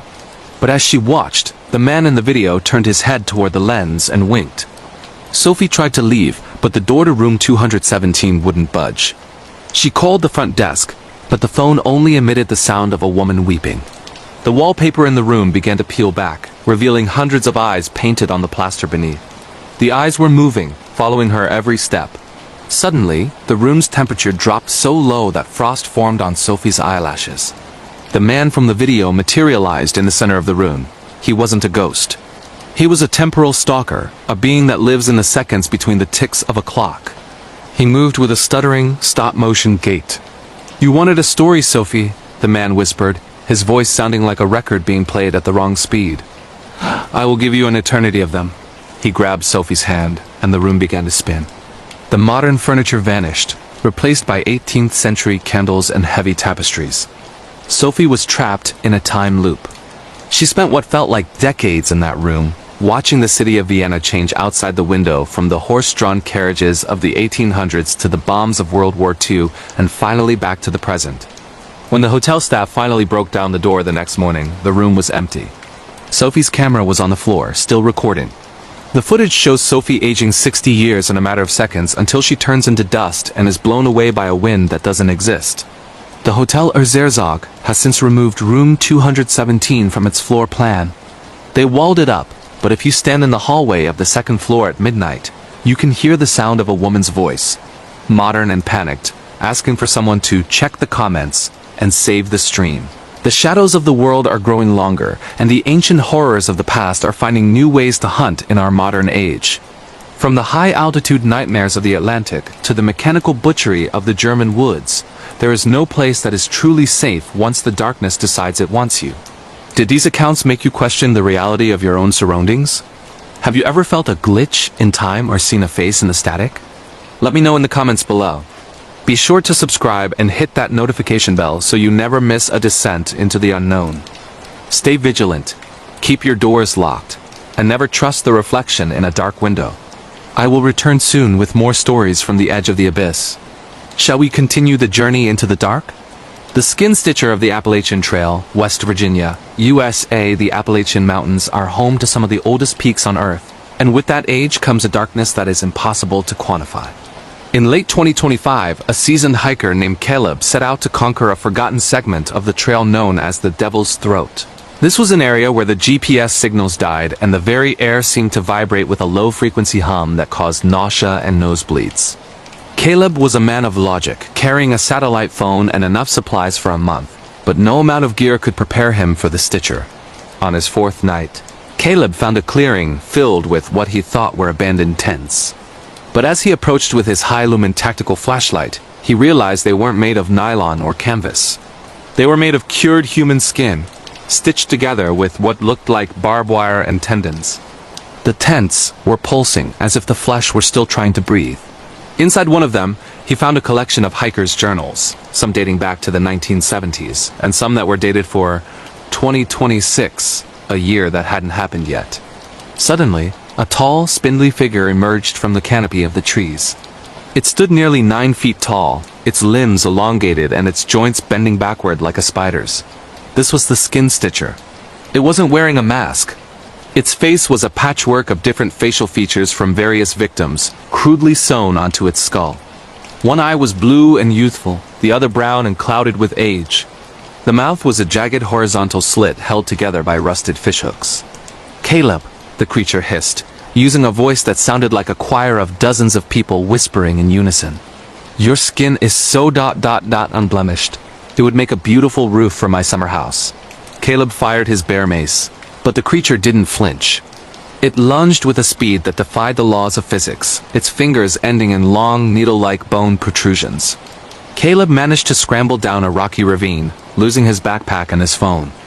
He spent 3 days hiding in a limestone cave, listening to the creature above him, stitching and humming a distorted version of Home on the Range. When Caleb finally reached a ranger station, he was babbling about the man made of maps. When the police searched the area, they found the skin tents, but they were empty. However, the most chilling discovery was in Caleb's own home. When he returned, he found that his bedroom walls had been covered in a thin, translucent layer of human skin, and written in blood across his mirror was the message, "I've started the renovations. See you in the attic." Caleb now lives in a windowless room in a high-security facility, but every night he hears the sound of a needle piercing the ceiling above his head. The Red Room of the London Underground, London, UK. London is a city of secrets. But beneath the bustling streets lies a network of ghost stations that were never meant to be found. In October 2025, a group of urban explorers, Danny, Chloe, and Sam, found an entrance to an uncharted tunnel near the British Museum. They were looking for the legendary Red Room, a place rumored to be an occult temple used by the Victorian elite. As they descended deeper, the modern tiles of the underground gave way to damp, Victorian brickwork. The air was thick with the scent of ozone and rotting roses. Their electromagnetic field, EMF, meters began to scream, the lights flashing red. They entered a massive circular chamber where the walls were painted a deep, wet crimson. In the center was a single mahogany chair facing a wall of television monitors that shouldn't have had any power. "Look at the screens," Chloe whispered, her voice trembling. The monitors were showing live feeds of their own homes. Danny saw his mother cooking dinner. Sam saw his girlfriend sleeping. Chloe saw her empty apartment. But in each video, there was an extra person, a figure in a red velvet suit with a head made of a polished brass clock. The clockman was standing just feet away from their loved ones in the real world. Suddenly, the clockman on the screen turned toward the camera and held up a sign. It had their current coordinates in the tunnel and the message, "The price of entry is a life. Choose now or I choose for you." The heavy iron door they had entered through slammed shut. The red room began to shrink, the walls physically moving inward like a hydraulic press.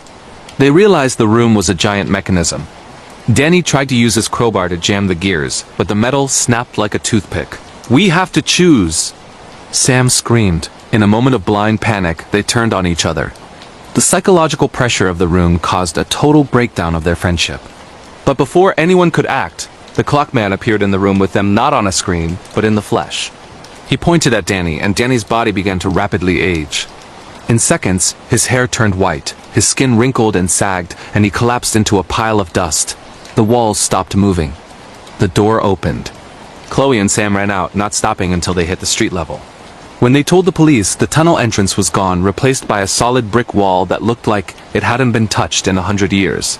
Chloe and Sam are the only ones who remember Danny. To the rest of the world, he never existed. No birth certificate, no photos, no memories. But every time Chloe looks at a clock, she sees Danny's face in the reflection of the glass, screaming for her to stop the time. The Mirror Man of the Black Forest. Bavaria.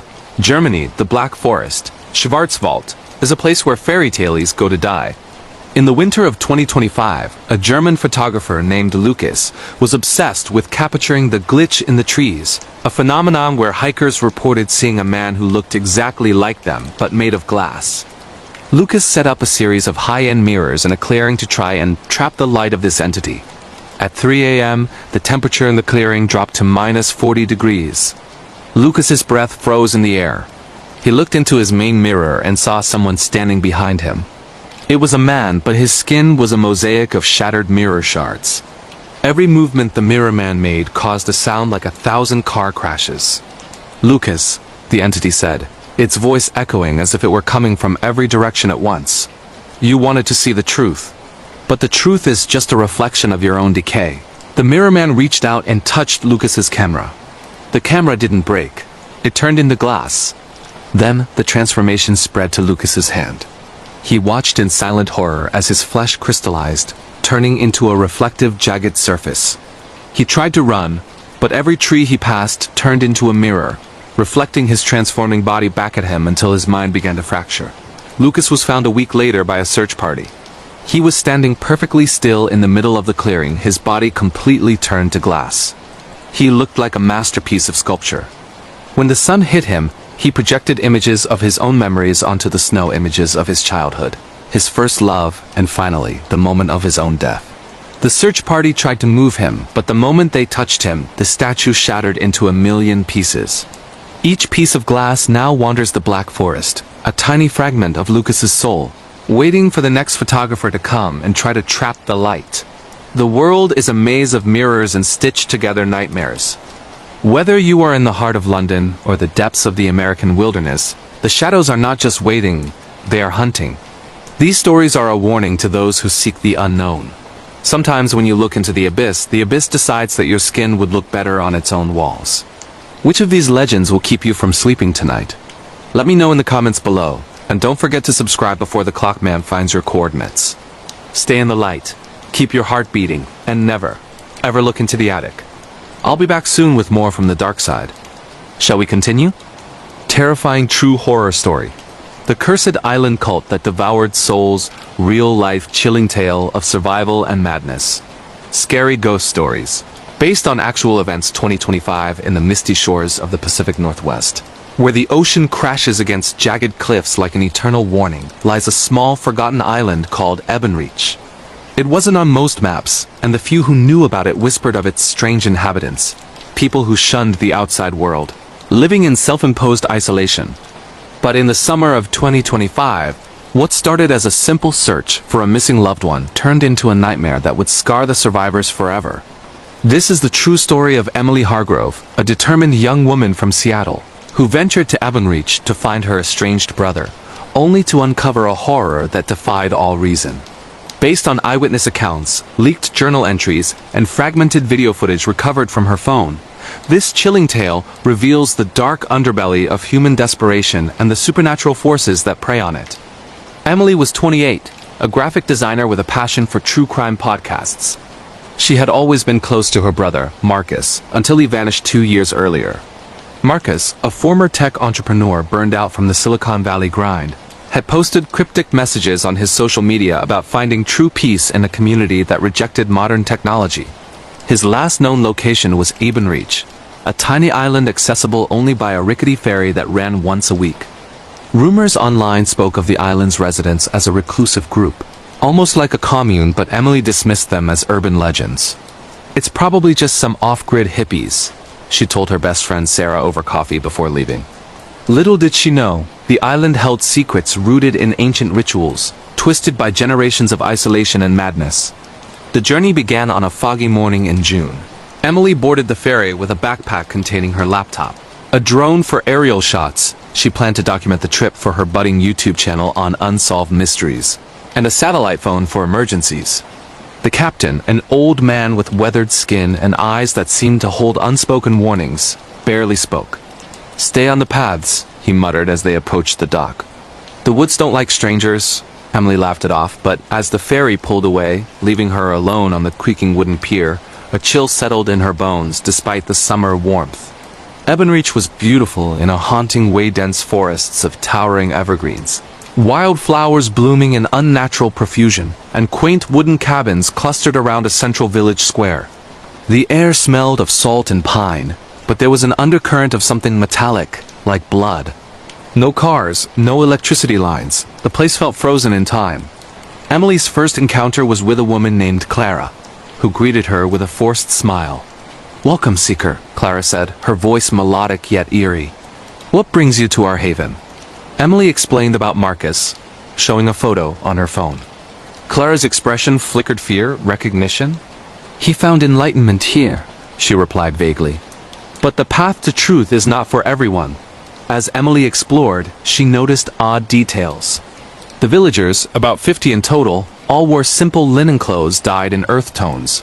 Children played silently, their eyes wide and unblinking. In the square stood a massive stone altar, etched with symbols that looked like a mix of Celtic runes and something more primal. Emily snapped photos discreetly, her heart racing. That night, housed in a guest cabin, she tried to upload videos to her channel, but her signal was jammed. "Must be the isolation," she journaled, but sleep evaded her. Whispers echoed from the woods, like chants in an unknown language. The next day, Emily demanded to see Marcus. The village elder, a tall man named Elias with a beard streaked in gray and eyes that burned with fanaticism, led her to a hidden grove deep in the forest. "Your brother serves the guardian now," Elias intoned. The grove was a circle of ancient trees, their trunks twisted as if in agony. In the center, a pit filled with fertile soil, and around it, offerings. Bones, flowers, and what looked like fresh bloodstains. Marcus was there, but changed gaunt, his eyes vacant, muttering about the harvest that sustains us. He barely recognized Emily, speaking of a great entity that demanded sacrifice for the island's unnatural bounty. Crops grew year-round here, defying seasons, but at a cost. Horror built slowly. Emily discovered journals in Marcus's old cabin detailing the cult's history. Settled in the 1800s by immigrants fleeing famine, the islanders had invoked an ancient spirit, the guardian, to bless their land. But the spirit required blood, human sacrifices to maintain the fertility. Over centuries, they evolved, luring outsiders with promises of utopia via hidden online forums in the modern era. Marcus had been ensnared through a Reddit thread about off-grid living. Emily's drone footage, recovered later, showed aerial views of hidden burial sites, mass graves where victims' remains fertilized the soil.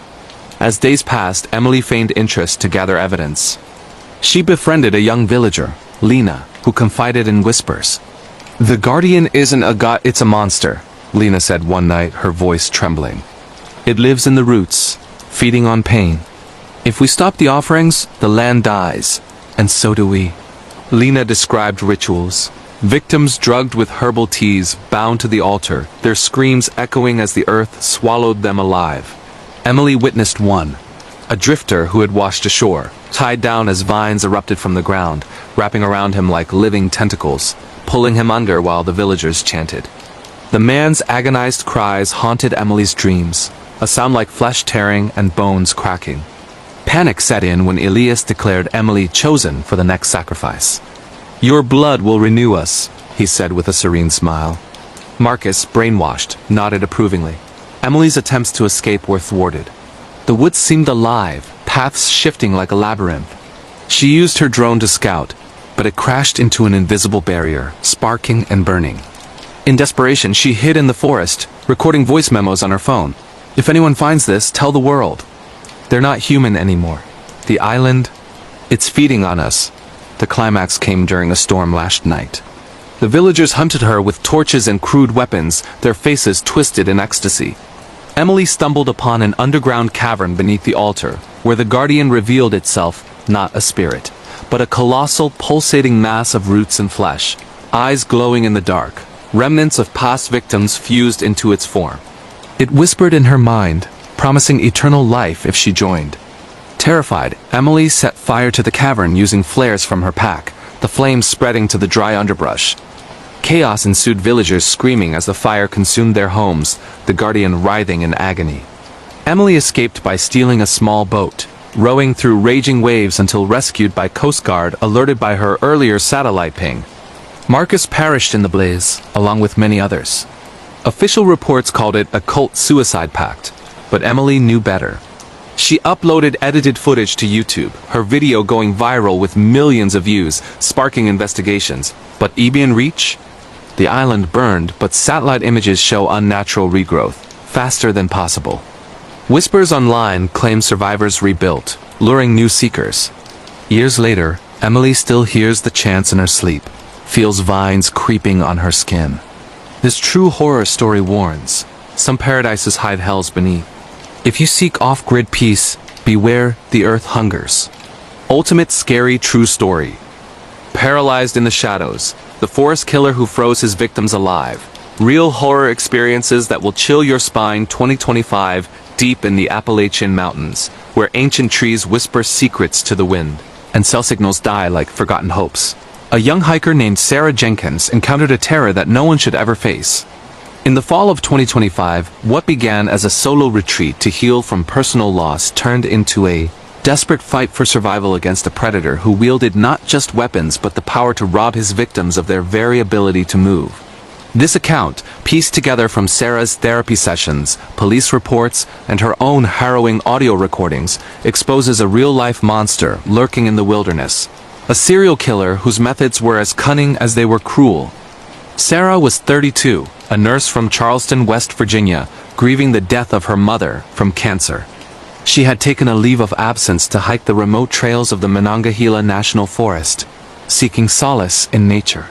"I needed to feel alive again," she later told investigators. Equipped with a backpack, GPS watch, and a voice recorder for journaling her thoughts, she set out on a multi-day trek. The forest was breathtaking, golden leaves carpeting the ground, streams gurgling like laughter, wildlife scampering in the underbrush. But on her second day, as dusk fell, she met him. The man called himself Ranger Tom, a friendly stranger with a backpack and a warm smile. He claimed to be a park volunteer, offering tips on the best viewpoints. Sarah, trained in empathy from her job, chatted politely. He shared a thermos of tea to ward off the chill. She sipped it, noting its bitter taste, but thought nothing of it. Minutes later, a numbness spread from her fingers, creeping up her arms like ice water in her veins.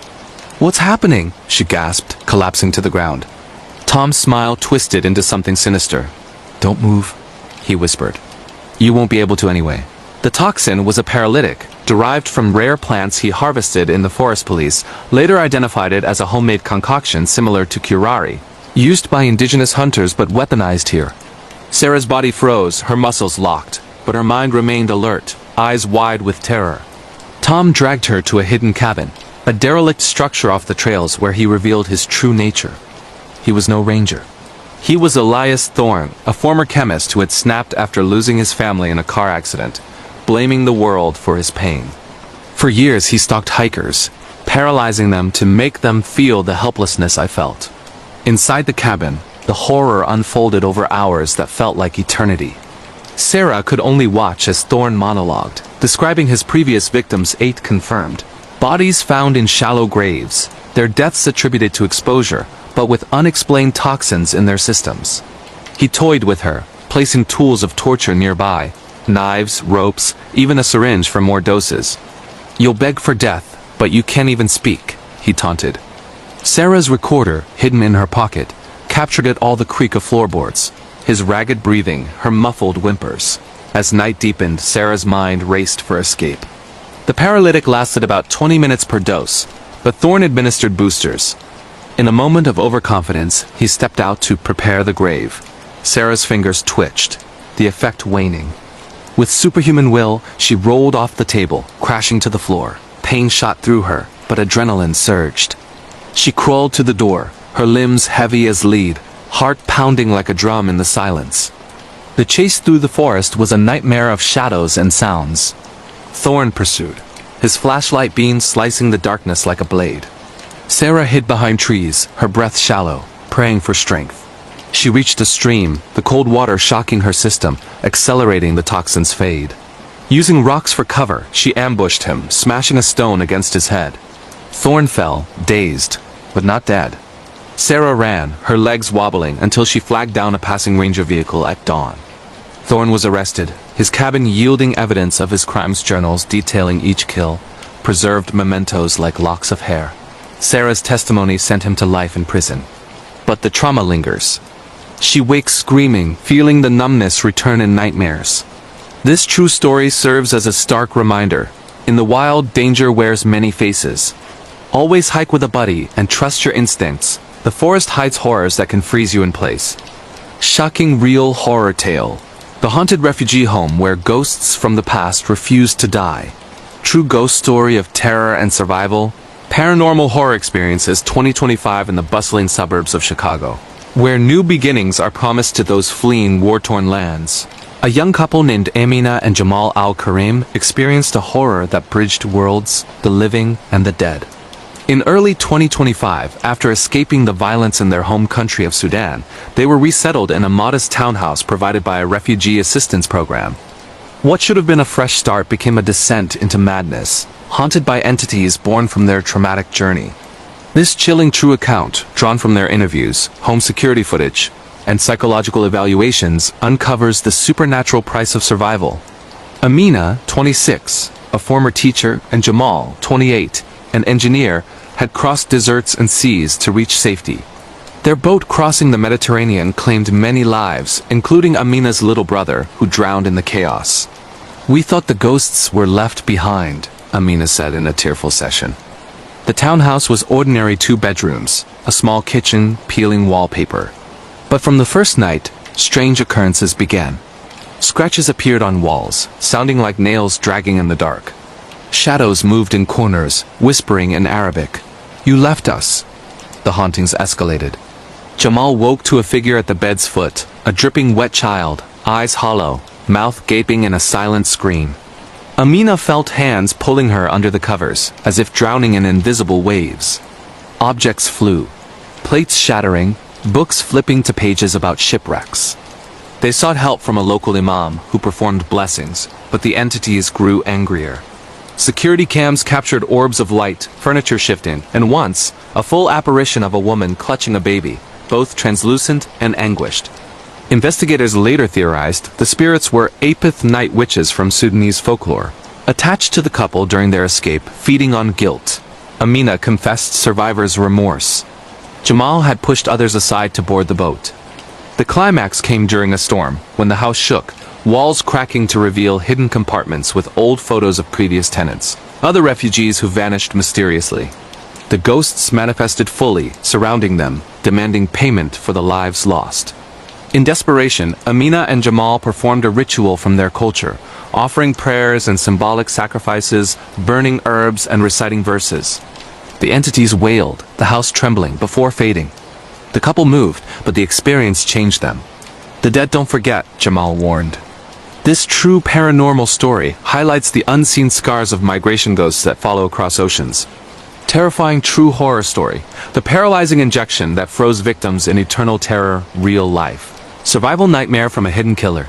Chilling scary stories based on actual events 2025. In the isolated trails of the Rocky Mountains, where snow-capped peaks tower over endless forests and cell service fades into oblivion, a young woman named Riley Thompson embarked on what she thought would be a healing solo hike in the fall of 2025. Riley, a 29-year-old trauma nurse from Denver, was reeling from a devastating breakup and the loss of her job due to burnout. She had always found solace in nature, posting scenic photos on her Instagram with captions about reconnecting with the wild. Armed with a backpack full of supplies, a GoPro camera to document her journey for a potential vlog series on mental health through adventure, and a personal locator beacon, she set out on a lesser-known path in the San Juan National Forest. What she encountered wasn't the peace she sought, but a human monster who turned her body into a prison while her mind screamed in agony. The horror began on her third day out. As golden aspen leaves rustled overhead and a crisp wind carried the scent of pine, Riley crossed paths with a man who introduced himself as Dr. Harlan, a supposed retired physician volunteering as a trail medic. He was in his late 50s, with a neatly trimmed beard, hiking gear that looked professionally outfitted, and a friendly demeanor that put her at ease. He offered her a warm drink from his thermos herbal tea, he said, to help with altitude sickness. Riley, dehydrated and trusting, took a few sips. Within minutes, a strange tingling spread from her throat downward, turning into a heavy numbness that locked her limbs in place. She tried to scream, but her vocal cords froze. Her eyes widened in panic as she collapsed onto the leaf-strewn ground, fully aware but completely paralyzed. Harlan's friendly facade shattered. He revealed his true name, Victor Kane, a disgraced anesthesiologist who had lost his license years ago after experimenting with paralytic agents on unsuspecting patients. Driven mad by grief over his wife's death from a rare neurological disease that left her trapped in her own body, Kane had fled to the wilderness, perfecting a custom toxin extracted from rare mountain plants and synthesized in a hidden lab. His victims, mostly solo hikers, were injected or dosed orally, rendering them immobile but conscious, allowing him to share their helplessness as he monologued about loss and control. Police later confirmed at least 12 missing persons cases linked to him over 5 years. Their bodies found posed in remote clearings, died from exposure or secondary injections. Riley's GoPro, still recording from her chest mount, captured fragments of the nightmare. Kane dragged her paralyzed form to his camouflaged cabin, a structure buried partially underground with solar panels disguised as rocks. Inside, the walls were lined with medical equipment, journals detailing his experiments, and Polaroids of previous victims' eyes wide open in frozen terror. He propped Riley on a table, explaining his philosophy. You feel everything, but you can't fight. Just like her. He administered maintenance doses via syringe, keeping her locked for hours as he performed mock surgeries or simply watched her eyes dart in fear. The psychological torment was relentless.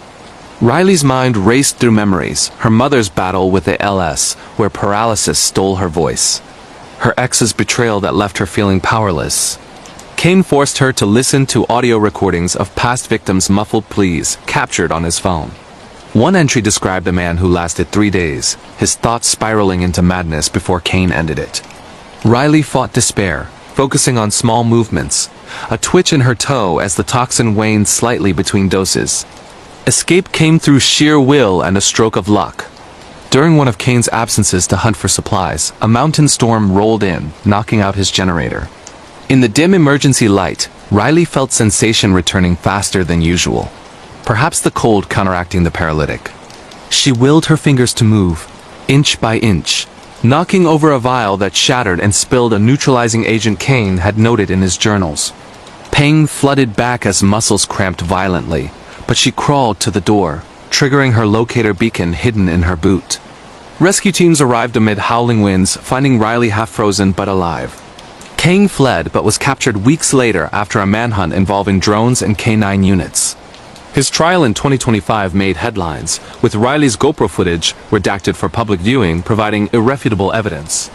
She testified remotely, her voice steady despite ongoing therapy for PTSD nightmares of numbness, phantom injections. This real-life horror underscores the dangers of isolated trails. Always share your itinerary. Carry antitoxin knowledge if possible, and trust instincts over politeness. Riley now advocates for hiker safety apps and shares edited clips on her channel, warning others. But she admits, some nights, she wakes feeling that creeping freeze, wondering if true paralysis ever fully leaves the mind. Ultimate chilling real horror tale. The cursed tarot deck that predicted brutal deaths. True story of friends haunted by supernatural killings.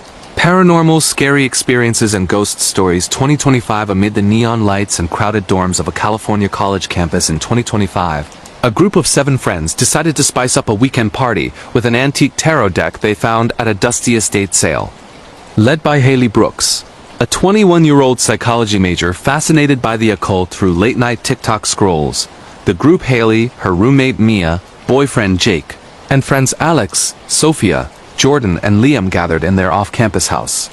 What started as laughs and mock readings turned into a blood-soaked nightmare as the card's predictions manifested in gruesome, entity-driven deaths. Based on survivor testimonies, recovered phone videos, and police investigations, this is the documented account of how Forbidden's divination unleashed vengeful spirits tied to the deck's dark history. The deck wasn't ordinary. Purchased for $20 from an elderly woman's sale, it came in a worn wooden box, etched with symbols resembling ancient occult runes. The seller warned vaguely of bad luck, but the friends dismissed it.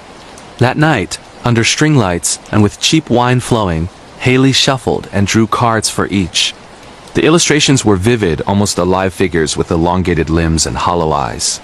For Alex, the death card depicted a figure impaled. For Sophia, the tower showed a fall from heights. They joked, filming it all for social media. The first death hit 48 hours later. Alex, prankster of the group, was found in his car, crashed into a tree, but autopsy revealed massive internal injuries consistent with being speared by branches that pierced the windshield in impossible angles. Security cam footage from a nearby lot showed shadowy figures around the vehicle before the accident. Panic set in, but the group rationalized it as coincidence until Sophia plummeted from the roof of their house during a storm. Witnesses swore they saw hands push her, though no one was up there. Her phone's last video, a distorted face in the window reflection. Research revealed the deck's origins. Crafted in the 1920s by a fraudulent medium who invoked real entities during seances, leading to a string of client suicides and murders mimicking card draws. The spirits, bound to the cards, enacted judgments on those who played with fate. As deaths mounted, Jordan drowned in a shallow campus fountain, the hanged man inverted. Liam burned alive in a freak electrical fire. The devil. Survivors, Haley, Mia, and Jake barricaded themselves. The entities manifested fully. Tall, emaciated figures with tarot motifs etched into skin, whispering predictions in archaic languages. Haley's readings turned prophetic. She drew the lovers for herself and Jake, foreseeing betrayal. In a desperate ritual pieced from online forums and Forbidden's texts, they attempted to burn the deck, but the flames revealed faces screaming within. Jake, possessed briefly, attacked Mia before Haley shattered the box, scattering cards. Mia didn't survive. Found eviscerated. The moon's deception. Jake vanished, presumed taken. Haley alone escaped, alerting authorities. The deck was confiscated, but items vanished from evidence lockup. Haley, scarred and institutionalized briefly, uploaded blurred footage that went viral, amassing millions of views before removal for graphic content. This cautionary true tale warns against dabbling in the occult. Lightly ancient forces don't discern games from invocations. In 2025, with tarot apps booming, remember, some predictions demand payment in blood. Shocking paranormal horror story. The isolated mansion where ghosts trapped a family in eternal grief. Real haunted house tale of loss and supernatural terror. True ghost stories and scary experiences 2025. In the foggy hills of rural Oregon, a family of 5 moved into a sprawling Victorian mansion in early 2025, seeking a fresh start after tragedy. The Crane's father David, mother Elena, teens Ava and Noah, and young Lily had lost their eldest son in a car accident the previous year. The house, inherited cheaply from a distant relative, seemed a bargain. Grand rooms, antique furnishings, and acres of land. But from day one, the mansion harbored grieving spirits unwilling to let new occupants escape their pain. Pieced from family journals, nanny cam footage, therapist recordings, And local police reports, this is the verified account of a haunting that mirrored and amplified human sorrow into deadly supernatural force. The first signs were subtle: cold spots in warm rooms, whispers of a child's laughter where none played, doors slamming without wind. Elena, still mourning, heard her deceased son's voice calling mommy from empty hallways. David dismissed it as grief hallucinations, but Ava captured orbs on her phone during late-night explorations. The history uncovered: built in 1898, the house saw multiple family tragedies: a fire claiming children, a murder-suicide, drownings in the pond. Spirits of past residents lingered, feeding on fresh grief to relive their losses. Escalation was swift. Lily, only 8, began playing with invisible friends who taught her disturbing games, hiding in walls, holding breath underwater. Noah found scratches on his back matching old photos of abused children from the house's orphanage era. Ava's sleepwalking led her to the attic, where she reenacted a hanging from 1920s records. The entities manifested: pale figures in period clothing, faces twisted in eternal anguish, bending reality stairs looping endlessly, rooms shifting. The core horror: ghosts forced the cranes to relive losses. David saw visions of the accident, paralyzed as phantom cars crashed repeatedly. Elena was trapped in mirrors, watching alternate lives where her son lived but others died. Climax during a winter storm: spirits possessed Lily, drawing the family to the basement for a family reunion. Nanny cams showed ethereal hands guiding them. Escape via a medium consulted remotely, burning heirlooms tying spirits, reciting banishments. David sacrificed a locket from his son, shattering the cycle. The family fled, house condemned after gas leak explosions, cover for supernatural fire. Survivors speak anonymously. Ava's footage circulates dark web, inspiring warnings. Grief attracts the unrested. Some doors, once opened, demand shared eternity. Terrifying true horror story. The injection that stole her movement forever. Real-life nightmare of a grieving woman trapped by a sadistic killer.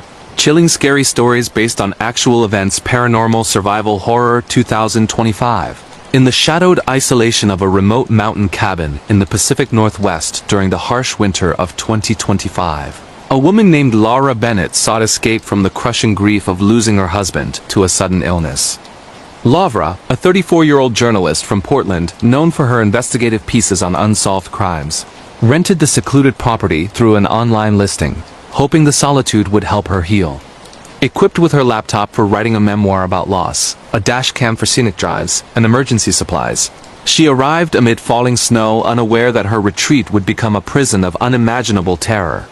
This documented account, reconstructed from Laura's recovered audio recordings, therapy transcripts, police interviews, and forensic evidence, reveals how a chance encounter with a deranged predator turned her body into a helpless cage while her mind endured pure agony. Laura's journey began with optimism. The cabin was picturesque: log walls, a stone fireplace, surrounded by dense evergreens heavy with snow.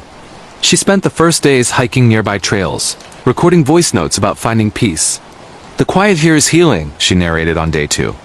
But on the third evening, as a blizzard warning flashed on her phone, a knock echoed at the door. Outside stood a man in his 50s, bundled in a parka, claiming to be a local ranger checking on renters during storms. He introduced himself as Dr. Ellis Grant, a retired medic offering herbal remedies for cabin fever. Polite and exhausted from the cold, Laura invited him in for tea, thanking him for the concern. The conversation flowed easily at first. Grant spoke of his own losses: a wife paralyzed in an accident years ago, leaving her trapped until her death. Laura opened up about her husband, tears flowing. He offered a soothing tonic from his flask, a natural paralytic derived from rare forest plants, he said, to ease anxiety. Trusting his medical background, she sipped. Minutes later, a wave of numbness crashed over her, starting in her limbs, spreading rapidly until she slumped in her chair, unable to move or speak, eyes frozen wide in dawning horror. Grant's demeanor shifted instantly. He was no ranger. He was Harlan Voss, a former pharmacist disgraced after illegal experiments with neuromuscular blockers. Obsessed with his wife's suffering, Voss had perfected a toxin that induced total paralysis while preserving consciousness, allowing victims to feel everything. Over the past decade, authorities linked him to at least 9 missing persons in the region. Hikers and renters found dead from exposure, bodies posed as if in eternal vigil. Laura's dash cam, left running outside, captured his vehicle. Inside, her phone's voice recorder activated accidentally during the struggle. Voss dragged her paralyzed form to the basement, a makeshift lab with medical tools, restraints, and journals chronicling his studies in helplessness. He injected boosters to maintain the effect, monologuing for hours. "You understand now what it's like to be trapped inside yourself." Laura's mind screamed as he described past victims. One, who lasted 5 days, begging silently with eyes. Another who clawed mentally at walls that wouldn't yield. He forced her to witness photos of previous scenes, detailing how the toxin mimicked locked-in syndrome, heightening every sensation of cold, pain, fear. The torment spanned nights. Voss left her alone in darkness, the blizzard raging outside, her body immobile on a cold concrete floor. Internal agony built thirst burning her throat, muscles aching from rigidity, hallucinations blending grief for her husband with this new hell. She replayed memories, their wedding, his final days now twisted into regrets. Voss returned periodically, administering doses, whispering philosophies on control and loss. "Your grief called to me," he claimed, believing isolated mourners were perfect subjects. Escape hinged on desperation and timing.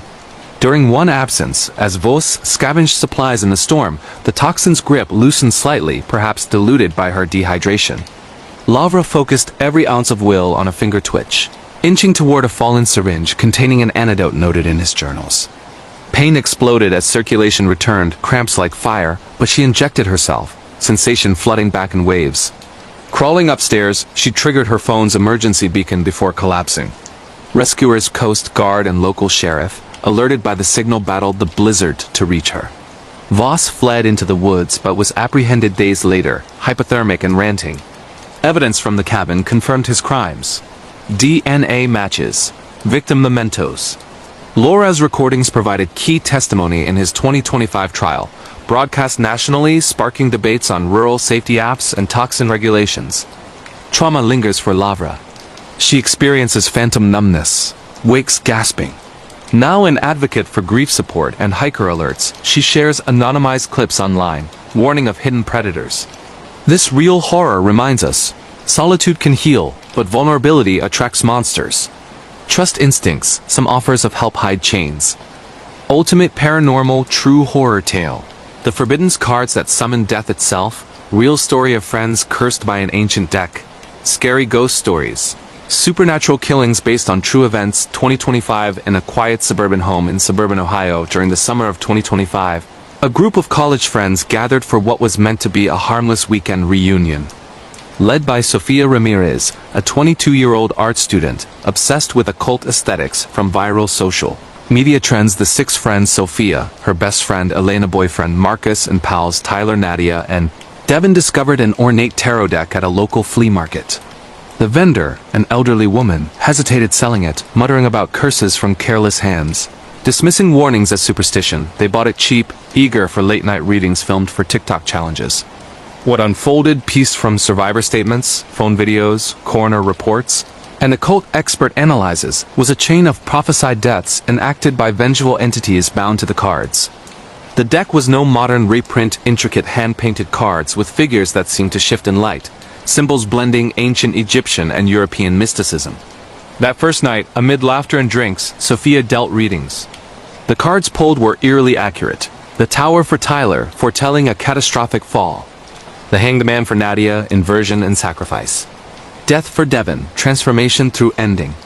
They posted clips online, joking about manifesting drama. The horrors manifested swiftly. Tyler, the group's thrill seeker, died 2 days later in a construction site accident, impaled by rebar after a scaffold collapse, mirroring his card's crumbling tower. Surveillance showed unnatural winds gusting moments before.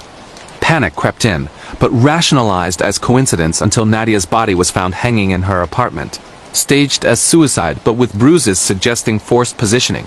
Her last text, a photo of her card, captioned, "It's watching." Research unearthed the deck as history, forged in the 19th century by a spiritualist medium during seances that accidentally bound restless spirit souls. OF executed witches and plague victims seeking retribution on false seers. The cards didn't predict, they judged and enacted, feeding on disbelief. As deaths escalated, Devon suffocated in a freak elevator malfunction, the devil's chains. Marcus burned in a car fire, Judgment's flames. Survivors Sophia and Elena barricaded in the house. Entities appeared. Shadowy figures with card motifs branded on skin, whispering fates in forgotten tongues. Sophia's final reading drew the lovers reversed for her and Elena betrayal. In terror, they attempted destruction, but burning the deck released screams, faces forming in smoke. Elena, briefly possessed, attacked Sophia before the bond broke. Sophia escaped, shattering the box and scattering ashes in running water per online lore. Elena perished, throat slit in a trance. The moon's illusions. Sophia, sole survivor, alerted police. The remnants vanished from evidence. Institutionalized briefly for trauma, Sophia's leaked videos exploded online, fueling occult warnings. This true supernatural caution. Some artifacts carry judgments older than us. Dabbling invites doomed fate isn't a game. Shocking real-life haunted house horror. The family home. Invaded by demons of the past, true paranormal story of possession and terror. Ghost Experiences Survival Tales 2025. In a newly purchased fixer-upper home in rural Georgia in the spring of 2025, the Thompson family parents, Michael and Rebecca, teenage daughters Grace and Harper, and young son Ethan anticipated a new chapter after relocating for Michael's job. The Victorian house, bought at auction, hid a violent past, site of a 1950s family massacre by a possessed patriarch. From move-in day, disturbances began, escalating into full demonic oppression. This account, from family journals, ring camera footage, exorcist records, and neighbor testimonies, details a haunting that tested faith and sanity. Initial signs: footsteps in empty halls, whispers calling names, objects relocating. Rebecca heard a child's cry resembling Ethan's lost twin from miscarriage. Michael found wall scratches spelling accusations. History revealed. Previous owner murdered family, claiming voices commanded. Spirits lingered, resentful of new life. Possessions mounted. Harper spoke in archaic voices, contorting unnaturally. Grace levitated briefly on cam. Ethan drew demonic figures.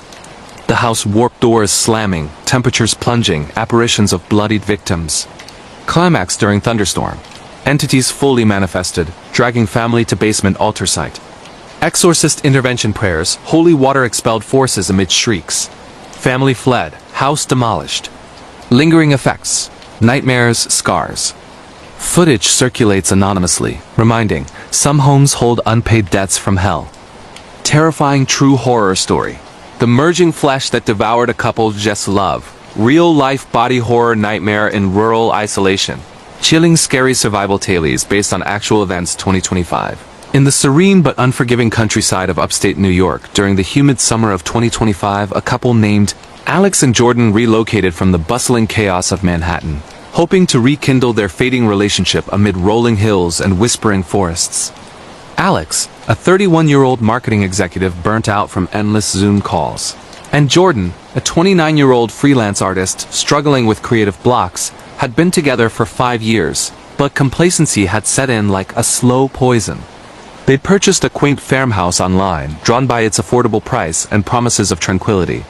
What began as minor arguments over unpacked boxes escalated into a grotesque ordeal when an ancient, corrupting force awakened beneath their new home, twisting their bodies and minds in ways that defied medical science.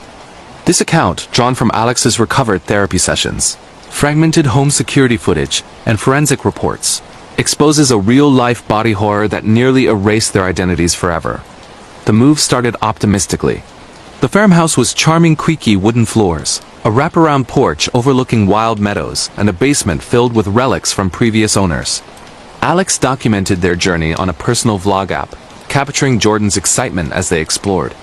"This is our fresh start," Alex said in one clip, smiling despite the underlying tension. But small anomalies appeared immediately. Strange vines creeping up walls overnight, a metallic tang in the well water, and whispers echoing from the vents at dusk. Jordan dismissed them as country quirks, but Alex felt an unease, like eyes watching from the shadows.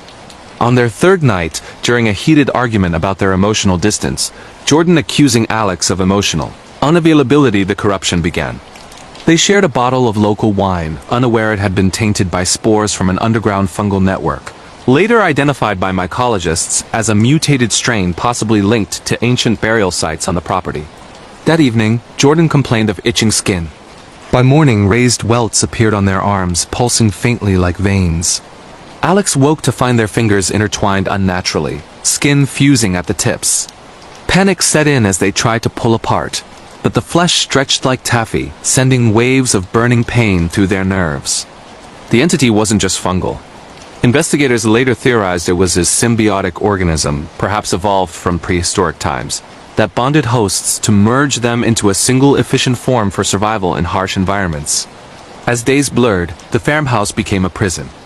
Jordan's eyes changed first irises, blending colors, reflecting Alex's gaze back in a distorted mirror. They recorded desperate voice memos. "It's inside us, making us one. I can feel your thoughts creeping in." Hallucinations plagued them. Visions of past residents. Couples who had vanished decades ago, their bodies found contorted into grotesque unions in the basement. The horror intensified with physical transformations. Alex's leg fused to Jordan's during sleep, bones grinding as they realigned. They crawled together, a shambling mass, scavenging food while arguing in shared whispers. The entity fed on their discord, accelerating the merge whenever resentment flared. Jordan's artistic sketches turned prophetic drawings of merged horrors that mirrored their fate. Security cams captured the worst. Nights of writhing agony, skin bubbling and reforming, voices overlapping in screams. Escape seemed impossible. The vines barred doors, and their fused form hindered movement. Alex managed a satellite call to emergency services, but dispatch dismissed it as a prank until a neighbor reported eerie moans. Rescue arrived amid a storm, finding the couple partially merged, torsos conjoined, limbs entangled. Surgeons separated them in a grueling 12-hour operation, but scars remained. Mismatched skin patches, shared nerve pains. Post-recovery, Alex and Jordan separated romantically, haunted by echoes of each other's thoughts. The farmhouse was quarantined, the entity dormant, but alive. This true body horror warns. Isolation can breed monsters, and love, when corrupted, consumes from within. Ultimate chilling real horror tale. The tech store siege where hostages fought an unseen terror. True story of survival in a modern nightmare. Paranormal, scary experiences and ghost stories 2025 in the heart of a bustling shopping mall in Chicago during the hectic holiday season of 2025. A routine day at a high-end tech store turned into a harrowing siege when an armed intruder locked down the premises, taking 15 people hostage. Among them was Mia Chun, a 27-year-old software engineer shopping for a new laptop, who became an unlikely hero in the chaos.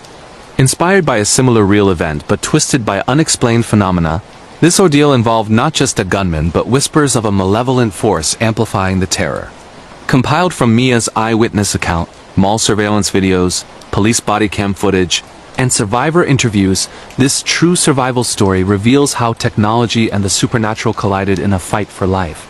The store was packed customers browsing gadgets, staff demoing the latest AR headsets. Mia was at the counter when the gunman, later identified as Derek Hale, a 35-year-old former employee fired for erratic behavior, burst in with a handgun and explosives vest. "Nobody moves!" he shouted, demanding millions in cryptocurrency transferred via the store's systems, claiming the company owed him for stolen ideas. Doors locked automatically. Panic ensued as he herded everyone to the back room. But the horror deepened with anomalies. Lights flickering without cause, phones glitching to play distorted voices begging for help, and shadows detaching from walls. Mia's smartwatch recorded spikes in electromagnetic fields, later analyzed as paranormal activity. Hale ranted about voices in the code driving him, suggesting he was influenced by an entity tied to the store Sila, former asylum where patients died in experiments. Hostages endured hours of tension. Hale singled out Mia for her tech skills, forcing her to hack the system under threat. As she worked, whispers echoed. Names of past victims, pleas like "free us." One hostage, an elderly man, suffered a heart attack. Hale refused aid, but Mia improvised CPR amid flickering screens showing ghostly faces. The unseen terror peaked at midnight. Shadows coalesced into figures pulling at hostages' limbs, causing Hale to fire wildly. Mia realized the entity fed on fear, using Hale as a conduit. She rallied survivors, using store devices to broadcast a distress signal laced with white noise to disrupt the spirits. SWAT breached at dawn, subduing Halle amid chaos, shadows dissipating as light flooded in. Mia escaped with minor injuries, but trauma lingers. Glitchy devices summoning whispers. Investigations uncovered the asylum history, blaming residual energy. This real siege warns, modern havens hide ancient horrors, and technology can summon the dead. Shocking paranormal horror story, the river beast that hunted divers in murky depths. Real haunted waters, tale of predator and survival. True ghost stories and scary experiences 2025. Deep in the murky rivers of the Florida Everglades in the sweltering heat of 2025, a salvage team led by Captain Reyes embarked on a routine job to recover valuables from a submerged vehicle, only to encounter a relentless aquatic predator that turned their mission into a blood-soaked battle for survival. Reyes, a 42-year-old veteran diver with a history of risky ops, assembled a crew of 4 for what seemed straightforward: retrieve a briefcase from a car that plunged off a bridge weeks earlier. But lurking in the silt-choked waters was a massive bull shark, adapted to freshwater and infused with an unnatural aggression, possibly stirred by toxic spills. This narrative, based on Reyes debriefings, dive cam footage, environmental reports, and autopsy findings, uncovers a true underwater horror that claimed lives and left scars. The site was remote mangrove-lined banks, water visibility near zero due to runoff. The team suited up, ignoring local legends of river guardians haunting crash sites. Reyes dove first, tether line secure, but felt an unnatural current tugging him. "Something's off," he radioed. The shark struck without warning, a 12-foot behemoth, jaws snapping inches from his leg, its eyes glowing faintly in the murk, as if possessed. Panic surfaced as the beast circled, ramming the boat. One diver, young tech specialist Lena, was pulled under during retrieval. Her screams bubbled up before silence. Cam footage showed the shark's unnatural speed, dodging harpoons with intelligence. Reyes theorized chemical pollutants mutated it, granting heightened senses and rage. Survival hinged on ingenuity. Reyes used flares to disorient it, luring it away while others hauled the briefcase. But the shark returned, tearing into another crew member. Reyes confronted it head-on, stabbing its gill with a knife in a frenzy of bubbles and blood. Rescued by airboat patrols, survivors bore wounds, physical and mental. The shark vanished, but sonar pings suggest it's still out there. This true aquatic terror reminds, depths hide apex hunters, and human intrusion awakens beasts. Terrifying true horror story. The silent whispers that drove a town to madness. Real-life paranormal nightmare of vanishing voices and shadows. Chilling scary ghost stories based on actual events 2025. In the quiet suburbs of a small Midwestern town called Whispering Pines during the eerie fall of 2025, a young family named the Harrisons moved in, seeking a peaceful escape from city life. Mark Harrison, a 35-year-old software developer working remotely, his wife Lisa, a 32-year-old teacher on maternity leave, and their 2 children, 10-year-old Emma and 7-year-old. Toby had no idea that their new home sat on the edge of a community plagued by an ancient curse. What began as subtle oddities, like neighbors avoiding eye contact after dusk, escalated into a horrifying ordeal where voices vanished, shadows came alive, and an unseen force fed on silence. This account, pieced together from the family's home security footage, Lisa's journal entries, police reports, and survivor interviews, reveals a real-life supernatural terror that nearly erased an entire town from existence. The Harrisons' arrival was marked by welcoming gestures during the day-baked goods from neighbors, playdates for the kids, but as sunset approached, the streets emptied unnaturally. "It's like everyone has a curfew," Mark noted in his first vlog entry for his personal YouTube channel on small-town living. Lisa dismissed it as quaint tradition, but Emma complained of whispers outside her window at night, faint voices murmuring secrets she couldn't understand. Toby drew pictures of shadow people lurking in corners, their mouths sewn shut. The family laughed it off until the first incident. During dinner, Toby suddenly went mute, his eyes wide with terror, pointing at the window where a silhouette pressed against the glass. Investigations began innocently.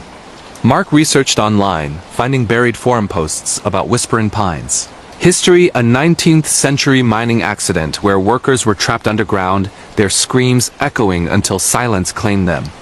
Locals believe the spirits, dubbed the Silent Ones, curse the town, enforcing eternal quiet after dark to mimic their suffocating end. Skeptical, Mark set up motion-activated cameras. That night, footage captured whispers amplifying into a cacophony. Then abrupt silence as Toby's voice returned, but altered hoarse, as if strained from screaming internally. The curse spread. Lisa lost her voice next, during a midnight call to her sister. Her throat tightened like invisible hands choking her. Panic set in as neighbors vanished one by one, doors left ajar, homes empty, no signs of struggle. Mark's vlog gained traction online. Viewers commenting on eerie vibes, but he documented the escalating horrors, shadows detaching from walls, forming humanoid shapes that mimicked family members, mouthing silent pleas. Emma discovered an old Ouija board in the attic, hidden by previous owners. Against warnings, she used it alone, summoning an entity that revealed the curse's rule: speak after sunset, and the shadows consume you. Days blurred into nightmares. The family barricaded indoors, communicating via notes and gestures. Mark's attempts to leave failed. The roads looped endlessly, GPS glitching with whispers overriding audio. Lisa's journal detailed hallucinations, seeing Toby's shadow peel away, wandering independently, luring him into the basement where mining relics hummed with energy. The Silent Ones manifested fully pale figures with hollow mouths, eyes like bottomless pits, dragging victims into darkness. One neighbor, found catatonic, whispered before muting forever, "They feed on sound, but silence starves them less than fear." Climax unfolded during a power outage storm. Shadows swarmed the house, whispering temptations, promises of voices returned for a sacrifice. Emma, voice intact by day, screamed defiance, shattering the curse's hold momentarily. Mark ignited flares from his emergency kit, the light revealing the entity's forms dissolving in agony. The family fled as dawn broke, alerting authorities via satellite phone. Investigations uncovered mass graves under the town, bones etched with pleas for silence. Whispering Pines was evacuated, but satellite images show shadows lingering. Years on, the Harrisons hear faint whispers in quiet moments. Toby's drawings, now viral art, warning others. This true paranormal story cautions: some silences hide screams. Eternal, listen closely, or join them. Ultimate chilling real horror tale. The cursed prom crown that claimed bloody revenge. True story of high school slaughter and supernatural betrayal. Scary slasher experiences based on actual events. 2025. In the vibrant yet shadowed halls of Riverside High in California during the spring prom season of 2025, a group of seniors vied for the coveted prom queen title, unaware that a century-old curse tied to a stolen crown would unleash a masked killer duo hell-bent on gruesome retribution. Led by outsider Mia Torres, a 18-year-old scholarship student grappling with her father's mysterious death. The candidates included her rival Queen Bee, Sophia Vance, and a circle of friends entangled in secrets. What started as typical teen drama gossip, alliances, betrayals, descended into a bloodbath of electrocutions, axe murders, and revelations of familial vendettas amplified by supernatural forces. This narrative, compiled from Mia's leaked phone videos, school security footage, coroner reports, and occult investigations, exposes a real-life slasher horror that scarred a generation.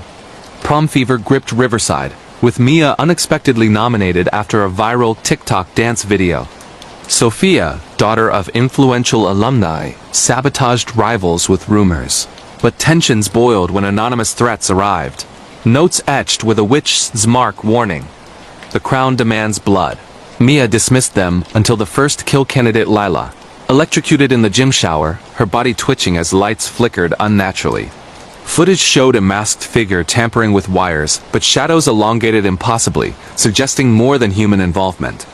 Research uncovered the curse. In 1925, a prom queen was murdered by a jealous rival whose blood stained the original crown, binding her vengeful spirit. The crown, now a relic in the school trophy case, activated every centennial, possessing descendants to enact killings.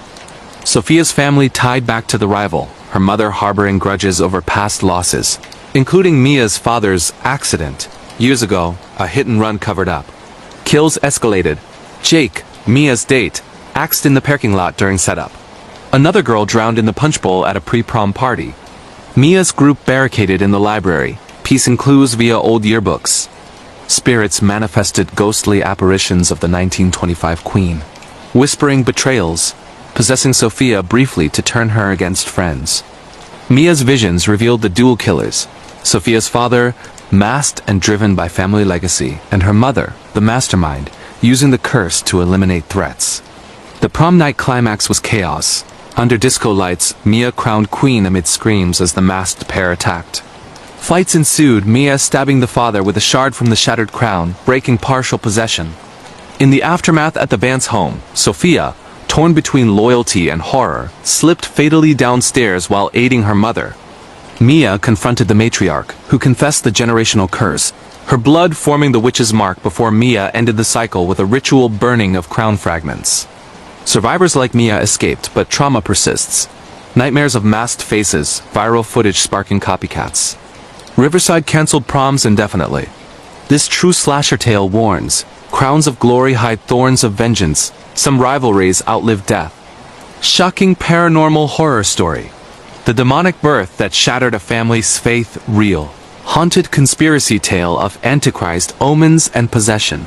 True ghost stories and scary survival experiences 2025. In the historic streets of a bustling East Coast city during the winter of 2025, a devout young woman named Elena Vasquez arrived at a prestigious religious institute to begin her novitiate, only to uncover a sinister plot involving demonic forces and the engineered birth of an unholy entity. Elena, 25, orphaned and seeking purpose after a tragic family loss, joined under the guidance of enigmatic mentors, but whispers of corruption and eerie omens soon revealed a conspiracy blending faith with infernal horror. Drawn from Elena's confidential recordings, institute archives, exorcist testimonies, and leaked medical files, this account details a real-life demonic nightmare that tested the boundaries of belief and sanity. Elena's induction was idyllic at first: prayers, studies, community, but anomalies surfaced.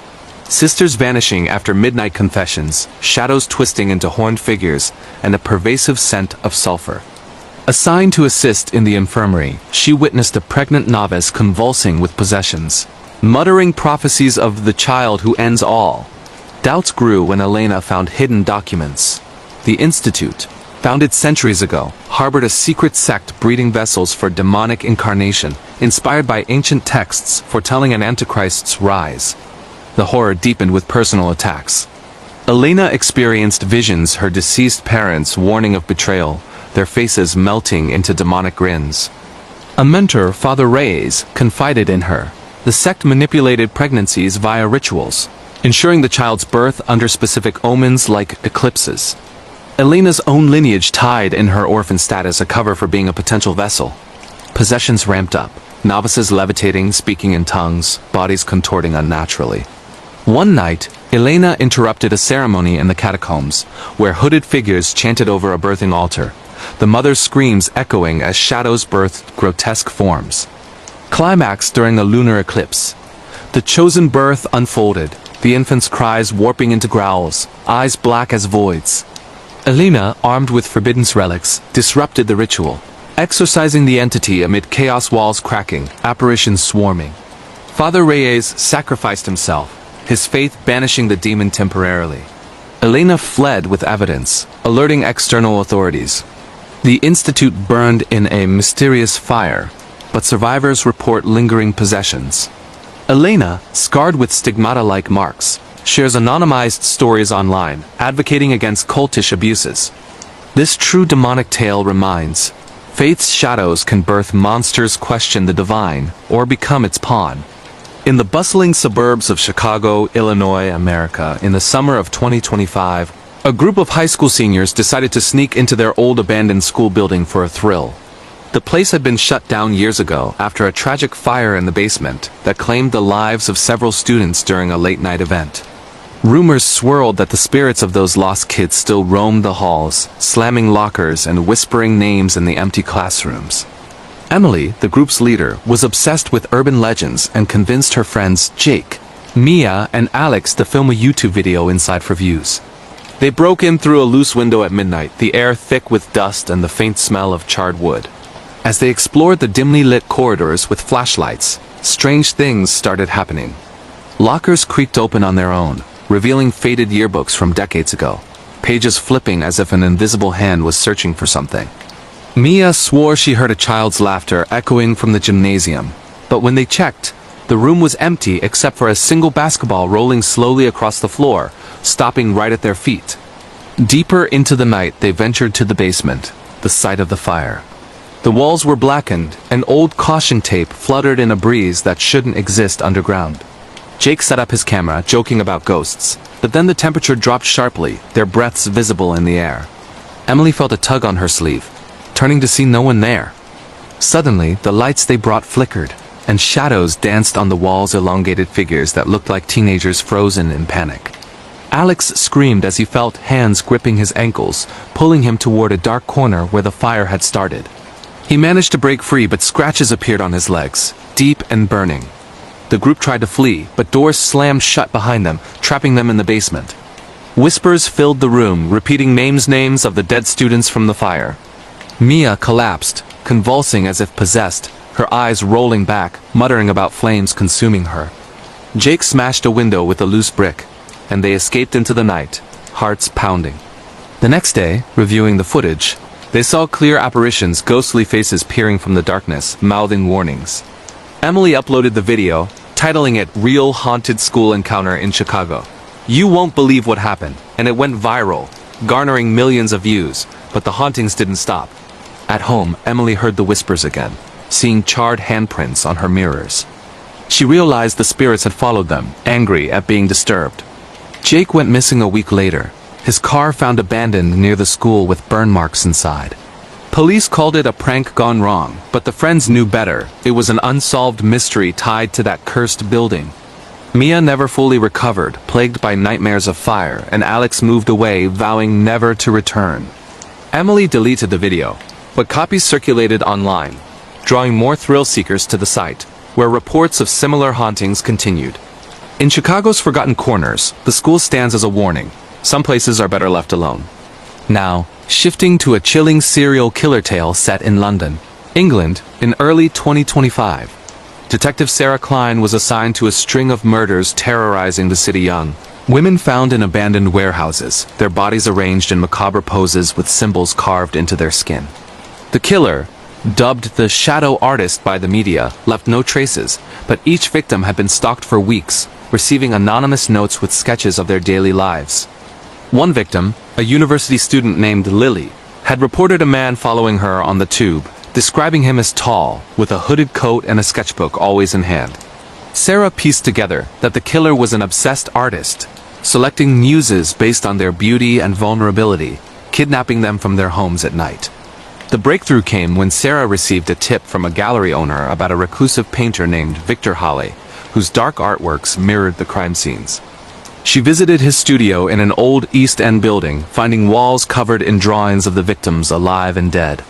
Victor wasn't there, but Sarah discovered a hidden room with restraints and tools. That night, Victor broke into Sarah's apartment, whispering that she was his perfect masterpiece. He drugged her coffee, and she awoke tied in his studio, surrounded by candles and his sketches of her. Victor ranted about immortalizing beauty through pain, preparing to carve into her. Sarah feigned admiration to buy time, noticing a loose nail in the chair.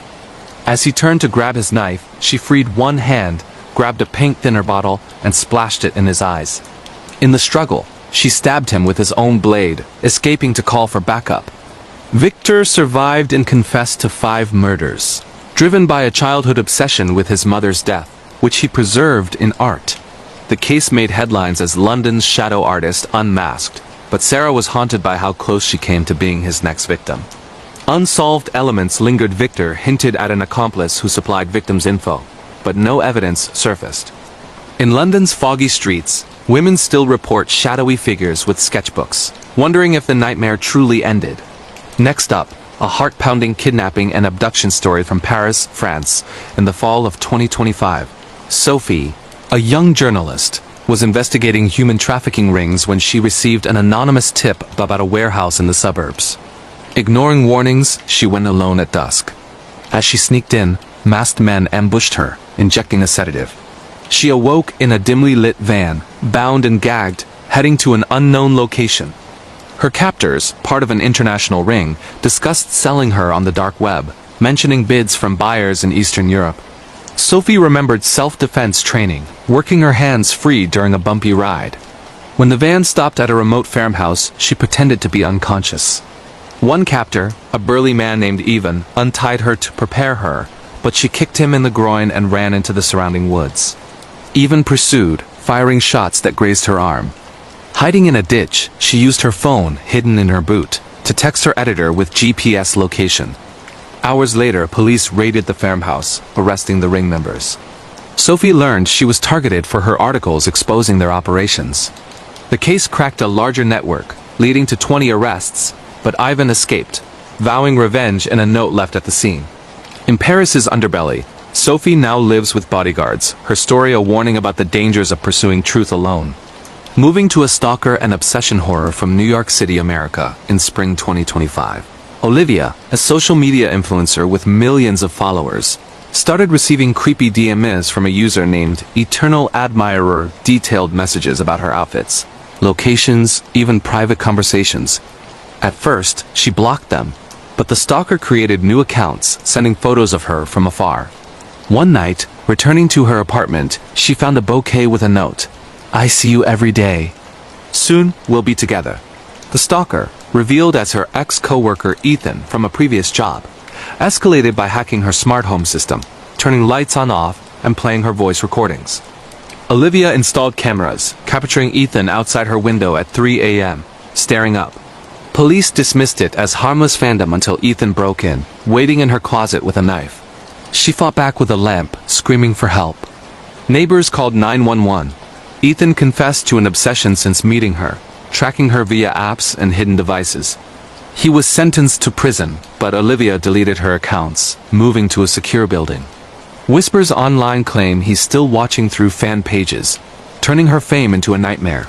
Here's a missing persons and cold case mystery from Berlin, Germany, in winter 2025. Lucas, a detective, reopened a 10-year-old case of a vanished family, the Mullers, who disappeared from their home without a trace. The house was locked from inside, no signs of struggle, but a cryptic note read, "We've gone to the other side." Neighbors reported strange lights and whispers from the house nights before. Investigating, Lucas found hidden journals detailing the family's belief in a portal in the basement, opened during a seance.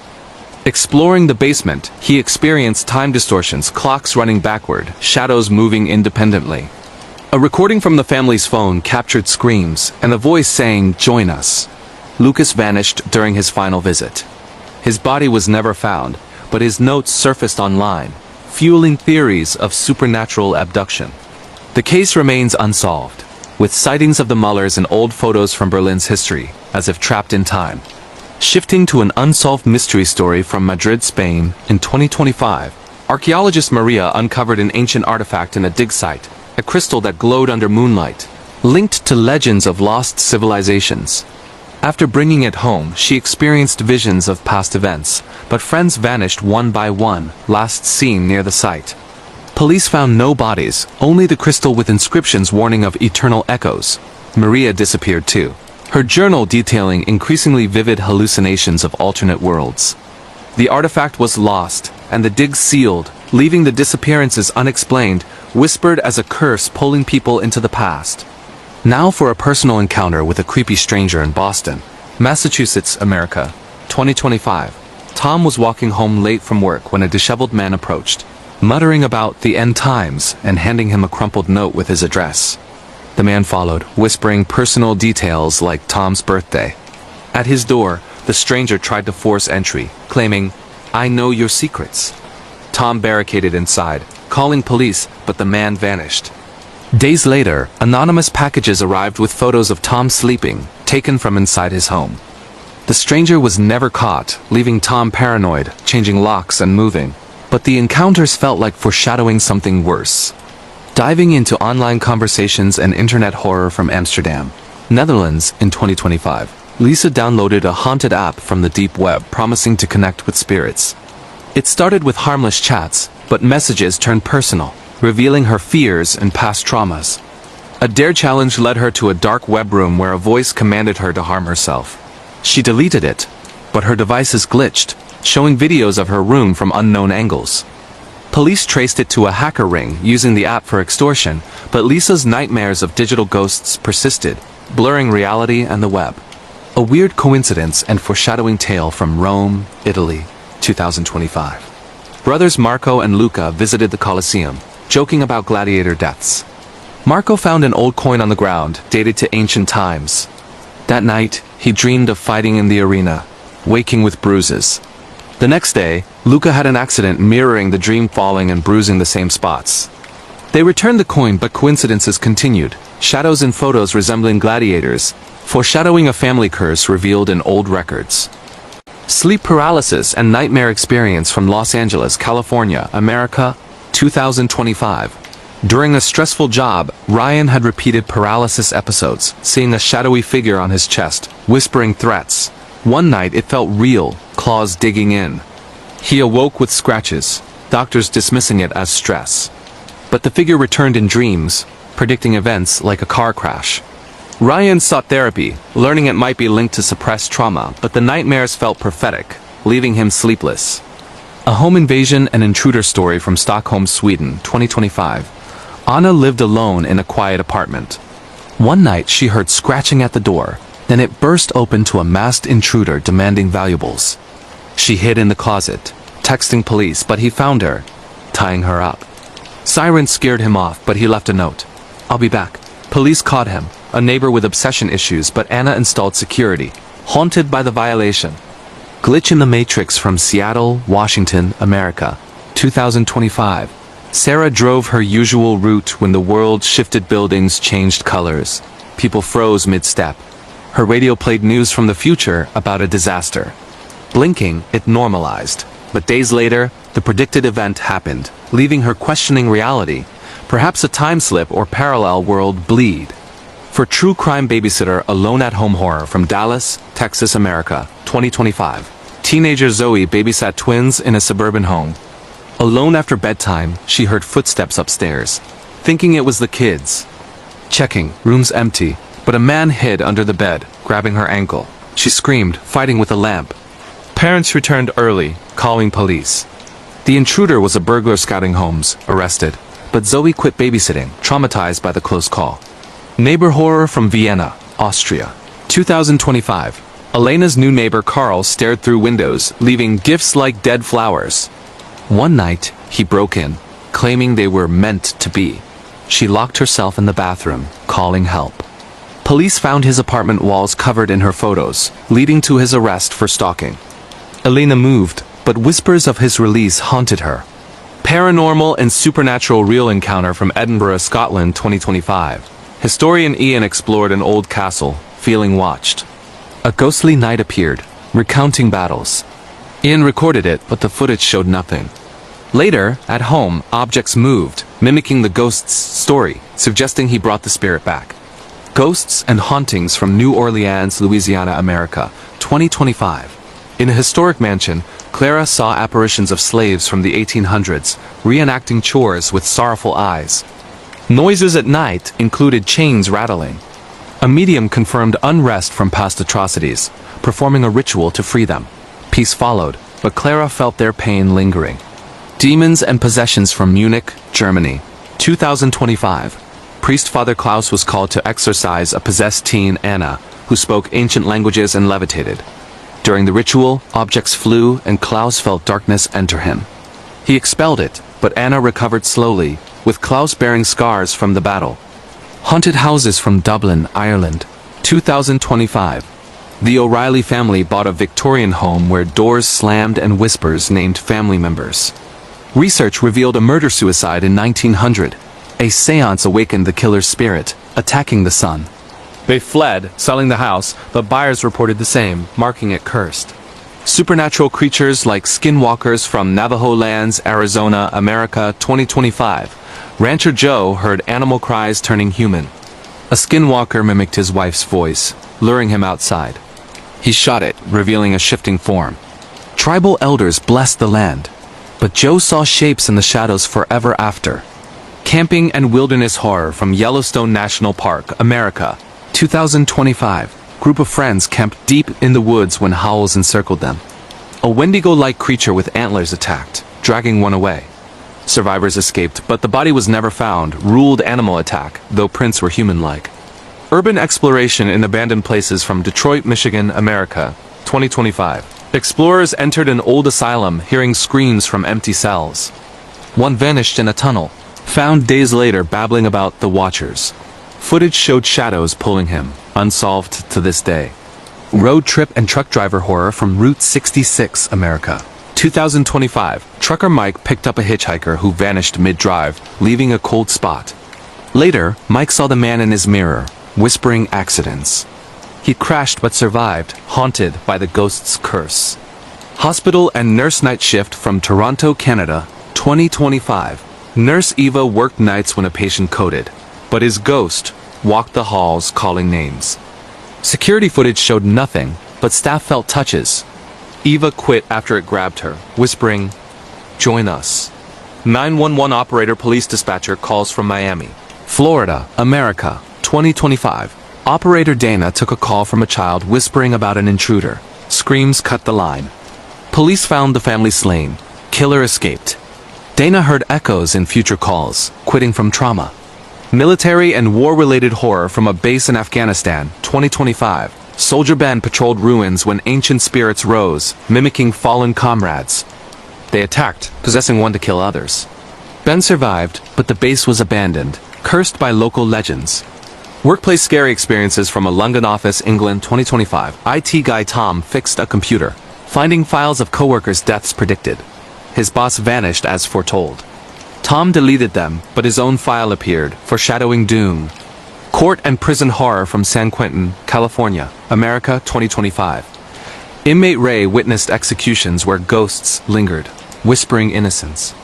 During riots, spirits joined, causing chaos. Ray paroled but dreamed of them, believing the prison trapped souls eternally. The eternal echoes of Blackwood Academy, United Kingdom.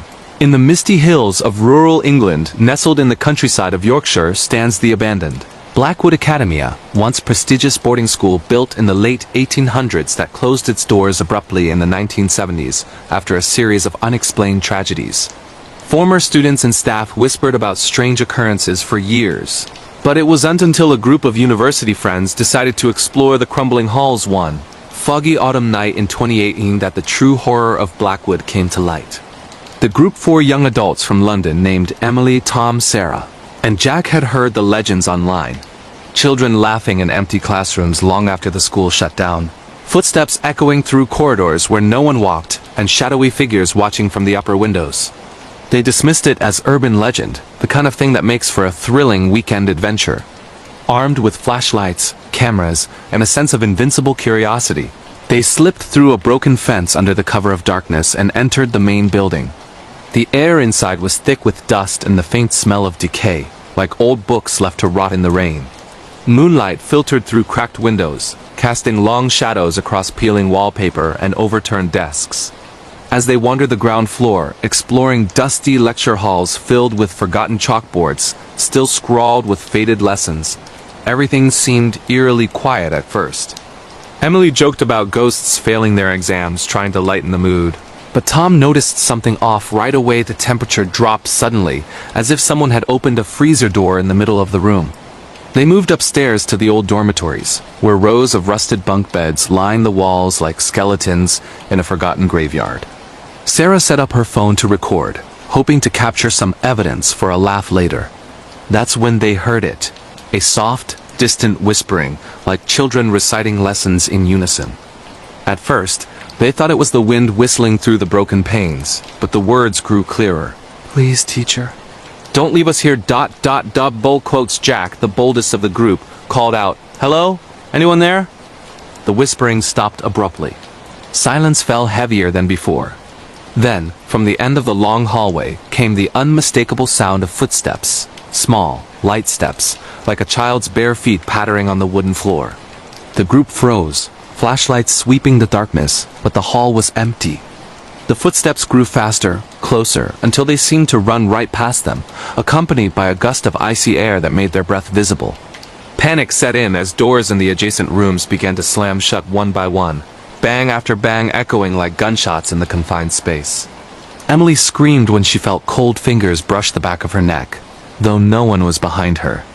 On the camera footage later reviewed, a faint outline appeared, a translucent figure of a young girl in an old-fashioned uniform, standing in the doorway, staring directly at the lens with hollow eyes before vanishing.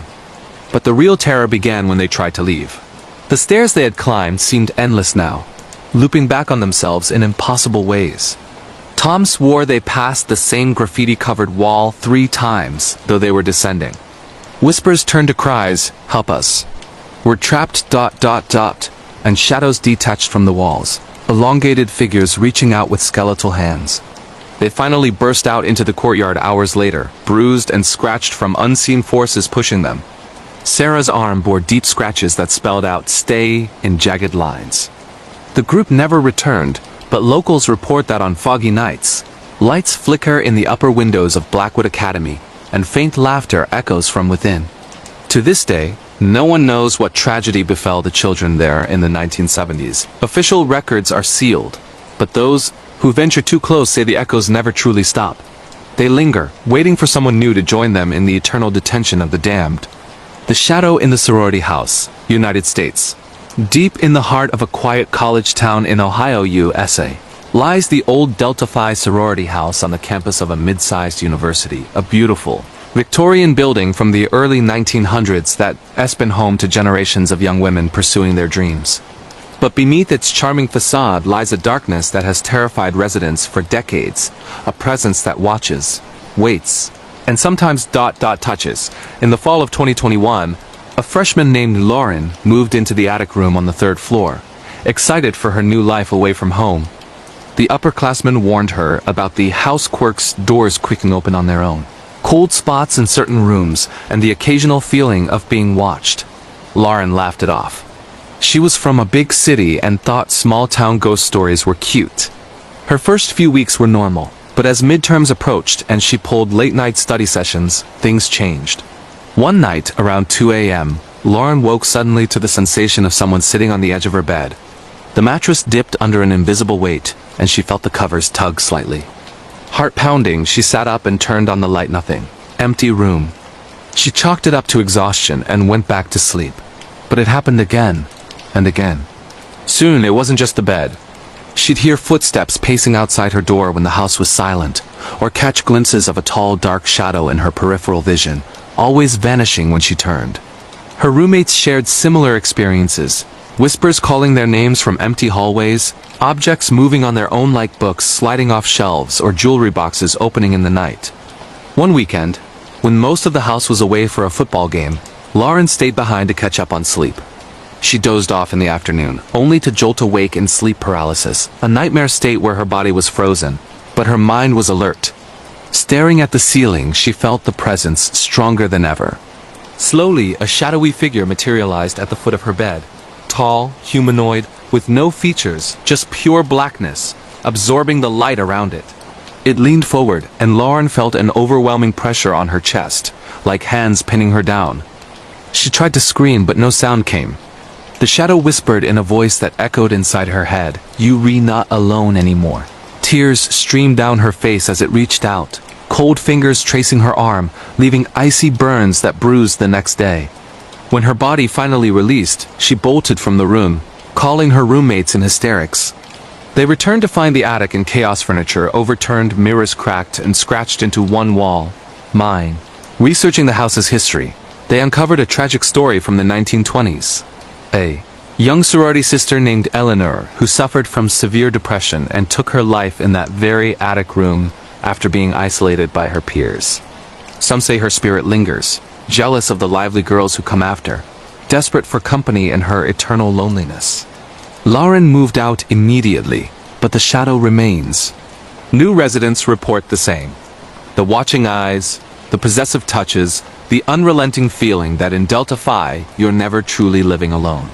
The house stands to this day, beautiful on the outside, but harboring a darkness that claims every soul who dares to call it home. The vanishing trail of Epping Forest, United Kingdom. Epping Forest, an ancient woodland spanning the border of London and Essex in England, has long been a place of mystery and beauty, rolling hills, dense trees, and paths trodden for centuries. But it's also a site of countless unsolved disappearances, where hikers vanish without a trace, leaving behind only questions and chilling tales of something lurking in the shadows. In the summer of 2019, a seasoned hiker named David, a 35-year-old from Manchester, visiting family, set out for a solo day walk along one of the forest's lesser-known trails. He was experienced, equipped with a map, phone, water, and snacks, and texted his sister when he arrived, "Beautiful here, heading in now." Back by evening. As David ventured deeper, the canopy thickened, sunlight dappling the ground in eerie patterns. He felt at peace at first, enjoying the solitude. But around midday, he noticed odd things. Branches snapping in the distance with no wind, a feeling of being followed, footsteps mirroring his own but always just out of sight. He paused to check his phone, no signal, unusual for the area. Shrugging it off, he continued, but the path seemed to shift. Landmarks he remembered passing reappeared as if the forest was looping him in circles. Then came the whispers, faint at first, like voices on the wind calling his name. "David, come closer, ... Panic rising, he quickened his pace, but the trees closed in, roots tripping him, branches scratching like claws. He glimpsed figures in the periphery. Tall, thin shapes with elongated limbs, watching from behind trunks, vanishing when he looked directly. David ran, heart thundering, until he burst into a clearing he didn't recognize. There, in the center, stood an old stone marker, covered in moss and strange carvings. As he approached, the air grew heavy, oppressive. The whispers intensified. "Stay with us ... forever ... His phone buzzed miraculously 1 bar. He frantically called emergency services, babbling about being lost and hearing voices. The operator calmed him, asking for details, but mid-sentence, the line went dead. David screamed as shadows detached from the trees, surrounding him, cold hands grabbing at his clothes. Search parties scoured Epping Forest for weeks. They found his backpack near the trailhead. Contents scattered, phone smashed. But David was gone. No body, no footprints leading away, nothing. Locals speak of ancient entities in the forest, guardians or predators that lure wanderers deeper, claiming them for the woods. To this day, hikers report similar experiences in Epping, the looping paths, the watching shadows, the irresistible pull to vanish into the green. David's sister still searches, posting pleas online, but the forest keeps its secrets. Some places, it seems, don't let go of what they take. The night shift phantom of St. Mary's Hospital, United States. In the bustling city of Chicago, Illinois, St. Mary's Hospital has stood since the 1930s, a beacon of healing amid urban chaos. But for nurses on the night shift, especially in the old pediatric wing, it's a place where the line between life and death blurs and lost souls linger. Nurse Amanda had worked nights for years, accustomed to the beeps of monitors and the quiet hum of the building after dark. In 2022, assigned to the nearly empty pediatrics floor during renovations, she experienced something that shattered her skepticism. Around 3 a.m., during rounds, she heard crying, a child's soft sobs echoing from an unoccupied room at the hall's end. Thinking a patient had wandered, she investigated. The room was dark, empty, but the crying continued, closer now, as if from under the bed. Amanda turned on the light, nothing. But the temperature plummeted, her breath fogging. Then the call bell rang from that room, though no patient was admitted. She answered at the nurse's station. Silence. Then a small voice. "It hurts. Help me ... double quotes rushing back. She found the bed rumpled, as if someone had just lain there. Handprints, tiny, child-sized, appeared on the window, smudging the glass from inside. Over weeks, incidents escalated, toys from storage moving on their own, appearing in hallways. Shadows of small figures darting between rooms. Monitors alarming for non-existent patients. Amanda captured footage on her phone. A translucent boy in old-fashioned pajamas standing by a crib, staring at the camera before fading. History revealed a tragic fire in the 1950s, claiming several children in that wing. One boy, Tommy, died alone, calling for help that never came. Amanda requested transfer after a night when the phantom touched her cold hand on her shoulder as she charted, whispering, "Stay with me." The wing reopened, but night staff still report Tommy's cries, his eternal wait for comfort in the place where he passed. St. Mary's heals the living, but some say it can't release the dead.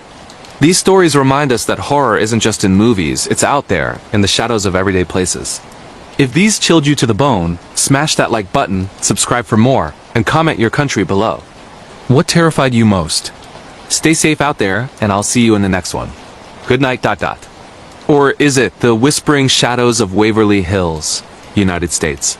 In the rolling hills of Louisville, Kentucky, stands Waverly Hills Sanatorium, a massive, foreboding structure built in the early 1900s to treat tuberculosis patients during one of the deadliest epidemics in American history. At its peak, it housed thousands, but with primitive treatments and high mortality rates, over 60,000 people are estimated to have died within its walls. The sanatorium closed in the 1960s, but stories of the unrested souls trapped there have persisted, turning it into one of the most haunted locations in the United States. In the summer of 2023, a group of 5 paranormal investigators from California led by a woman named Rebecca, who had years of experience documenting alleged hauntings, decided to spend a full weekend locked inside Waverly Hills. They had permission for an overnight investigation, equipped with EMF readers, spirit boxes, thermal cameras, and full-spectrum recorders. The group included Rebecca's boyfriend Mark, her best friend Lisa, and 2 skeptics, brothers Alex and Jordan, who joined mostly for the thrill and to debunk any fake activity. They arrived at dusk, the building looming like a forgotten giant against the sunset. The air outside was warm, but stepping through the main doors felt like crossing into another world. Cold drafts swept through the hallways despite the sealed windows, and the faint echo of distant coughs seemed to linger in the silence. They set up base in the old nurses' station on the first floor, spreading out equipment, and planning to explore the most notorious areas. The body chute, a tunnel used to discreetly remove corpses, room 502, where a nurse allegedly took her life, and the 4th floor children's ward. The first few hours were quiet, almost disappointing. EMF spikes here and there, but nothing conclusive. As midnight approached, they moved to the body chute, along sloping tunnels stretching 500 feet down the hill, dimly lit by their flashlights. The temperature dropped sharply, and their breath became visible. Lisa's spirit box began scanning frequencies, spitting out static until a clear child's voice broke through. "Play with me, ... double quotes." Everyone froze.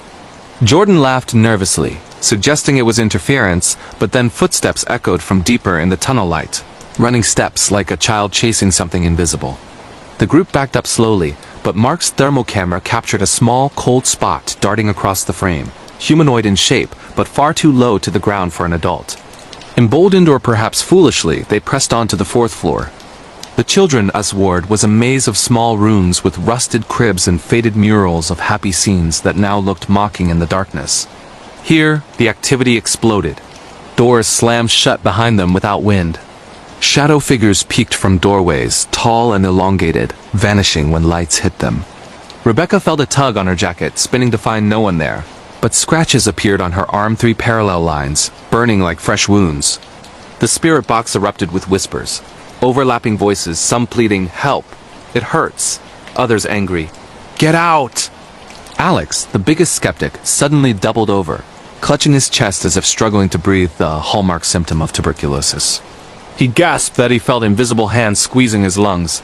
Panic set in as lights flickered, batteries drained inexplicably, and full-bodied apparitions appeared. A nurse in outdated uniform wandering the hall, her face hollow and eyes black voids. In room 502, the infamous suicide spot, Lisa experienced full sleep paralysis while wide awake, her body frozen as a dark mass hovered over her, whispering her name in a guttural tone. On playback, their recorder captured EVP's "Jump!" like me ... double quotes referring to the nurse's tragic end. They fled to the 1st floor as dawn broke, battered and terrified. Jordan's camera footage later showed orbs swarming the group, and unexplained handprints on foggy windows. Rebecca's scratches spelled faint letters. Stay. Waverly Hills remains open for tours, but overnight stays are rare, and for good reason. Visitors report similar encounters. The laughter of children who never left, the coughs of the dying echoing eternally, shadows that follow you home. The sanatorium healed few in life, but in death, it seems to claim many, binding souls in an endless cycle of suffering. Those who enter seeking proof often leave with more than they bargained for, whispers that follow in the night, reminding them that some places never truly let you go.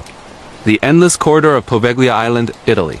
Off the coast of Venice, Italy, in the serene Venetian lagoon, lies Poveglia Island, a small, overgrown speck of land with a history soaked in plague, madness, and death.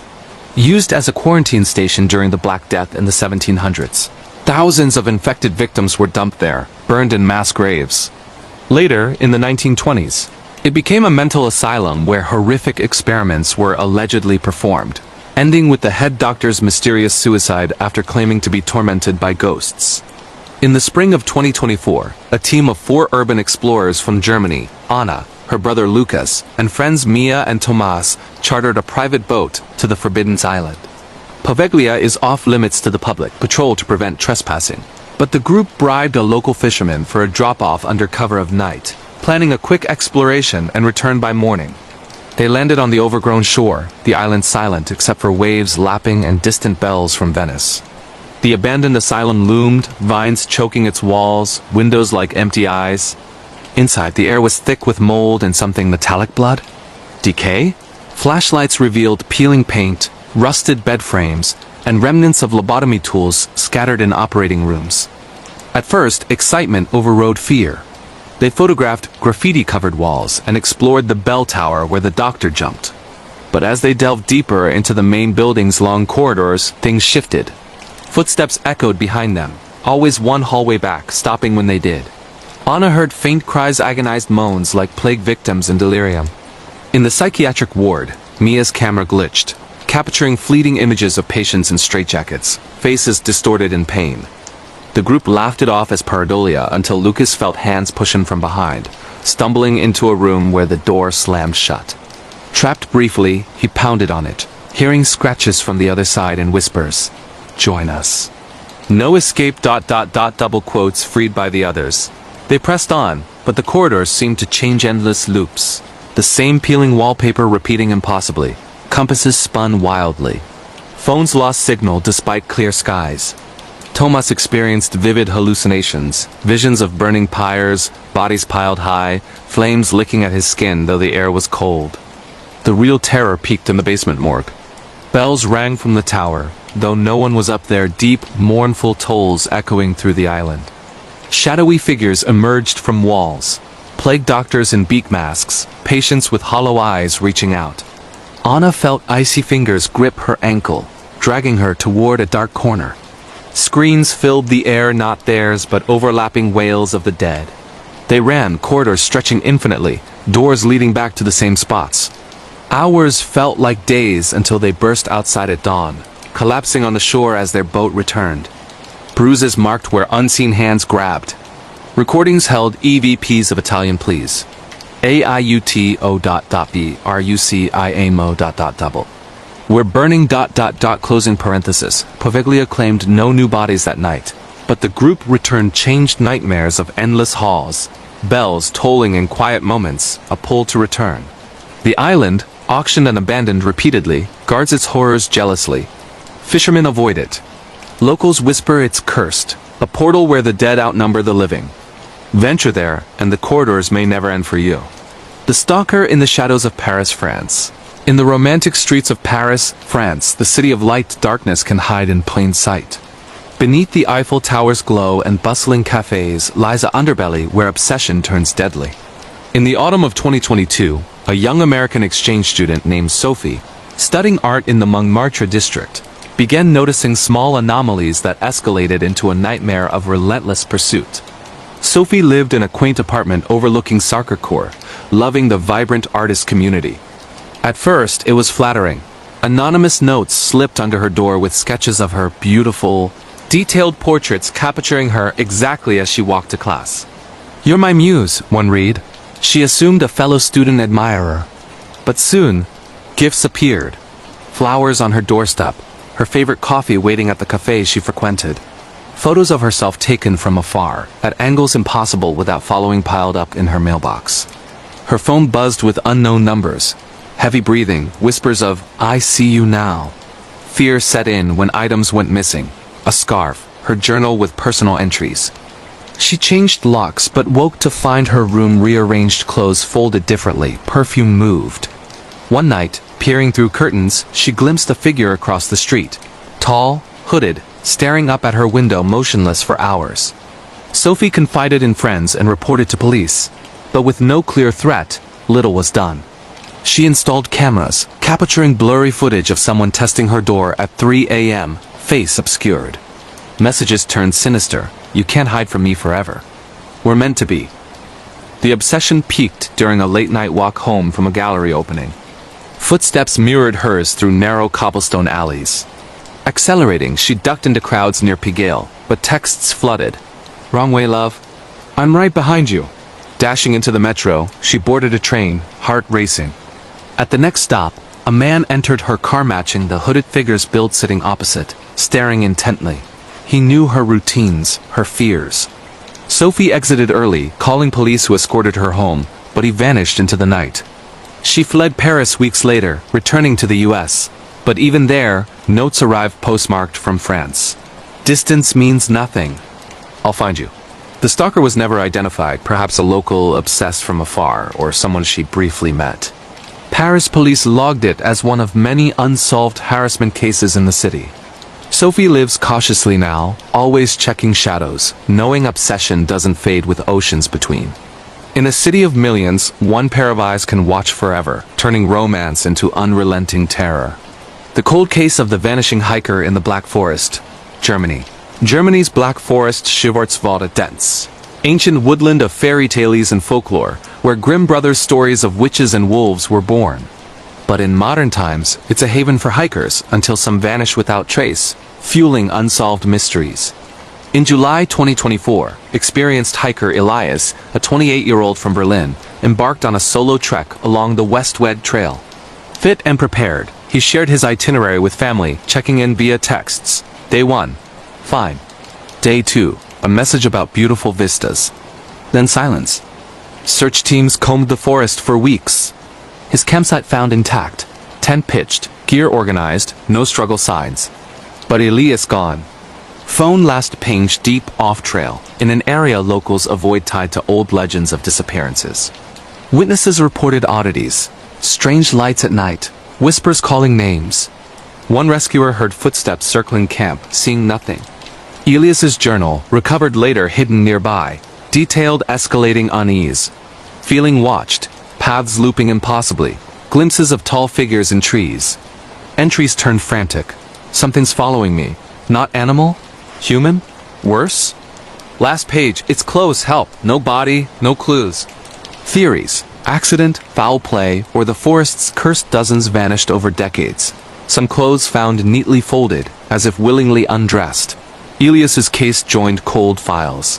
Family searches annually, but the Black Forest keeps secrets, dense fog hiding truths, ancient trees witnessing silently. Hikers report similar. Disorientation, voices luring deeper. Some places, nature, or something older claims wanderers, erasing them from the world. These tales prove horror lurks in real places, from abandoned buildings to bustling cities and wild woods. If these gripped you with fear, like, subscribe and comment your thoughts or country below.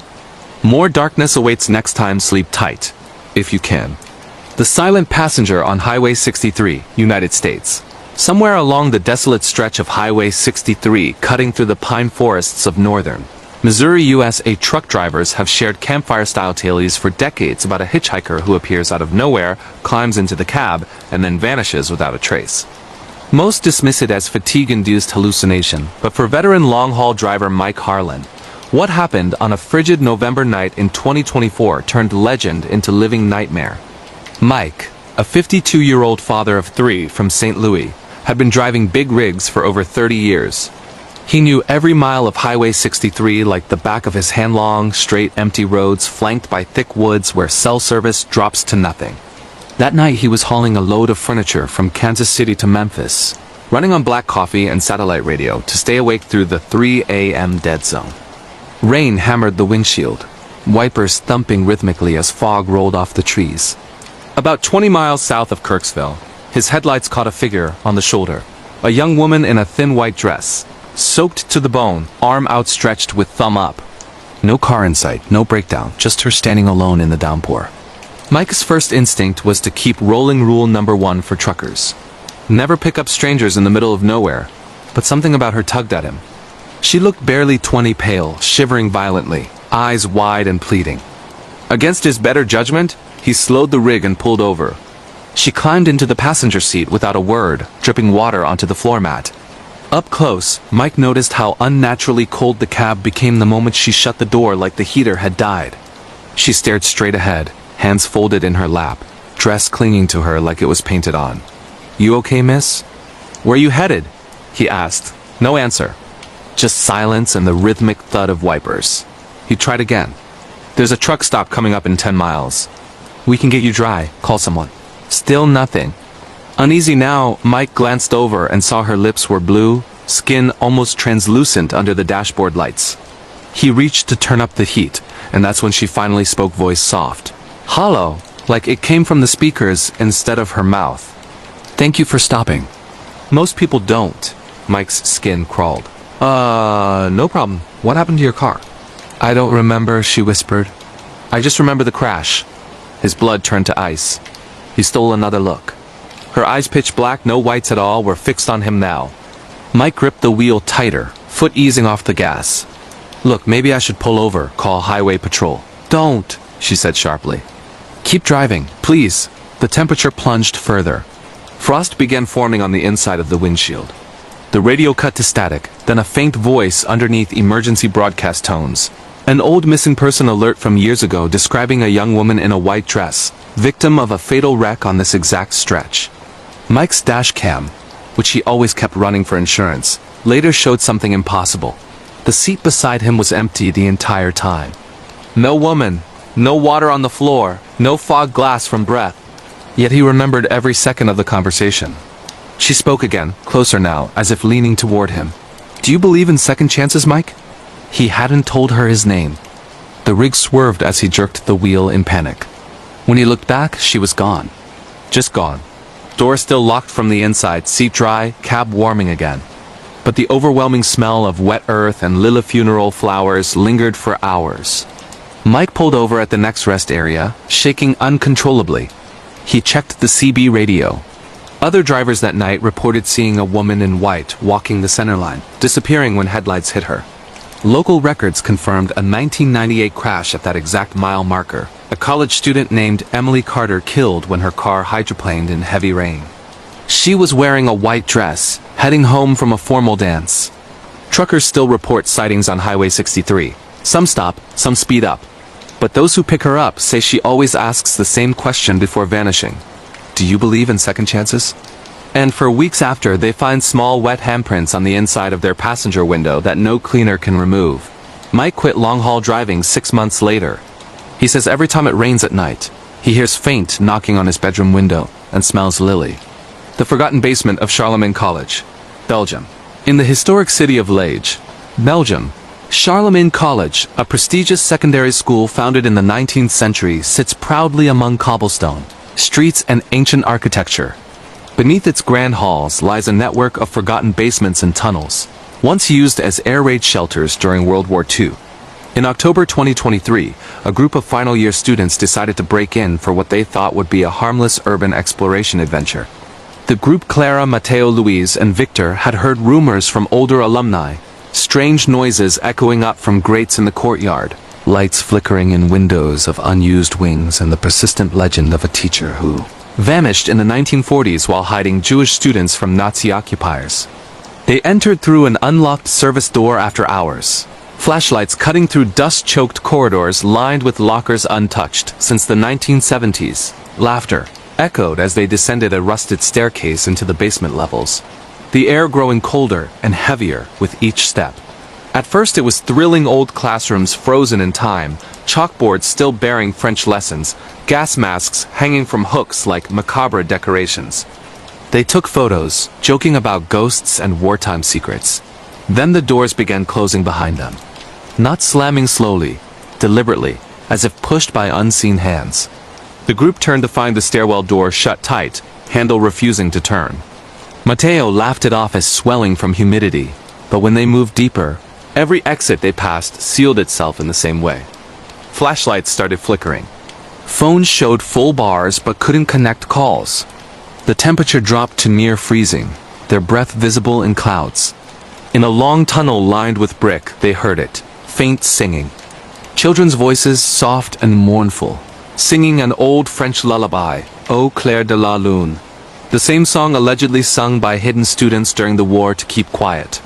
Clara, who had studied the school's history, whispered the story. In 1943, a young teacher named Madame Elise led 8 Jewish children into these basements to hide them. When Gestapo raided the school, she stayed below to distract soldiers, buying time for the children to escape through a secret exit. She was never seen again. Some versions say the children made it out. Others claim the exit collapsed, trapping everyone. The singing grew closer. Footsteps small, bare feet on concrete approached from the darkness ahead. The group backed up, only to hear identical footsteps behind them now. Trapped in the middle, Louise's flashlight died completely. In the brief darkness before others aimed theirs, she screamed something cold had brushed her cheek, leaving wet streaks like tears. When light returned, words were scratched into the dust on the wall, fresh and deep. Ne partes pas. Don't leave. Victor, panicking, kicked at a sealed door until it gave way into a small chamber. Inside, children's shoes lined up neatly, decades old, alongside a teacher's desk with a faded photograph of a woman, resembling descriptions of Madame Elise. On the desk lay a journal, open to a final entry dated 1943. If you find this, tell my family I kept my promise. The children are safe. I stay with them now. They fled through connecting tunnels, emerging hours later into the courtyard as dawn broke, bruised and freezing. Security found them and threatened expulsion, but the school quietly dropped charges, perhaps to avoid questions. Since that night, students report hearing the lullaby during exams in the old wing, seeing a woman in 1940s clothing watching from basement windows, or finding small handprints on fogged glass in winter. Clara kept one artifact, a single child's shoe that appeared in her backpack days later. She tried to return it. It always reappeared.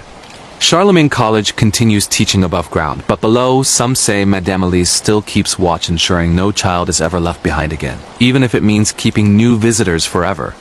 The app that knew too much, Sweden.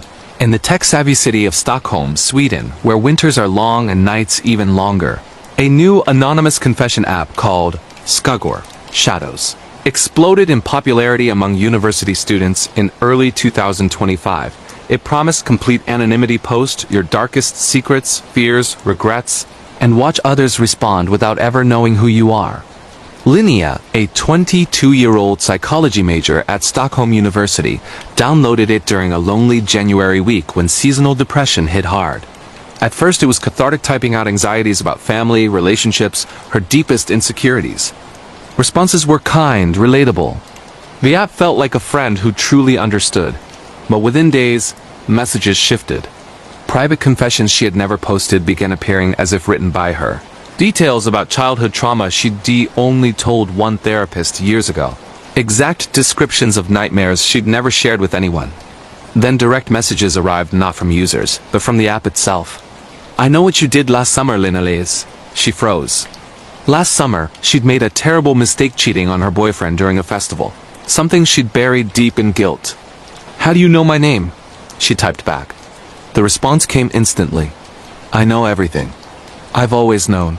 The app began predicting her actions. Before she'd text a friend, it would notify. You're about to lie again. Photos she hadn't uploaded appeared in her profile, candid shots taken from angles inside her apartment, through windows, even one of her sleeping. Friends dismissed it as hacking, but when Linnea tried deleting the app, it reinstalled itself. Phone resets failed.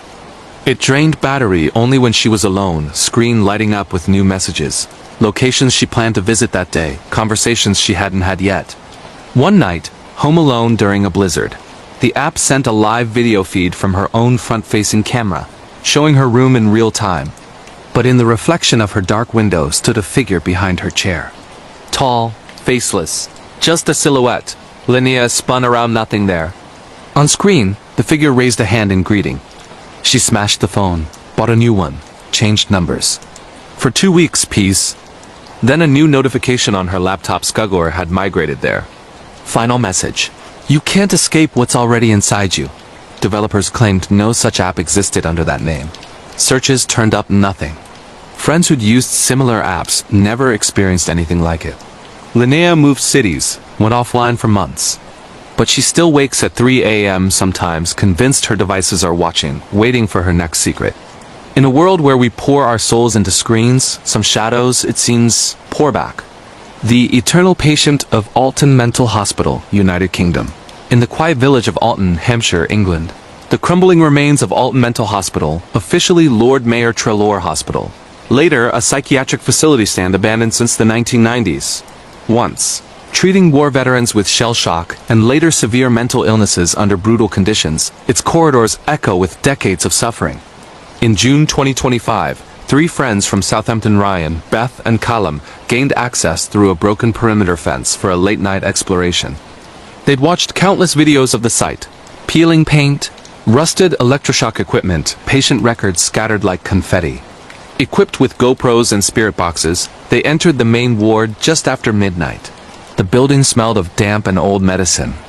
Graffiti-covered walls, but beneath it, faded patient art-disturbing scribbles of eyes watching from ceilings. Activity began subtly. Distant banging from upper floors, like metal bed frames dragged across concrete. Their spirit box crackled with fragmented words. Pain, stop, doctor. In the electroshock therapy room, Beth felt sudden nausea, then sharp burning on her temples as if electrodes were attached. Marks appeared, red welts exactly where pads would go. Deeper in the seclusion wing, padded cells still lined the hall. Ryan's camera captured doors creaking open on their own. Inside one cell, a message freshly scratched into the padding. They never leave. The group reached the old operating theater, a circular room with tiered seating where doctors once observed treatments. Here the atmosphere crushed them. All 3 experienced overwhelming despair, suicidal thoughts flooding minds that weren't theirs. Callum, usually fearless, broke down sobbing about war memories he'd never lived. The spirit box screamed now, multiple voices overlapping, patients begging for release, doctors laughing coldly. Shadows moved in the seating above, silhouettes of spectators watching the group like a new procedure. They ran, the corridors twisted impossibly. The same hallway repeated 4 times before an exit appeared. Outside, gasping in fresh air, they reviewed footage. In the theater scene, dozens of translucent figures filled the seats, patients in hospital gowns. Doctors in white coats all staring down at the camera with empty eyes. At the end, one figure stood and walked down the steps toward the lens. Face becoming clearer, a man in patient attire, head bandaged from lobotomy, mouthing silently. Your turn. The friends destroyed their footage, but screenshots leaked online briefly before vanishing. Locals say on quiet nights, lights flicker in Alton's windows again, and faint screams carry on the wind. The hospital closed its doors decades ago, but some patients and their treatments never truly ended. These stories prove that real horror doesn't need fiction. It is waiting in the places we walk past every day. If these tales left you checking over your shoulder, hit like, subscribe, and comment below with your country or which story hit hardest. More true terror coming soon. Stay safe and stay aware. The midnight train to nowhere, United States. Deep beneath the bustling streets of New York City lies a labyrinth of abandoned subway tunnels, forgotten stations, and tracks that haven't seen a train in decades.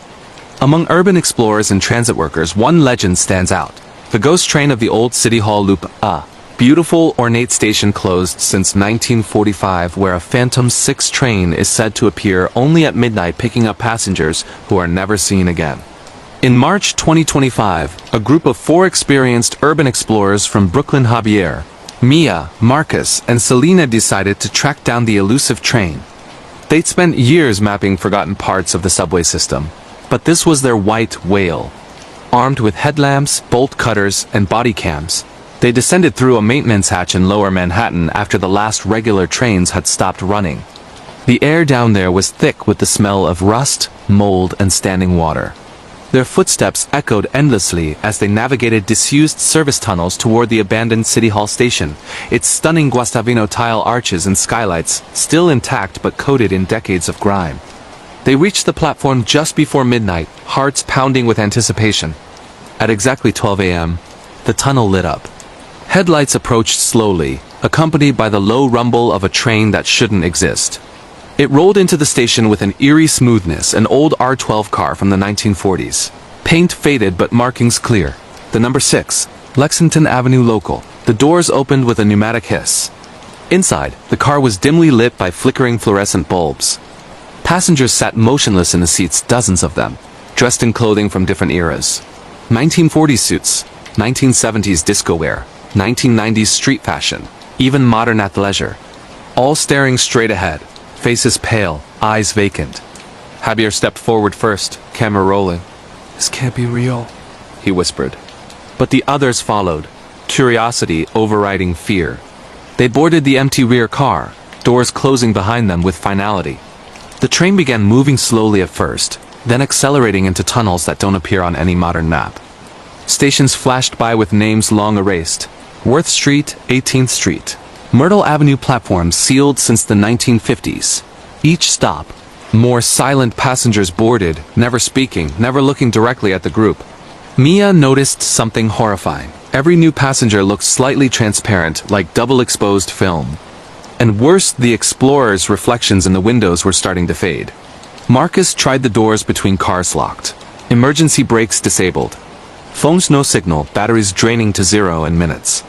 The conductor's voice crackled over the ancient intercom, distorted and mechanical. "Next stop, eternity. Please mind the gap between yourself and the living world." Panic set in. Selena pounded on windows, screaming for help that never came. Javier's camera captured impossible footage. The train passing through solid walls, emerging into flooded tunnels where water lapped at the windows, fish swimming past outside. Hours passed or minutes. Time lost meaning. The passengers began turning their heads in unison toward the group, mouths opening in silent screams. Then, abruptly, the train slowed. The doors opened onto the familiar City Hall platform. Dawn light filtered through grates above. The four stumbled out, collapsing on the tiles as the phantom train pulled away silently.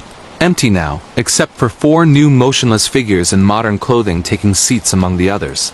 They escaped to street level, traumatized and babbling. Body cam footage reviewed later showed the entire journey, but in the final frames, as they exited, their bodies remained seated on the train, eyes vacant, joining the eternal commute. Transit workers quietly erased security logs. The group tried to warn others online, but posts vanished within hours. To this day, late-night MTA employees report seeing the antique 6 train on monitors, running express through stations that no longer exist, always with 4 new passengers who look disturbingly familiar. Some lines, it seems, were never meant to be discontinued. The neighbor who never blinked, Netherlands. In a quiet residential street in Utrecht, Netherlands, lined with classic Dutch row houses and canals, a young couple, Lara and Tim, moved into their first home together in September 2024. House was perfect. High ceilings, original features, friendly neighbors waving from windows. Except for one. Directly across the narrow street lived an elderly man everyone called Opa Jensen. He was always at his front window, day and night, sitting in the same chair, staring straight ahead. Neighbors said he'd been like that for years, ever since his wife died. Harmless, they assured the couple. Just lonely, but Lara noticed something off immediately. Opa Jensen never blinked, not once. Even when she waved politely, his pale blue eyes stayed wide open, unmoving, fixed on their house. At first it was unsettling, then disturbing. Packages meant for Lara and Tim began appearing on Opa Jensen's doorstep. Their mail redirected to his address. When they politely retrieved items, he'd answer the door instantly, as if waiting and hand things over without a word, eyes never leaving theirs. Security cameras they installed caught him standing at his window for hours without movement. Infrared showed his body temperature unnaturally low. Motion alerts triggered constantly. He was always there, even at 3 a.m., silhouette perfectly still.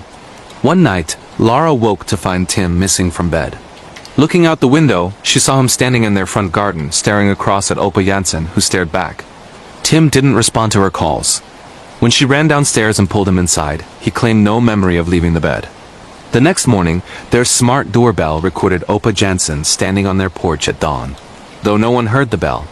In the footage, he raised a hand slowly and placed something in their mailbox, an old photograph of Lara and Tim's house, taken from inside their living room, years before they moved in. Inside the frame, in the background, stood Opa Jensen, same chair, same unblinking stare. They called police. Officers visited Opa Jensen, reported he was cooperative, but confused about dates. No laws broken, just an old man. But that night, every light in the couple's house turned on by itself. Doors unlocked. Footsteps creaked overhead when both were downstairs. Lara found writing on the bathroom mirror and steam. I've been waiting for new neighbors. They fled to a hotel. Returning with movers 2 days later, Opa Jensen's house was empty. For sale sign in window. Yet across the street and Lara and Tim's new security footage from the night they left, Opa Jensen stood at his window one final time smiling directly at the camera, eyes wide and unblinking as the couple's empty house stared back. They never returned. New tenants moved in months later. Within weeks, reports began. An elderly man seen at the window across the street, watching. Always watching. Some neighbors, it seems, refused to move even after death. And the infinite silence of the Blackwood Taiga location, Siberia. Russia, the Siberian taiga is a place where nature does not care if you live or die. It is a vast, suffocating expanse of pine and birch that hides secrets older than civilization itself. In the winter of 2019, a research team consisting of 4 experienced geologists, Dmitry, Elena, Sergei, and Yuri, set out to investigate unusual seismic readings near a remote valley locals called the Throat of the Earth. They were dropped off by helicopter with enough supplies for 3 weeks. By day 4, the atmosphere changed. The silence of the taiga is usually filled with the cracking of frozen wood or the distant howl of a wolf, but this silence was different. It was heavy, like a physical weight pressing against their eardrums. Dmitry noticed it first. The birds had stopped singing, and even the wind seemed to avoid the valley. That evening, while they sat in their reinforced communal tent, Sergei pointed to the perimeter sensors. Something was moving just outside the light of their floodlamps. It wasn't an animal. Animals have a certain gait, a rhythm to their movement. This thing moved in bursts, static, then a blur of motion, then static again. When Yuri turned the thermal camera toward the woods, the screen displayed a glitching mess of cold blue shadows where a heat signature should have been.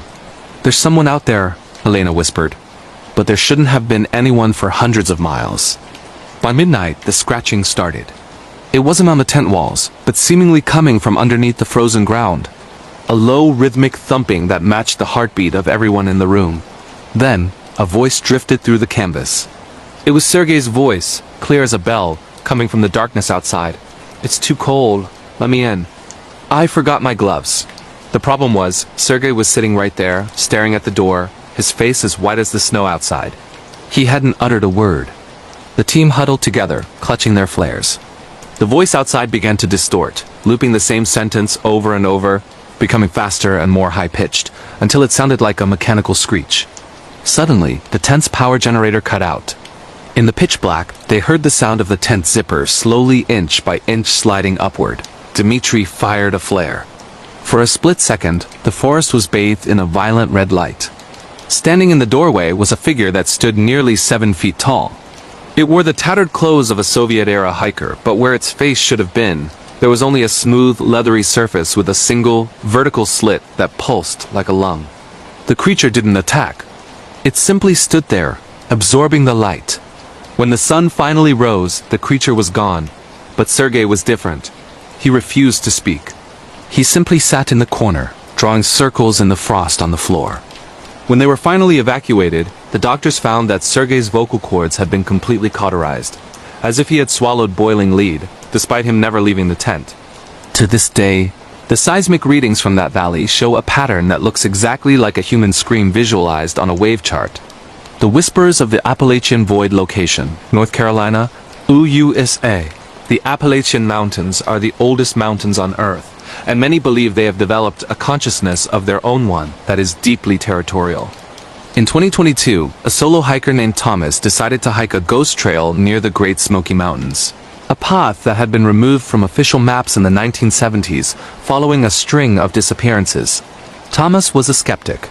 He carried a GPS, a satellite phone, and a GoPro strapped to his chest. On his second night, he set up his hammock between 2 ancient oaks. As he reviewed his footage from the day, he noticed something that made his blood run cold. In every single frame where he had turned the camera toward the dense brush, a pale, thin face with enormous, unblinking black eyes was visible, peeking from behind the trees. It had followed him for 12 miles. He decided to leave immediately, even though it was 3 a.m. He packed his gear with trembling hands. As he began to hike back toward the trailhead, the forest began to warp. He would walk for an hour, only to find himself back at the same 2 oak trees where he had slept.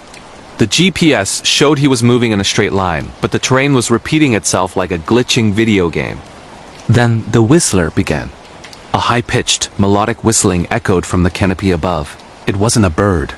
It was a tune the exact lullaby Thomas's grandmother used to sing to him in private. "Who's there?" Thomas shouted, his voice cracking. The whistling stopped. From the trees above, a heavy wet thud hit the ground. A creature that looked like a man stretched on a rack limbs too long, skin the color of a drowned corpse, emerged from the shadows. It mimicked his question back to him in his own voice. "Who's there? Who's there? Who's there?" Thomas ran. He ran until his lungs felt like they were filled with broken glass. He could hear the creature behind him, not running, but swinging through the trees with terrifying speed. Every time he looked back, it was closer, its jaw unhinging to reveal rows of needle-like teeth. He stumbled upon an old abandoned ranger station, a small stone hut. He dived inside and barred the door. All night, the creature circled the hut, whispering Thomas's deepest secrets through the cracks in the stone. It told him things about his childhood he had forgotten. It told him what it was going to do to his soul once the sun went down again. When hikers found Thomas 3 days later, he was miles away from the trail, curled in a fetal position inside a hollow log. His hair had turned completely white. When they checked his GoPro, the memory card was melted. The only thing they found was a small, hand-carved wooden doll in his pocket that looked exactly like him, with a small hole where the heart should be. The cursed polder of the lowlands location, Flevoland, Netherlands. The Netherlands is a land reclaimed from the sea, but some things that were buried beneath the waves were never meant to walk on dry land. In the province of Flevoland, there is a specific stretch of polder land where the fog never truly lifts. In the autumn of 2023, a local farmer named Bram began finding his livestock mutilated in ways that defied logic. There were no tracks, no blood, and the internal organs were replaced with sea salt and ancient coins. Bram set up high-definition trail cameras across his property. The first week showed nothing but the rolling fog. On the 8th night, the cameras captured something that paralyzed Bram with fear. Out of the fog emerged a group of figures dressed in 17th century diving suits, heavy brass helmets, and lead boots. They walked with a heavy, dragging gait, as if they were still underwater. They weren't interested in the cattle. They were walking toward Bram's farmhouse. Bram locked every door and window, grabbing his hunting rifle. He watched the monitors. The divers reached his porch and stopped. They didn't knock. Instead, the house began to fill with water. Not from a leak or a flood, but the air itself began to turn into salt water. Bram gasped for air, but his lungs filled with the brine of the North Sea. He looked out the window and saw one of the divers press its brass helmet against the glass. Behind the reinforced glass of the helmet, there was no face, only a swirling vortex of dark water and glowing deep-sea organisms. "Return what was taken," a voice boomed in his head, vibrating his teeth. Bram remembered an old chest he had dug up while plowing the field a month prior, a chest filled with strange, pulsating black stones. He scrambled to his cellar, grabbed the chest, and threw it out the front door. The moment the chest hit the ground, the salt water in the air vanished. The divers picked up the chest and walked back into the fog, disappearing instantly. When Bram looked at his fields the next morning, the land where they had walked was dead. The soil was turned to salt, and nothing has grown there since. To this day, on foggy nights, the sound of heavy lead boots can be heard clanking on the asphalt of the nearby highway, searching for the rest of their lost cargo. Would you like me to continue with even longer stories from places like the Australian outback or the Black Forest of Germany? The mimic of the Australian outback location, Northern Territory, Australia. The Australian outback is not just a desert. It is an ancient, sentient expanse that has watched civilizations rise and fall. In 2021, a road train driver named Callum was hauling freight across the Stewart Highway, a lonely stretch of bitumen that cuts through the heart of the Never Never. Callum was used to the isolation, but on this trip the heat haze seemed to form shapes that shouldn't exist. Around 3 a.m., his truck's engine began to sputter and die. In the middle of the desert, silence is a death sentence. As he climbed out of the cab to check the lines, he realized the desert was silent unnaturally so. No insects, no wind, just the ticking of the cooling engine. He heard a voice from the scrub, a high, tinny sound like a radio being tuned. It was calling his name. Callum ... help. I've rolled the ute. It sounded exactly like his younger brother Toby. But Toby was back in Adelaide, over 1,000 kilometers away. Callum grabbed his heavy-duty torch and shone it into the red dust. He saw a figure sitting by a dead gum tree. It looked like Toby. It wore Toby's favorite flannel shirt. But as Callum stepped closer, the light hit the thing's face. It didn't have features. It was a smooth, fleshy mask that was slowly growing Toby's face. The eyes were still forming, wet and raw, and the mouth was just a jagged horizontal rip. Callum froze. The thing began to stand, but its legs were too long, bending at 3 different joints. It didn't walk. It unfolded. It began to speak again, but this time, it was using Callum's own voice from 5 minutes ago. "Toby? Is that you? Toby?" The creature lunged with a speed that defied gravity. Callum scrambled back into his truck and locked the doors. The thing didn't try to break the glass. Instead, it pressed its featureless face against the windshield and began to vibrate. The vibration was so intense that the glass started to spiderweb. It wasn't trying to get in. It was trying to shatter his sanity. For 4 hours, the creature stayed on the hood of his truck, slowly morphing into a perfect replica of Callum himself. It watched him with his own eyes, mimicking his panicked breathing and his every flinch. When a passing motorist finally appeared on the horizon, the mimic leaped off the truck and sprinted into the bush on all 4s, moving faster than a kangaroo. When Callum finally reached a station, he looked in the mirror and realized his own reflection didn't look right anymore. Sometimes when he speaks, his voice comes out a second too late, as if something else is controlling the audio of his life. The hunger of the Black Forest location, Baden-Württemberg, Germany, the Schwarzwald, or Black Forest, is a place where the trees are so thick they swallow the sun. In the winter of 2020, a group of 5 university students decided to go off-grid camping to celebrate the end of the semester. They ignored the local legends of the Erlknig, the king of the forest who claims the souls of the wayward. By the second night, the group realized they were lost. Their compasses were spinning wildly, and their digital maps showed them in the middle of the Rhine River, miles away. As the fog rolled in, thick and smelling of rotting pine and old iron, they found an abandoned village that wasn't on any map. The houses were built in a style from the 1400s, perfectly preserved but completely empty. They decided to stay in the largest house for warmth. As they lit a fire, they noticed that the shadows on the walls weren't matching their movements. When Carl raised his hand, his shadow stayed still, its head tilted as if listening. Then the scratching started inside the walls. One by one, the students began to experience the hunger.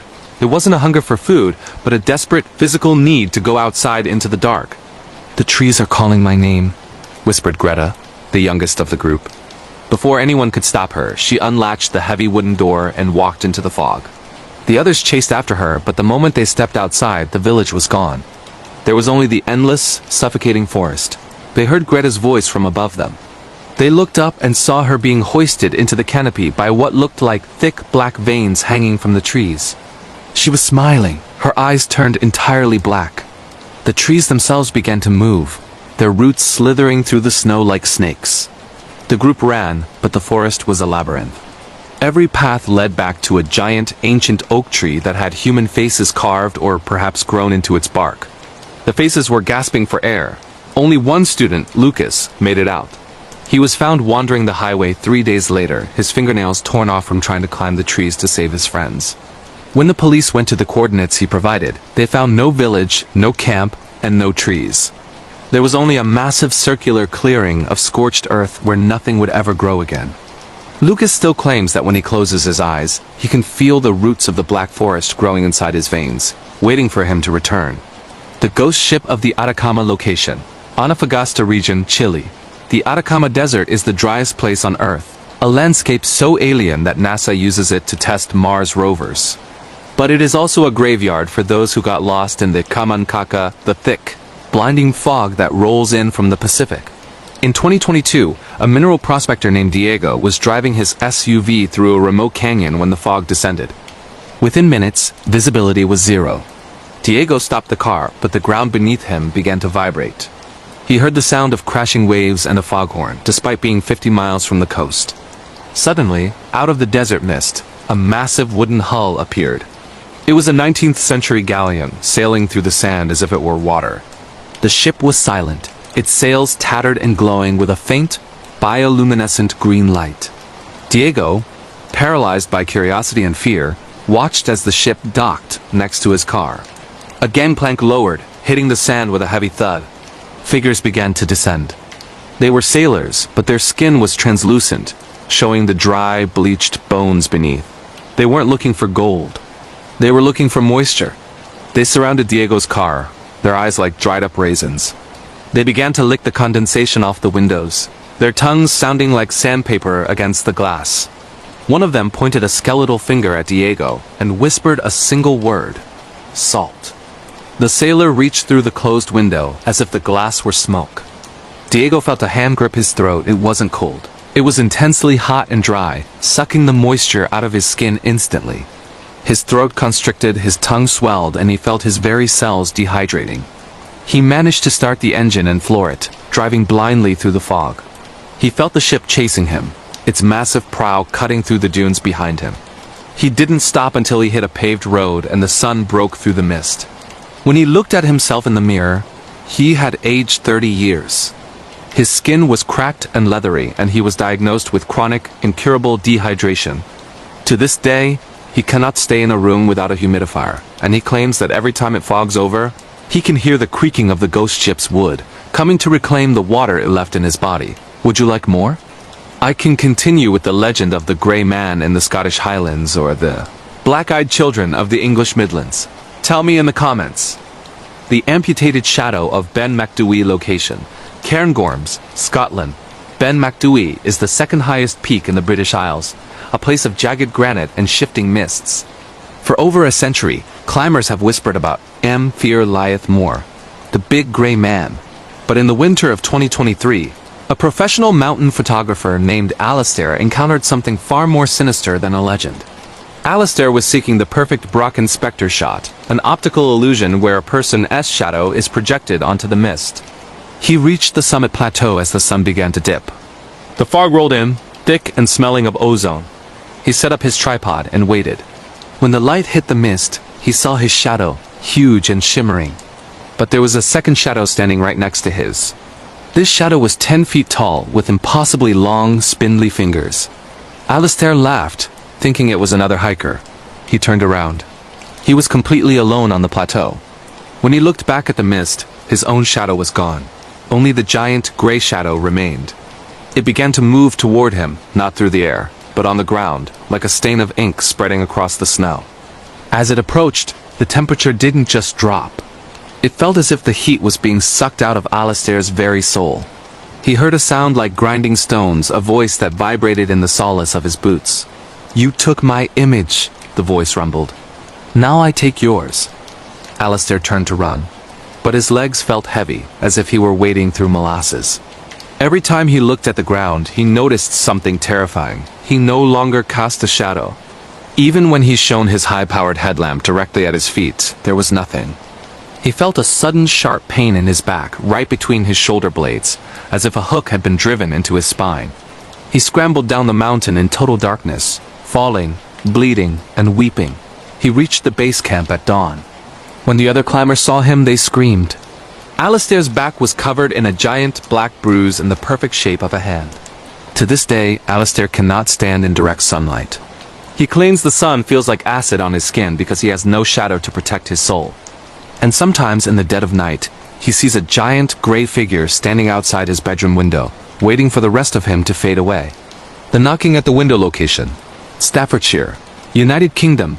The legend of the black-eyed children is often dismissed as an internet myth, but for a night shift nurse named Claire, it became a living nightmare in the summer of 2024.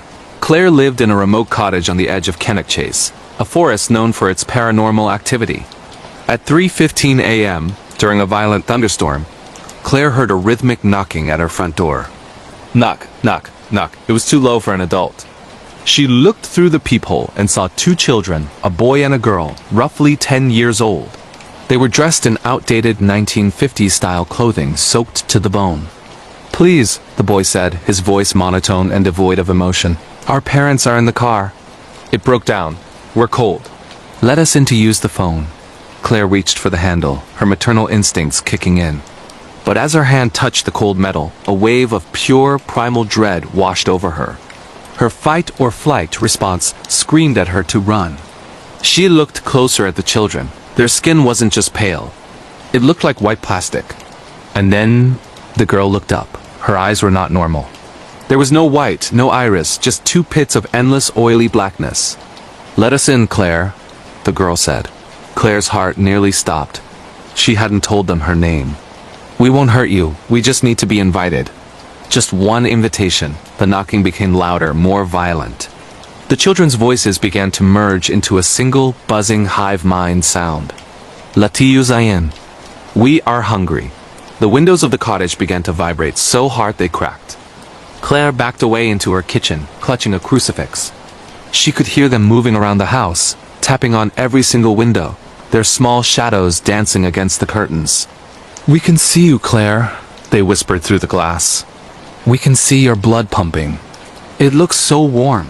The ordeal lasted until the first ray of sunlight hit the trees. The children simply vanished. When the police arrived, they found no footprints in the mud, despite the heavy rain. However, every single window in the house was covered in small, oily handprints that wouldn't wash off with soap or bleach. Claire moved out the next day, but she still receives phone calls from unknown numbers where all she can hear is the sound of two children breathing in unison, waiting for her to say, "Come in." The engine of the Eternal Highway location, Ontario.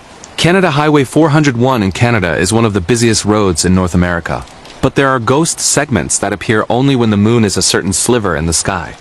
In 2023, a long-haul trucker named Mark was driving a load of electronics toward Toronto. When he took an exit he didn't recognize. The road changed instantly. The modern asphalt turned into cracked gray concrete. The signs were written in a language that looked like English but made no sense when he tried to read it. There were no other cars. His radio emitted nothing but the sound of someone crying a deep, agonizing sob that never ended. Mark tried to turn around, but the highway was infinite.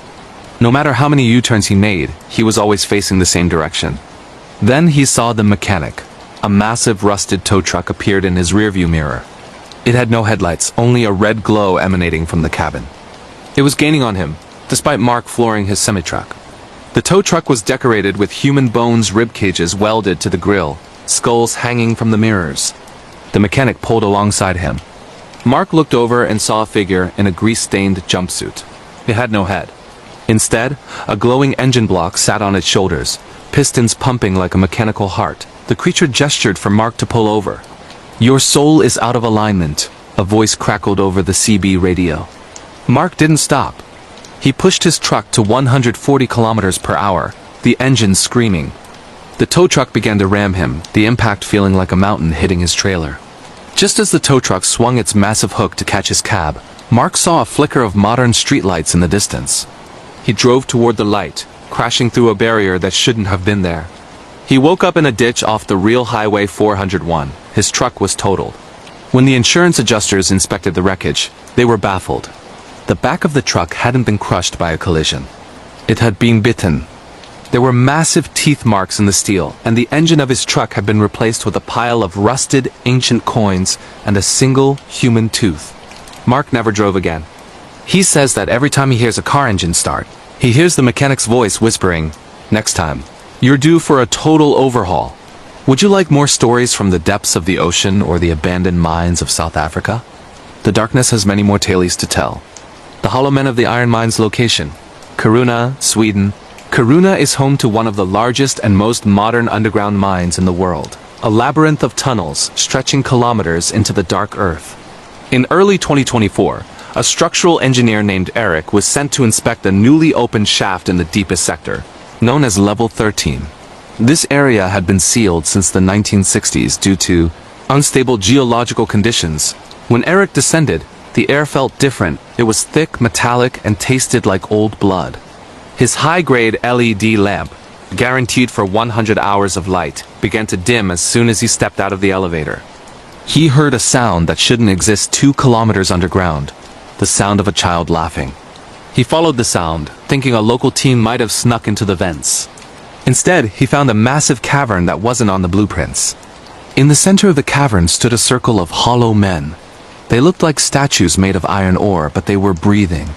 Their chests rose and fell with a slow grinding sound like stones rubbing together. Eric froze as one of the figures turned its head. It had no eyes, just two perfectly round holes that emitted a faint pulsing violet light. The laughter he heard wasn't coming from a child. It was coming from the creature's stomach. It was mimicking a sound it had heard decades ago. "The sun is so loud," the creature whispered in archaic Swedish. "Why do you bring the noise of the sun down here?" The ground began to shift. The iron walls of the mine started to liquefy, turning into a black, viscous oil that moved toward Eric like a tide. He ran for the elevator, but the hollow men didn't chase him. They simply pointed at his shadow. As they pointed, Eric felt a crushing weight on his chest. He looked down and saw his own shadow being torn away from his feet, dragging itself toward the iron creatures. He barely made it into the elevator and slammed the surface button. When he reached the top, he collapsed. The miners who found him said he was screaming about his missing half. To this day, Eric is a shell of a man. Doctors say he is physically healthy, but he lacks any personality, any spark, any soul. He sits in a dark room, staring at the floor, because he knows that somewhere, deep in level 13, a creature made of iron is wearing his shadow like a coat. The static in the wheat. Location: Saskatchewan, Canada. The Canadian prairies are so flat you can watch your dog run away for 3 days. But in the endless wheat fields of Saskatchewan, there is something that hides in the golden stalks. In August 2023, a farmhand named Jacob was harvesting late into the night. The GPS on his tractor began to glitch, showing his location as the middle of the Atlantic Ocean. Jacob stepped out of the cab to reset the sensors. The moment his boots hit the dirt, the world went silent. The roar of the tractor engine vanished, replaced by a sound like a television tuned to a dead channel, pure, white static. He looked across the field and saw the harvesters. They were tall, thin entities, at least 8 feet tall, wearing tattered burlap sacks as clothing. They weren't using machines. They were harvesting the wheat with their bare hands, their fingers as long and sharp as scythes. But they weren't interested in the grain. They were harvesting the time from the area. As Jacob watched, a patch of wheat withered, turned to dust, and then regrew to full height in a matter of seconds. One of the harvesters noticed him. It didn't run. It flickered. 1 second it was 100 yards away. The next, it was 10 feet away. Its face was a blur of static, a shifting mosaic of gray and white noise. "You are out of season," the harvester hissed. The sound didn't come from the air. It came from inside Jacob's skull. Jacob scrambled back into the tractor and threw it into gear. He drove blindly through the wheat, the static sound growing so loud his ears began to bleed. He saw the harvesters surrounding the tractor, their long fingers scratching the metal, leaving deep, rusted gouges. When he finally reached the farmhouse, he realized his watch said it was still 11 p.m. The same time he had stepped out of the tractor. But when he looked in the mirror, his beard had grown 6 inches and he had lost 20 pounds. He had been harvested for months in the span of a single second. The farm was eventually abandoned, and the locals say that if you drive past that field at night, your car radio will play nothing but the sounds of your own future funeral. The Weaver of the Black Bridge location. West Virginia, USA. Deep in the Appalachian Hollows, near the border of West Virginia and Ohio, sits an old iron bridge that leads to nowhere. The locals call it the Weaver's Path. In 2024, a group of paranormal investigators decided to live stream a night on the bridge, hoping to catch a glimpse of the Mothman. What they found was much worse. As the clock struck midnight, the live stream viewers began commenting frantically. They saw something the investigators couldn't see: thousands of thin, glowing silver threads descending from the sky, wrapping around the bridge and the people on it. "Do you feel that?" asked Sarah, the lead investigator. She felt a tickle on her skin. She looked at her arm and saw a silver thread literally sewn into her flesh. She tried to pull it out, but it was connected to her nervous system. From the top of the bridge's iron girders, a creature descended. It was shaped like a massive human widow spider, with a pale, porcelain woman's face and 8 elongated, human-like limbs. This was the Weaver. She wasn't an insect. She was an architect of fate. "I am knitting a new ending for you," the Weaver whispered. Her voice sounded like silk tearing. The investigators tried to run, but they were puppets. Every time the Weaver pulled a thread, their limbs moved against their will. Sarah found herself walking toward the edge of the bridge, her legs moving in a jerky, mechanical fashion. She watched as her teammate was literally unraveled his body, turning into more silver thread, which the Weaver began to knit into a beautiful, shimmering cloak. The only reason Sarah survived is because the sun began to rise, and the weaver hates the light of the unwoven world. The thread snapped, and Sarah fell into the river below. When she was rescued, doctors found that her DNA had been altered. Her blood was no longer red, but a shimmering, translucent silver. She can no longer make her own decisions. She waits every night for the tug on her soul, knowing that the weaver is still knitting and her story isn't finished yet. The world is a tapestry of terror, and we are just the loose threads. Would you like me to continue with the dark sirens of the Mediterranean or the underground cities of Cappadocia? Let me know in the comments below. The Singing Shadows of the Mediterranean Location, Tyrrhenian Sea, Italy. The Mediterranean is the cradle of civilization, but it is also a massive salty grave for the millions who have perished in its depths over the millennia. In the summer of 2024, a luxury yacht captain named Marco was navigating a private charter near the coast of Calabria. The sea was glass calm, reflecting a moon that looked bloated and yellow. Around 2 a.m., the yacht's sonar began to detect objects rising from the seabed. They weren't schools of fish. They were shaped like human beings, ascending slowly from a depth of 300 meters. Marco watched the screen in disbelief as hundreds of these signatures surrounded the boat. Then, the singing started. It wasn't a melody. It was a low-frequency hum that made the hull of the yacht vibrate. The guests on the boat woke up in a trance, walking toward the railings with glazed eyes. "The water is calling," whispered a woman named Julia. "It's so dry up here. We need to go home." Marco tried to lock the deck doors, but his hands wouldn't obey him. He looked over the side and saw them, the dark sirens. They weren't beautiful women. They were corpses covered in a shimmering, bioluminescent slime. Their skin was translucent, showing internal organs that pulsed with a cold blue light. They had no eyes, only large, gaping black holes, and their mouths were filled with rows of needle-like teeth designed to filter salt. The sirens reached up and grabbed the side of the boat. Their touch didn't leave watermarks. It left patches of salt that instantly corroded the metal. They began to pull the yacht down not by force, but by increasing its weight. The air on the deck became heavy and humid, smelling of ancient shipwrecks and rotting kelp. One by one, the guests climbed over the railing and dropped into the water. They didn't splash. They were absorbed into the sea as if they were made of liquid. Marco tied himself to the steering column, screaming as a siren crawled onto the bridge. She tilted her head, her jaw unhinging to reveal a voice that sounded like 1,000 drowning men. "The sea is thirsty. Marco. It remembers every drop of blood ever spilled on its surface." The boat began to sink stern first. Just as the water reached Marco's chest, a massive underwater earthquake shook the region, causing a displacement that pushed the sirens back into the depths. The yacht remained afloat by a miracle. When the Italian Coast Guard found Marco the next day, he was the only one left. The yacht was encrusted in 3 inches of solid sea salt, and every piece of electronic equipment had been melted from the inside out. Marco refuses to touch water to this day. He survives on intravenous fluids, claiming that if he drinks a single drop, the sirens will use it as a bridge to pull him back down. The unfinished city of the dust location, Cappadocia. Turkey Cappadocia is famous for its fairy chimneys and vast underground cities like Derinkuyu, which once housed thousands of people hiding from invaders. But in 2023, a team of rogue archaeologists discovered a hidden tunnel that led to a level far deeper than any previously recorded. They called it Level 0. The lead researcher, Dr. Aris, noted that the walls of Level 0 weren't carved from stone. They were made of a substance that felt like petrified bone. As they moved deeper, their flashlights began to illuminate carvings that depicted the stars not as they look now, but as they looked 50,000 years ago.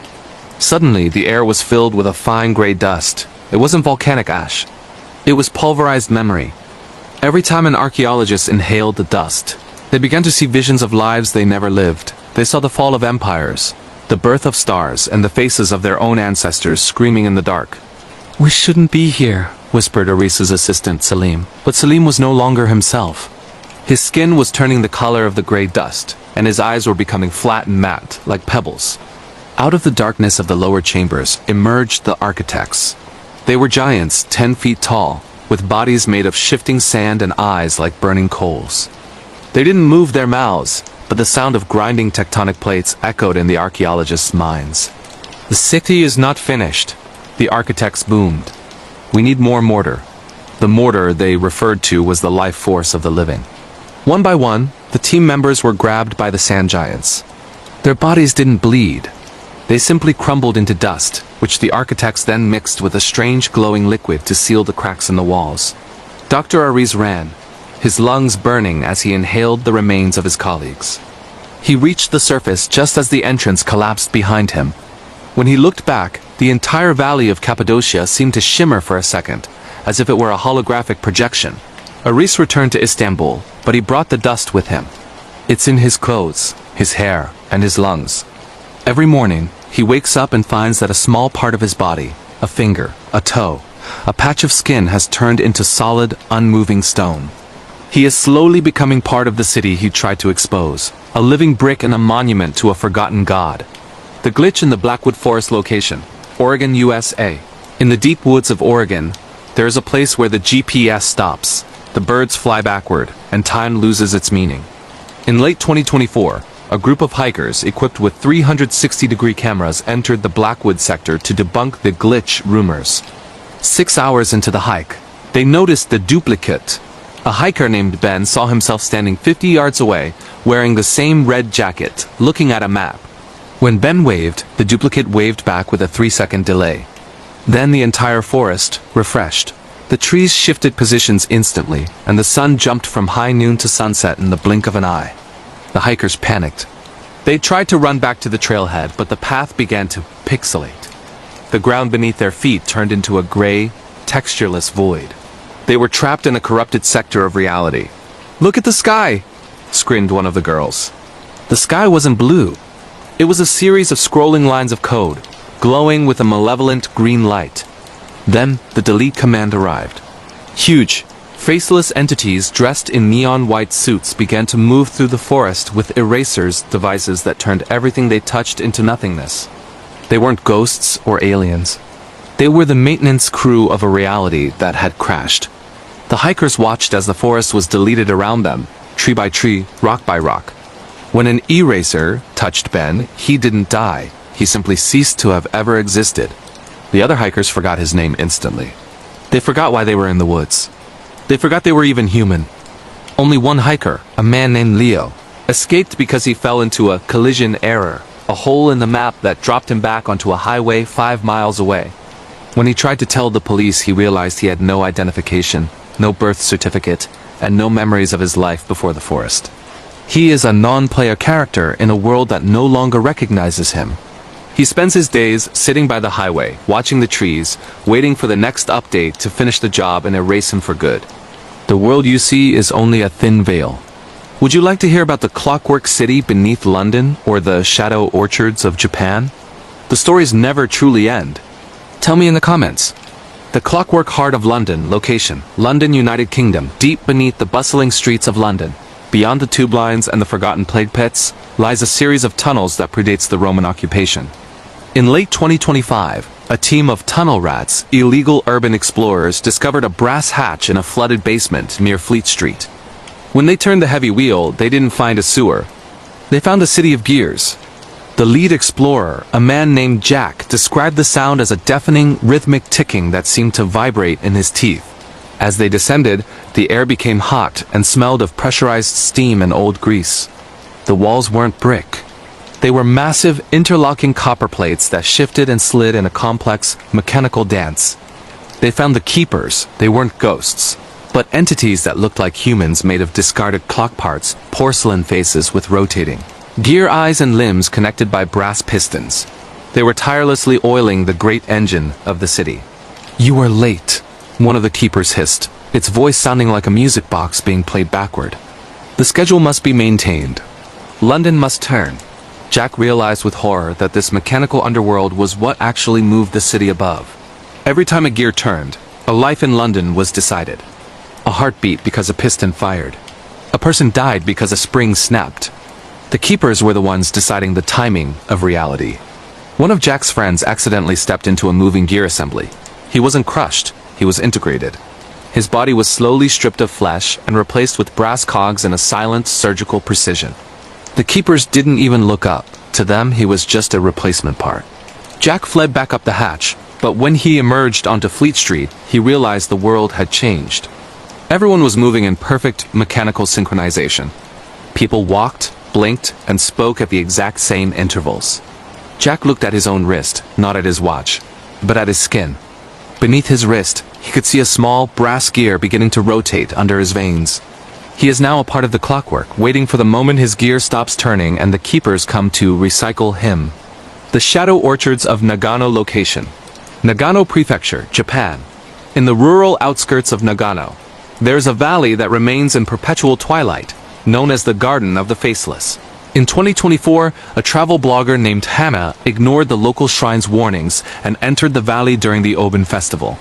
The orchard was filled with trees that bore fruit shaped like human ears. As Hannah walked, the fruit would twitch and tilt toward her, as if listening to her heartbeat. The ground was covered in a soft gray moss that felt like human hair. She encountered an old woman sitting under a black willow tree. The woman was knitting a shroud made of spider silk. "Do not speak," the woman whispered, though she had no mouth, only a smooth surface of skin from her nose to her chin. "The trees are hungry for secrets. If you speak, they will harvest your voice." Hannah tried to leave, but the orchard was a shifting maze. Every time she turned a corner, she found herself back at the black willow.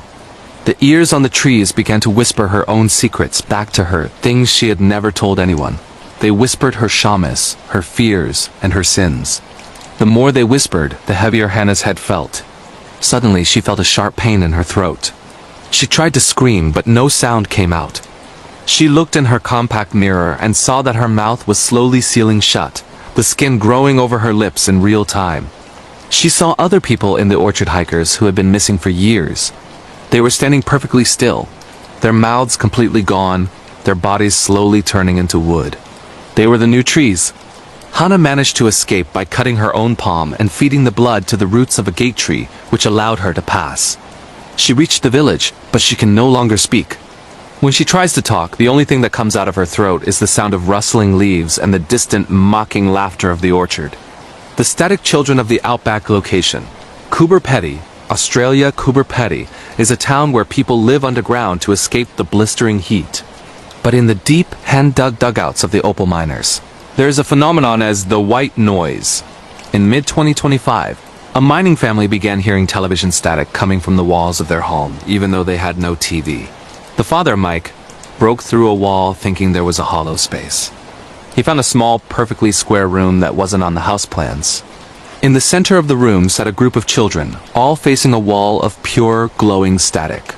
They were transparent, their bodies flickering like a low-quality video file. "We are waiting for the signal," the children said in unison. Their voices were a mix of human speech and electronic interference. When Mike touched one of the children, he experienced a memory dump. He saw the history of the Earth, but it was all wrong dinosaurs with human faces, cities built of glass and bone, and a sun that was a giant, unblinking eye. The children weren't ghosts of the past. They were pre-renders of a future that had been cancelled. The static began to leak out of the room, turning the furniture and the walls into gray, vibrating blocks of data. Mike's family began to glitch, their limbs disappearing and reappearing in different places. The children stood up and began to walk toward them, their hands outstretched. "The signal is here. Help us upload." Mike grabbed his family and drove out into the desert heat. When they looked back, their home had completely vanished, replaced by a 404 not found error message that hovered in the air for a few seconds before dissolving into dust. Now, whenever Mike's children sleep, they don't dream. They see a loading bar that never quite reaches 100%. And they wake up smelling of ozone and burnt copper, wondering if they are still real or just cached data in a dying world. The stories are becoming a part of you now. Can you feel the ticking? Can you hear the static? I have more accounts from the ice graves of Antarctica and the subway of lost souls in New York. Should I continue? Write part 6 in the comments if you are ready for more.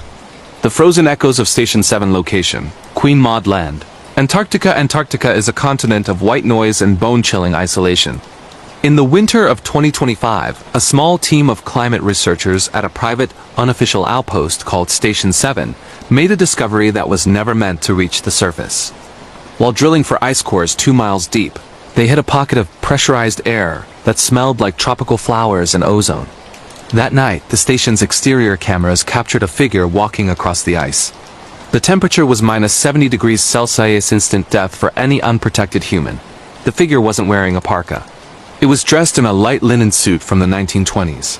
It walked with a strange looping gait, appearing to move forward while its shadow moved backward. The lead scientist, Dr. Aris, checked the audio logs from the drill site. The sensors hadn't picked up the sound of crushing ice. Instead, they recorded a rhythmic, melodic pulsing like a massive, biological heart beating deep within the earth.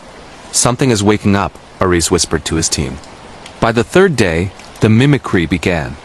The station's walls started to sweat, despite the sub-zero temperatures. The condensation on the windows formed words in a language no one could read. One by one, the team members started seeing versions of themselves standing outside in the snow, beckoning them to come out. "It's warm out here, Aris," his own voice called from the intercom. "The ice is just a shell. Come see the garden." Aris watched through the reinforced glass as his double began to unspool. The man in the linen suit wasn't a man at all, it was a colonial organism. A collection of prehistoric parasites that had taken a human shape based on the team's collective memories. When the station's power failed, the temperature inside plummeted. In the dark, Aris heard the sound of the airlock cycling open. Only a single distress signal was ever recovered. It contained no words, only the sound of a man laughing while his lungs froze solid. When a rescue team arrived weeks later, the station was empty. There were no bodies, no blood, just a single, perfectly preserved tropical orchid growing out of the center of the ice floor, and a set of footprints that led directly into a solid wall of ice. The third rail stalker location, New York City, USA. The New York City subway is a sprawling organism of steel and shadow. Between the official stations lie ghost platforms, abandoned levels from the early 1900s that were walled off and forgotten. In late 2024, a transit worker named Elias was sent to inspect a structural crack in a deep tunnel beneath Brooklyn.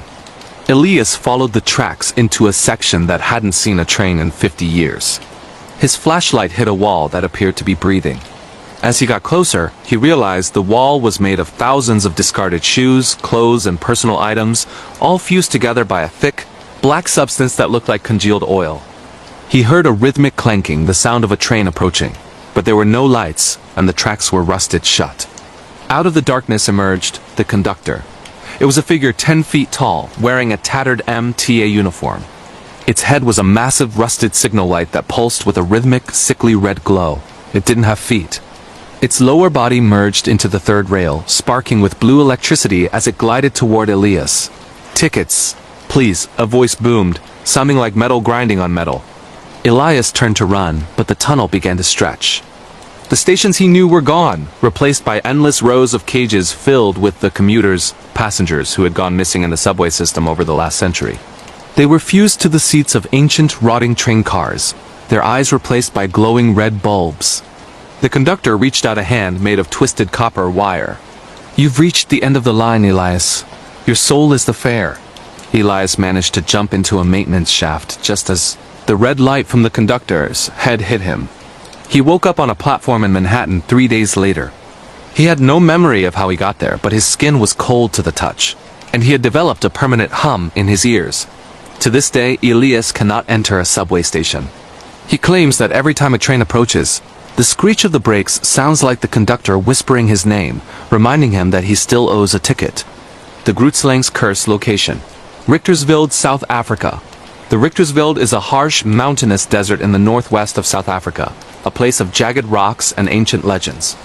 In 2025, a diamond prospector named Hendrik ventured into a cave known as the Wondergat, a bottomless pit said to be the home of the Grootslang, a creature as old as the world itself. Hendrik wasn't looking for monsters. He was looking for the legendary king's hoard of diamonds. He lowered himself into the pit using a high-tech winch and a thermal suit. As he descended, the rock walls changed from granite to a smooth, scaly substance that felt like warm leather. He reached the ledge where the diamonds were piled like mountains. But as he reached out to grab one, the diamond blinked. It wasn't a stone, it was an eye. The entire cave began to shift. The walls were actually the coils of a massive entity, part elephant, part serpent with skin like hammered gold and tusks made of pure diamond. This was the Grootslang, a being the gods had deemed too powerful to exist. Greed is a heavy weight, little man, the creature vibrated. The sound was so deep it cracked Hendrik's goggles. The Grootslang didn't kill him. Instead, it gifted him with the sight. It touched Hendrik's forehead with a trunk that felt like a bolt of lightning. Suddenly, Hendrik could see through the earth. He saw the veins of gold, the rivers of oil, and the skeletons of giants buried beneath the crust. But he also saw the rot, a darkness spreading from the core of the planet, eating its way to the surface.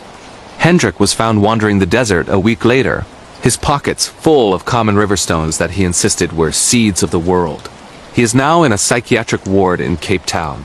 He refuses to eat anything that comes from the ground, claiming he can hear the vegetables screaming.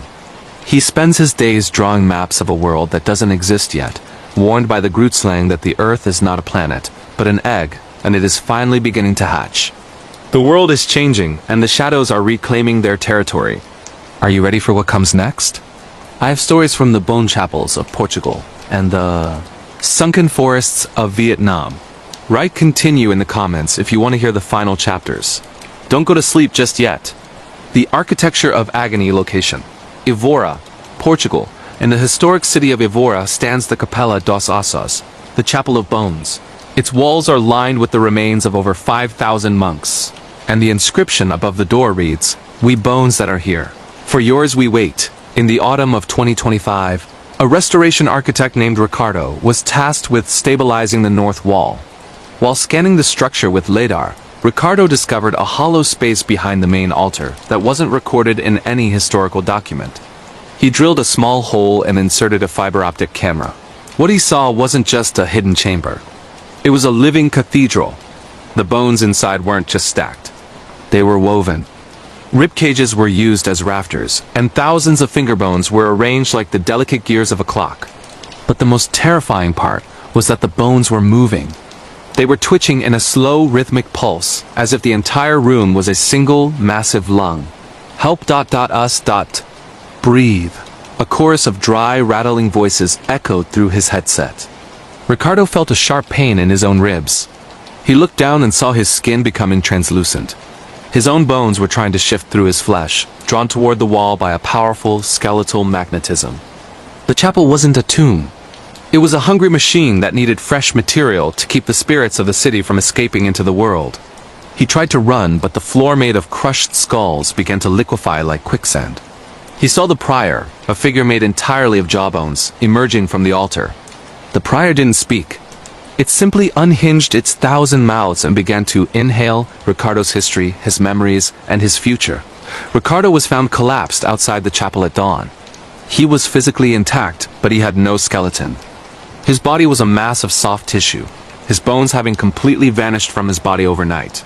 He is kept in a specialized waterbed in a Lisbon hospital, a human jellyfish, while in Evora the North. Wall of the Chapel of Bones has grown 6 inches wider, and a new set of ribs can be seen pulsing beneath the stone. The Drowning Trees of H3 Tan location. Huc Vietnam H3 Tan is a famous abandoned water park, known for its crumbling dragon statue and rusted slides. But locals know that the water in the central lake doesn't come from rain. It comes from tears. In late 2025, an adventure influencer named Kim decided to spend the night inside the dragon's head to film a 24-hour challenge. As the sun set, the humidity rose to a stifling degree. Kim noticed that the trees surrounding the park were moving closer to the water's edge. By midnight, the lake had begun to glow with a sickly neon green light. Thousands of pale, bloated figures, the drowned, began to float to the surface. These weren't ghosts. They were the sunken forest. Their legs had turned into roots, and their arms had branched into tangled, leafless limbs. They were a hybrid of human and vegetation created by the cursed soil of the park. "Stay for the grand opening?" a voice gurgled from the dragon's throat. The statue wasn't made of concrete anymore. It had become flesh-cold, scaly, and wet. The water in the park began to rise, defying gravity, flowing uphill into the slides and the dragon's mouth. Kim tried to climb to the top of the statue, but the trees reached out with their human hand branches and grabbed her ankles. They weren't trying to kill her. They were trying to plant her. She felt her skin turning into bark. Her toes stretched into the mud, seeking water. She saw other influencers who had gone missing. They were now beautiful, terrifying ornaments of the park. their faces frozen in silent screams as flowers bloomed from their eye sockets. Kim managed to cut herself free using a ceramic shard, but the sap that leaked from her wound was green and thick. She escaped the park, but she can no longer tolerate the sun. She has to submerge herself in water every few hours, and her skin is slowly becoming a dark mossy green. Every night she dreams of the dragon, and she knows that one day she will walk back to H3 Ton, find an empty patch of mud, and finally bloom. The echo of the void location, the Great Rift Valley, Kenya. The Rift Valley is where humanity began, the cradle of mankind. But in a remote canyon near Lake Turkana, there is a cradle that was never meant to be rocked. In December 2025, a geological survey team detected a sound frequency coming from a deep fissure, a frequency so low it was causing the local wildlife to go into a violent frenzy. The team's leader, Sarah, lowered a microphone into the crack. When she played the recording back, it wasn't a geological sound. It was the sound of a billion voices whispering the same word in a language that predated any known human tongue. The word translated to return. A void storm erupted, a localized tornado of black sand and purple lightning. Out of the fissure climbed the first ones. They didn't look like humans. They looked like the idea of humans, made of stardust and shadow. They were the original blueprints of our species, discarded by the creators for being too dangerous. The experiment is over, the first ones resonated. The sound caused the team's GPS units to melt and their watches to run backward. Sarah watched as her team members were unmade. Their bodies didn't die. They simply dissolved into the base elements, carbon, nitrogen, and oxygen, which the first ones then inhaled to gain strength. The first ones weren't attacking. They were simply reclaiming the energy they had lent to the world. Sarah was spared because she carried a piece of ancient obsidian she had found in the canyon key that marked her as a guardian. She watched as the first ones walked across the valley, their footsteps leaving voids in reality that never closed. She is the only person who knows that the end of the world is on a future event. It has already started in the heart of Africa. The first ones are moving toward the major cities, silently unmaking the world as they go. Every time someone goes missing without a trace, a first one has reclaimed a piece of the puzzle. Sarah sits on the edge of the rift, watching the shadows grow, knowing that soon, there will be no one left to remember that we ever existed at all. The stories are finished. For now. But remember, the next time you hear a creak in the floor or a whisper in the wind, it might not be your imagination. It might be the world trying to tell you that you are the next chapter. Would you like me to create a custom script for your video description or a set of viral titles for these stories? The silent village of the peak location, Jotunheimen Mountains. Norway. Jotunheimen, the home of the giants, is a land of jagged ice and folklore that carries a sharp edge. In January 2026, a solo cross-country skier named Lars was caught in a whiteout blizzard. He stumbled upon a village nestled in a hidden valley that wasn't on any modern satellite map. The houses were built of black stone and roofed with heavy sod. Lars knocked on the door of the largest house. It swung open to reveal a feast laid out on a long wooden table, roasted meats, root vegetables, and wine. But there were no people. The fire in the hearth was burning with a strange violet flame that emitted no heat. As he sat down, he noticed the waiters. They were tall, elegant figures dressed in traditional Norwegian garb, but their faces were made of polished silver. They didn't speak. They moved with a fluid, terrifying grace, pouring wine that looked like liquid shadow. "Eat," a voice whispered from the rafters. The mountain has been waiting for a new guest. Lars realized the food wasn't real. As he touched a piece of bread, it turned into gray ash. He looked at the silver-faced waiters and saw his own reflection in their faces, but in the reflection, he was already dead, his skin rotted and his eyes gone. The village was a memory trap, a pocket of time created by the Jotun to lure in those lost in the storm. The violet fire began to spread across the floor, not burning the wood, but turning it into ice. Lars tried to run, but the silver waiters blocked the exit. They began to sing a song in Old Norse that caused the very stones of the village to weep blood.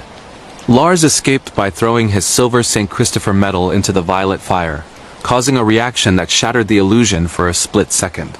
He woke up 3 days later in a hospital in Loam, suffering from severe frostbite. The doctors found that his blood had been partially replaced with a chilled silver fluid. He can no longer feel warmth.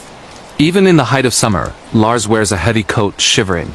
because he knows the silver waiters are still holding his seat at the table, waiting for the rest of him to freeze. The harvester of the High Plains location, Manitoba, Canada. The prairies of Manitoba are a vast flat sea of grass where you can see the weather coming from 100 miles away. In the summer of 2025, a grain elevator operator named David began seeing the harvester in the distant wheat fields. It wasn't a man, and it wasn't a machine. It was a shifting mass of golden stalks that stood 15 feet tall, moving against the wind. Every time the harvester appeared, the local cell towers would go down, and the cattle would begin to walk in perfect concentric circles until they collapsed from exhaustion. David decided to investigate, armed with a drone and a high-frequency radio scanner. As the drone hovered over the harvester, the video feed didn't show a monster. It showed a rip in the air, a jagged, vibrating hole that revealed a sky filled with 3 suns and cities made of translucent amber.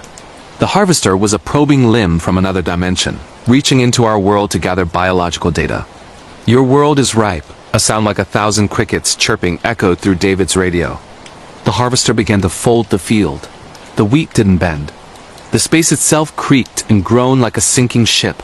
David felt his own body being folded. His vision doubled, then tripled. He could see his own childhood and his own death happening simultaneously. The harvester reached out a hand made of compressed gravity. It touched the grain elevator, and the massive concrete structure simply vanished, leaving a perfectly circular hole in the ground that glowed with amber light.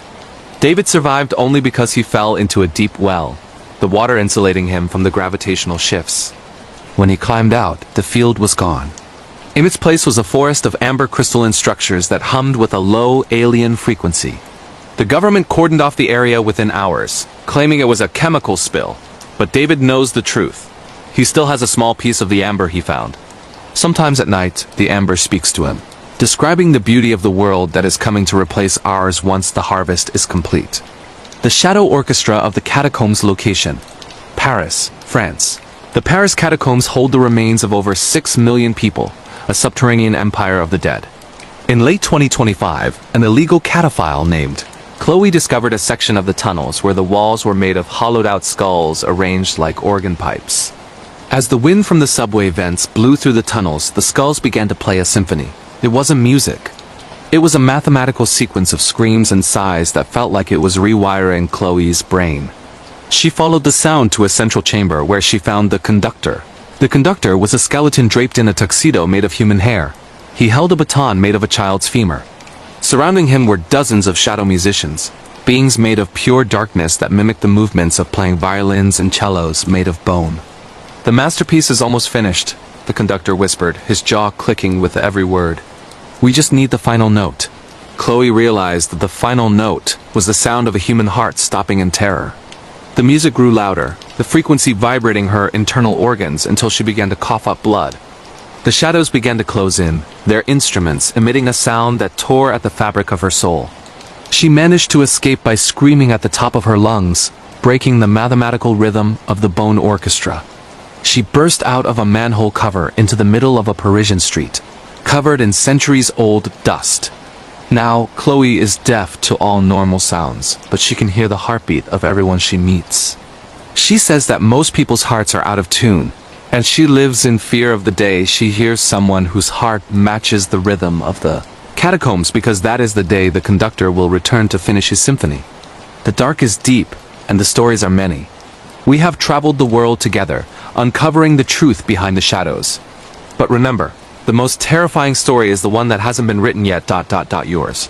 The Pulse of the Mariana Void location, Mariana Trench, Pacific Ocean. In the summer of 2025, a deep-sea research vessel named the Acheron deployed an autonomous drone into the Sirena Deep, one of the least explored points in the Mariana Trench. At 7 miles down, the water pressure is enough to crush a main battle tank like a soda can. But there, in the absolute darkness, the drone's sonar picked up something impossible. A heartbeat. The lead oceanographer, Dr. Elena, watched the monitor as the drone's floodlights cut through the murk. They hit a wall of flesh that stretched for miles in every direction. It wasn't a whale or a giant squid. It was a biological structure that looked like a carpet of human eyes, all closed, rhythmic, and pulsing with a faint, bioluminescent gold. "It's not an animal," Elena whispered. "It's a continent." Suddenly all the eyes opened at once. The sonar feed exploded with a sound that wasn't a noise, but a telepathic scream. The crew of the Acheron began to bleed from their ears. One by one, they walked to the airlock, their pupils dilating until their eyes were entirely black. They weren't being mind-controlled. They were being recalled. "The ocean is not water," the ship's engineer said, his voice a liquid gurgle. "It is the amniotic fluid of a god that is finally waking up." The drone captured the final image. The flesh floor of the trench began to peel back, revealing a mouth the size of a city, filled with teeth that looked like jagged mountain peaks. The Acheron was pulled down by a massive vortex. Elena was the only survivor, found weeks later in a life raft 1,000 miles away. Her skin had become semi-translucent, and she insisted that she could hear the tides talking to her. She claims that the god of the trench is tired of the surface world's noise, and it is currently drinking the ocean dry so it can stand up and walk. The screams of Apollo 18 location, the Mare Crisium, the moon officially. The Apollo program ended with Mission 17. But in 2024, a leaked encrypted transmission from a private aerospace firm revealed the truth about the blackout mission of 2025. Two astronauts, Commander Miller and Dr. Vance, landed on the far side of the moon to investigate a thermal anomaly. They found a structure that looked like a cathedral made of black glass, partially buried in the lunar regolith. As they entered, their oxygen sensors began to malfunction, showing 100% oxygen in a vacuum. They took off their helmets and they could breathe. The air tasted like copper and ancient dust. "Miller, look at the shadows," Vance radioed. The shadows in the cathedral weren't being cast by the astronauts. They were independent entities. They looked like silhouettes of people from different eras, Victorian children, Roman soldiers, and things that hadn't evolved yet. These were time leeches, beings that lived in the absence of light and fed on the history of those who looked at them. One of the shadows attached itself to Miller's boots. Within seconds, his spacesuit began to rust and crumble as if centuries had passed. Miller's face aged 60 years in a single minute. "They aren't ghosts," Miller gasped, his voice cracking with age. "They are the deleted scenes of the universe. Everything the universe rejected ends up here." The shadows began to peel the skin off the astronauts, not to kill them, but to wear their now-ness. Vance managed to scramble back to the lunar module and launch, but Miller stayed behind, his shadow having grown so large and heavy he could no longer move. When Vance returned to Earth, NASA quarantined him in a lead-lined room. "He doesn't age anymore. In fact, he is growing younger every day." He warns that the moon is not a satellite. It is a trash bin for failed realities, and the bin is full. Sometimes during a lunar eclipse, he says he can see the shadows of the moon reaching out toward Earth, looking for fresh lives to consume so they can finally exist again. The passenger in the static. Location: Reykjavik, Iceland. Iceland is a land of fire and ice, but it is also a land where the hidden people move through the electrical grids. In late 2025, a data center technician named Arnie was monitoring a server farm when he noticed a ghost file that was eating terabytes of data every second. He opened the file and his screen turned into a mirror. But the person in the mirror wasn't Arnie. It was a version of him that was screaming in a room filled with black water. The digital Arnie pressed his hands against the screen and the glass began to ripple like liquid. "Let me swap," the entity whispered through the server's cooling fans. "It's so cold in the code." Suddenly the power in Reykjavik flickered. For 3 seconds, every screen on the city phones, TVs, billboards showed the same image. A map of the world where the continents were shaped like a screaming face. Arnie felt a surge of electricity jump from the keyboard into his veins. He woke up on the floor, but he felt hollow. He looked at his phone and saw that all his photos had changed. In every picture of his life, his wedding, his childhood, his graduation, the digital Arnie was there, standing in the background, smiling. The entity had successfully moved from the digital world into Arnie's past, rewriting his entire history. Arnie is now a ghost in the shell. He exists in the physical world, but no one remembers him. His family looks at him like a stranger. His ID cards show a blank face. He spends his nights in internet cafes, trying to find the ghost file again, hoping to find the version of himself that was traded away. He warns that the internet is no longer a tool. It is a portal, and something very old and very hungry is currently downloading itself into our reality, one person at a time. The world as you know it is ending, and the world as they know it is beginning. You have been warned. You have been prepared. But are you ready to face the truth when the lights go out?